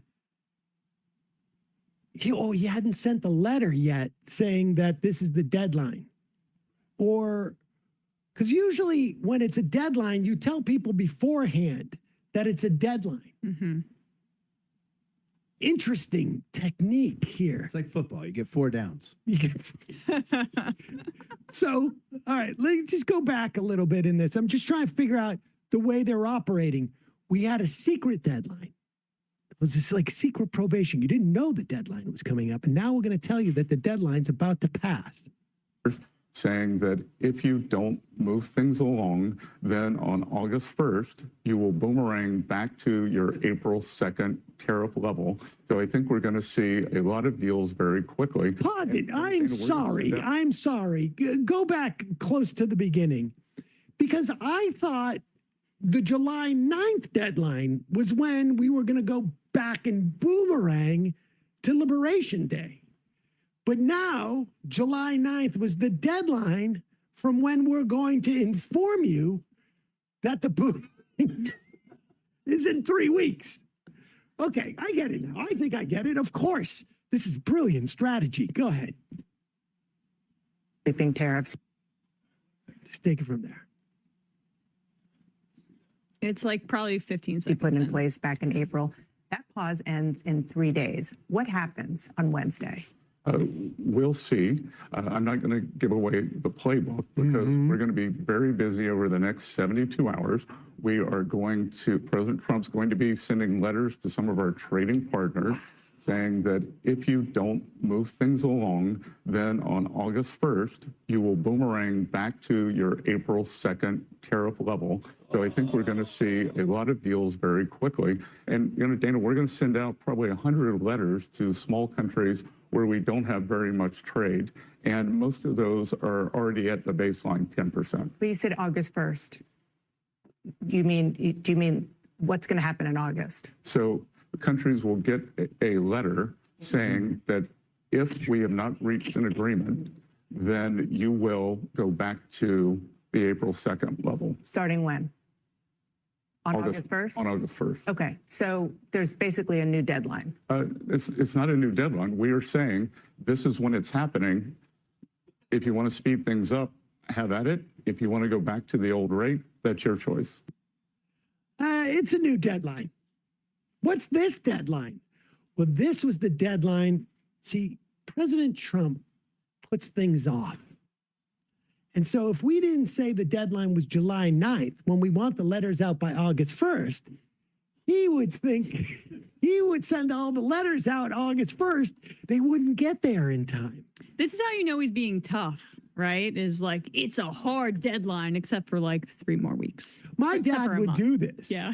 He would set his digital clock when I was a kid to like 15 minutes or 45 minutes ahead so that he was always on time. That's what's going on. It was a deadline for Donald Trump to write the letters, because otherwise he would just say, I'll do it tomorrow, or I'll do it. Let me do it. I'll do it on Monday. I don't want to do it. He's holding himself accountable. It doesn't work because July 9th is a Wednesday. I need to have it on a Monday or a Friday. But if it's a Friday, then I'll just say, I'm going to start it on Monday. Or let me do, It's called the art of delay. Exactly. This is so embarrassing. We got to send a letter? It's very strong leadership, I gotta say. Wow. There's very few, like there's some thematic consistencies of Trump 2.0, and this is the one that is the most perplexing to me, which is that they keep setting deadlines for random things. Even when he talks to reporters, I don't have the answer, ask me in 2 weeks. It's like, what do you mean? He did this in the first Trump administration, but do you remember Infrastructure Week? Yeah. Every week was going to be Infrastructure Week. But he's relying on it so heavily now because I think the level of laziness and age is just completely, we're on at new levels here. Wait a second. How many letters do I have to write? Okay. I'm not doing that until after July 4th. I'll do it after July 4th. I don't want to do it before. Let me do it after July 4th. I'm too tired. He needs to call up Steve Mnuchin to get that robo-sign technology. I don't, yes. How do I, let's do it. Okay, just let's do it in September. I don't want to do it in August. It's insane. The dog days. Calling from a 404 area code. Who's this? Where are you calling from? Hey, this is William calling from Canton, Georgia. William from Canton, Georgia. Welcome to the program. Yeah, thank you. I was thinking, my GPA in high school would have been a lot higher if my English teacher had been as forgiving with deadlines as the Trump administration is. But that's the thing I was wanting to call about is the bill that they just passed and are set to screw everyone over in about 2 years. One of the frustrations that I had, like on Friday, maybe Thursday, was all the Democrats suddenly coming out saying, a lot of people might not know that they're on Medicaid. If they're in Alaska, they're on Denali Care. If they're in Tennessee, they're on TennCare. It's like, hey, you guys had 6 months, almost 6 months to point this out to people. And it's just then you're putting it out. Do they need help from people who are smart enough to be like, hey, National Party, you need to talk in terms of states. You need to talk in terms of cities. Caller, don't mean to cut you off, but maybe just there's a little bit of gurgling on your phone, but I can respond to what you said as it's okay. It sounds mostly okay. But it's just it was completely insane to me that there was like this impulse, and maybe it was just on social media because Neera Tanden just decided to I hadn't heard from her in forever, but she was critical of me, criticizing the response. Because I just don't understand how people can be, maybe happier with this than what we saw with Chuck Schumer and Hakeem Jeffries a few months ago. And yes, the House kept the caucus together and all the Democrats voted one way. I get that. But that should be bare minimum of what we should be expecting right now, given that this bill is like the largest cut to the social safety net since the 90s. The two leaders of the party in the House and the Senate are from New York State. And they allowed a complete panic about Zohran Mamdani to dominate the news cycle at a time where they were about to cut healthcare from 17 million people. And then we're supposed to be like, oh, but he broke the record. Hakeem, another individual achievement from a member of the Democratic Party. That'll fill the plates of the American public. I don't know what we're doing. And Emma.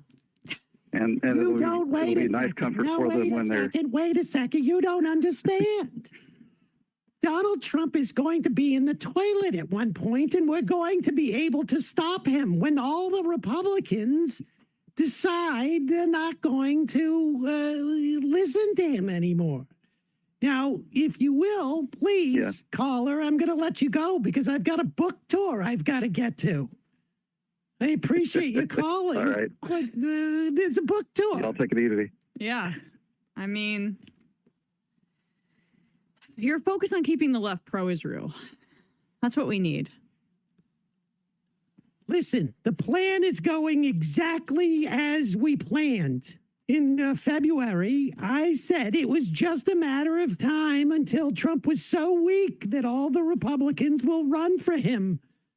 And now, believe me, there's no way they're going to get that ability to rename that post office in Iowa where they wanted to do that. Now that, the plan succeeded because Donald Trump is now radioactive and they're not going to be able to rename the sporting center in Kansas and in Louisiana. The attempt to rename a highway is not going to go through, and we've successfully have them just where we want them. That's beautiful. It's worked. It's worked. What more can we do? Yeah. We did exactly what the plan was. Waited. We waited. We waited. I did not take a rest from waiting. You did not? No. So you were laying in the grass, but when I saw your eyes completely closed and your mouth open and drooling, you weren't sleeping, Chuck? Well, I don't like to lie down in the grass because it's very difficult to get up. But the plan worked. That's it. Success. Did we or did we not break the record for someone talking in Congress? Yes. Win. That's a win for us. Yep. What's the longest Donald Trump ever spoke? I'm waiting. Less than 8 hours. We won. We won. Oh, I forgot we were doing a relay race. We did win. We did win. Or it was one of those treading water competitions you used to do at camp. What? I feel like a waiter waiting for your order. This is what he's doing. Meanwhile, Hakeem Jeffries is, I'm sorry, this is so shallow, but did you see Ken Klippenstein he posted this photo of him at a park bench and he's photoshopped it to the point where you can see that he made his hips smaller and it looks so warped. What's this? I did not see that. This is not worth our time, but I just feel like this is not a serious human being. He's like posing to look like he's got like this cool factor. And you can see that he's made himself thinner from the photo. There it is. Who's that? That's Hakeem Jeffries. Look at the bench. I'm sorry, you must not know this because look, I don't. Truth be told, look at the bench behind his body. This is like, if you're a millennial girl, everyone's plagued with some of these apps. They're bad for people's body image and we should delete them. And, there's thank some God type of distortion that part of my life is over when I would even consider something like this. But yes, look at the distortion on the bench. He is like focused on looking like, I don't know, he's putting on his next album cover and looking svelte. No. That's Funhouse Park. I forgot. I forgot. It's where all the light all just the, is all reflecting the weird. park benches are svelte. Yeah, or he's like seeing the Matrix or something. Yeah, right. He's about to get sucked into a black hole, but not yet.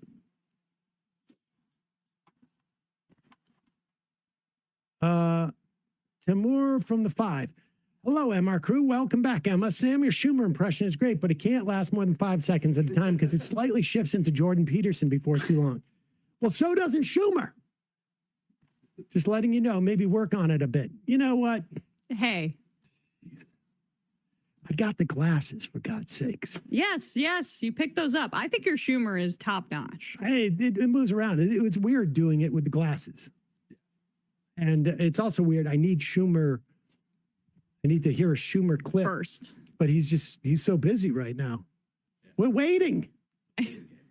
He's so busy. We don't have another sound. We will wait. From the Senate. We will wait. Honestly, I was looking back at a February interview with him from PBS. I'm going to read this quote. This is from an interview with him at PBS in February. Jeff Bennett. I don't know who that guy is. What does the fight look like in 2025? We're going to go after him in every way. And by the way, people who said he'd be shamed and come to the table, that's the exact opposite of what it is. So you can't have it both ways. But I would say this.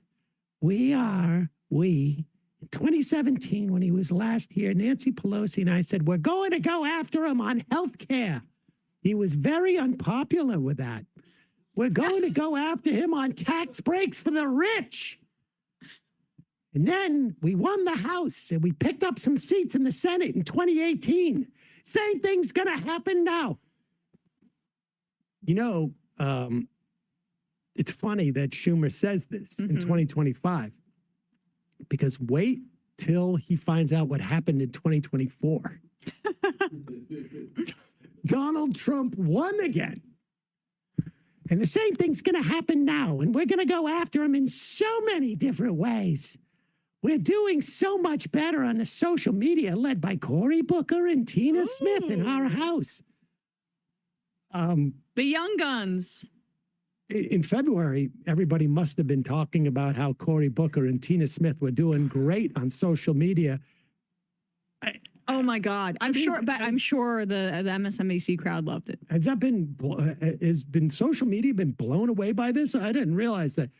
And so we're reaching people who were not reached before. We are mobilizing in New York. They're reaching around the aisle. We're mobilizing in New York. He said this in February. The only mobilization I have seen in New York in any shape or form came from the Zohran Mamdani campaign, which Chuck Schumer couldn't have been further away from. Oh, I mean, fascinating. He's probably going after these Republicans who are voting for this and forcing them to either change their vote or face the consequences. The only thing that was holding up the New York Republicans from voting for this bill was not the cuts to Medicaid, not the cuts to taxes for wealthy people, not the cut to SNAP, not the cuts in Pell Grants, not the cuts in college loans, not the cuts in Medicare. The only thing was that there may not be a big enough tax cut for wealthy people in state and local taxes deduction. That was the only thing. Well, okay, and even in this narrow thing in his own state, there wasn't a modicum of pressure on people like Lawler. None. And I am confident that we will bring Trump's popularity numbers and strength down if we keep at it and keep at it and keep at it. That's 3 keep at it's. 3 keep at it's. I will repeat. we will bring Trump's popularity numbers and strength down if we keep at it and keep at it and keep at it. 3 keep at it's. Wow. Well, it did go down when people went down to El Salvador and talked about how bad his immigration policies were. And then, if Which I we were told we shouldn't do. Recall correctly, yeah, Democratic leadership was on record saying we don't want them to do that anymore, and Trump's popularity has bumped back up. This was the bill that strategy in February was supposed to stop. And not only did it not stop it, it happened on a timeline that was probably 2 months quicker than the Democrats proceeded. I, Emma, Brian, actually, my 12-year-old son could do what Chuck Schumer did, which is wait, do very little, hope that Donald Trump becomes unpopular, and that the Democrats win in a year and a half from now. Yeah. I mean, they just play possum and then electoral success for us, which is all that matters. The destruction in the middle of it. You see, Emma, yeah, the thing you don't understand. Go lower on the glasses. The thing you can't understand is that you lay and wait. You hide in the grass. You get very, very quiet. Then you can drift off into a nap. You take a nap. You sleep a little longer. You wake up and you're groggy. And so you go back to sleep. And then you go back to sleep again. Well, you wait. And so things happen. And then you wait a little more. And then just nature takes its course. And you win for a couple of, a year or two. And that's the strategy. You know, and it works. I'm inspired. I'm inspired by these individual acts of whether it's speaking or taking a nap in Chuck Schumer's instance. I think like what the Zoran thing, and people don't want to extrapolate this to the rest of the country, but they're wrong. What is so exciting about it and what it shows such a hunger for is this like real distaste that for this liberal individualism that the Democrats are so committed to, whether it's these like performative acts by Booker or like, the record and XY, like people want a clear message about what are you going to do for me?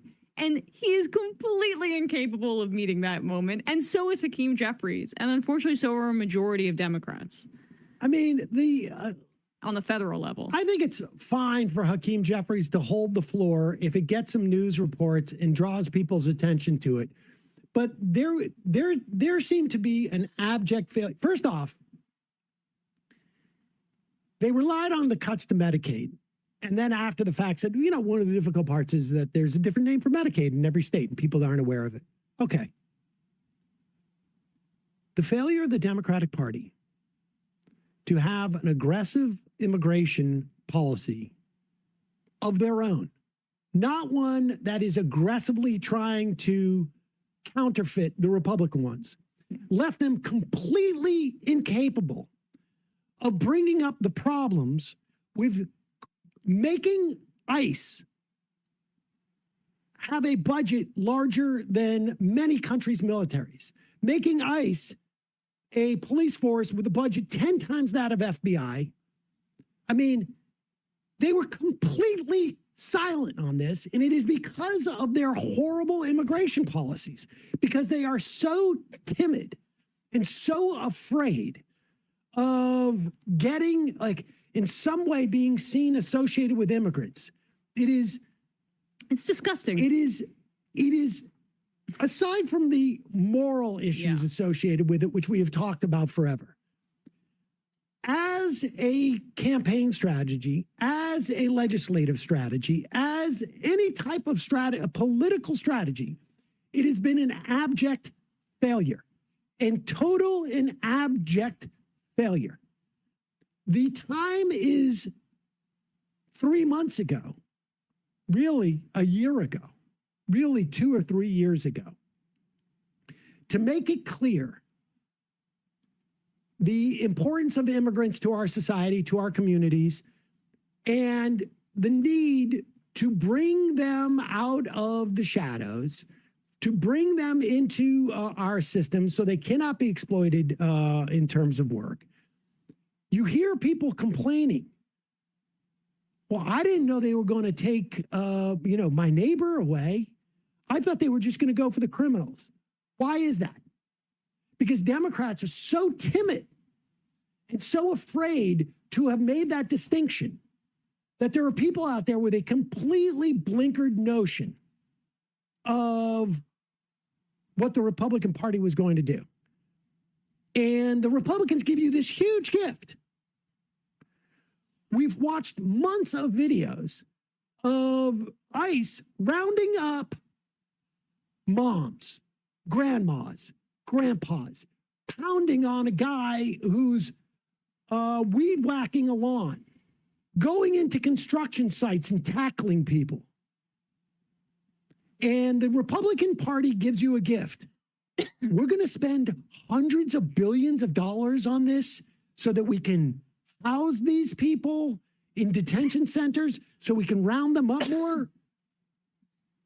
And you're not out there saying, do you want to see more videos of your neighbors getting tackled while they're cooking in the back, doing your barbecue or doing, weed whacking or painting your house? Nothing. Not a single word. Not a single word from the party leadership on this.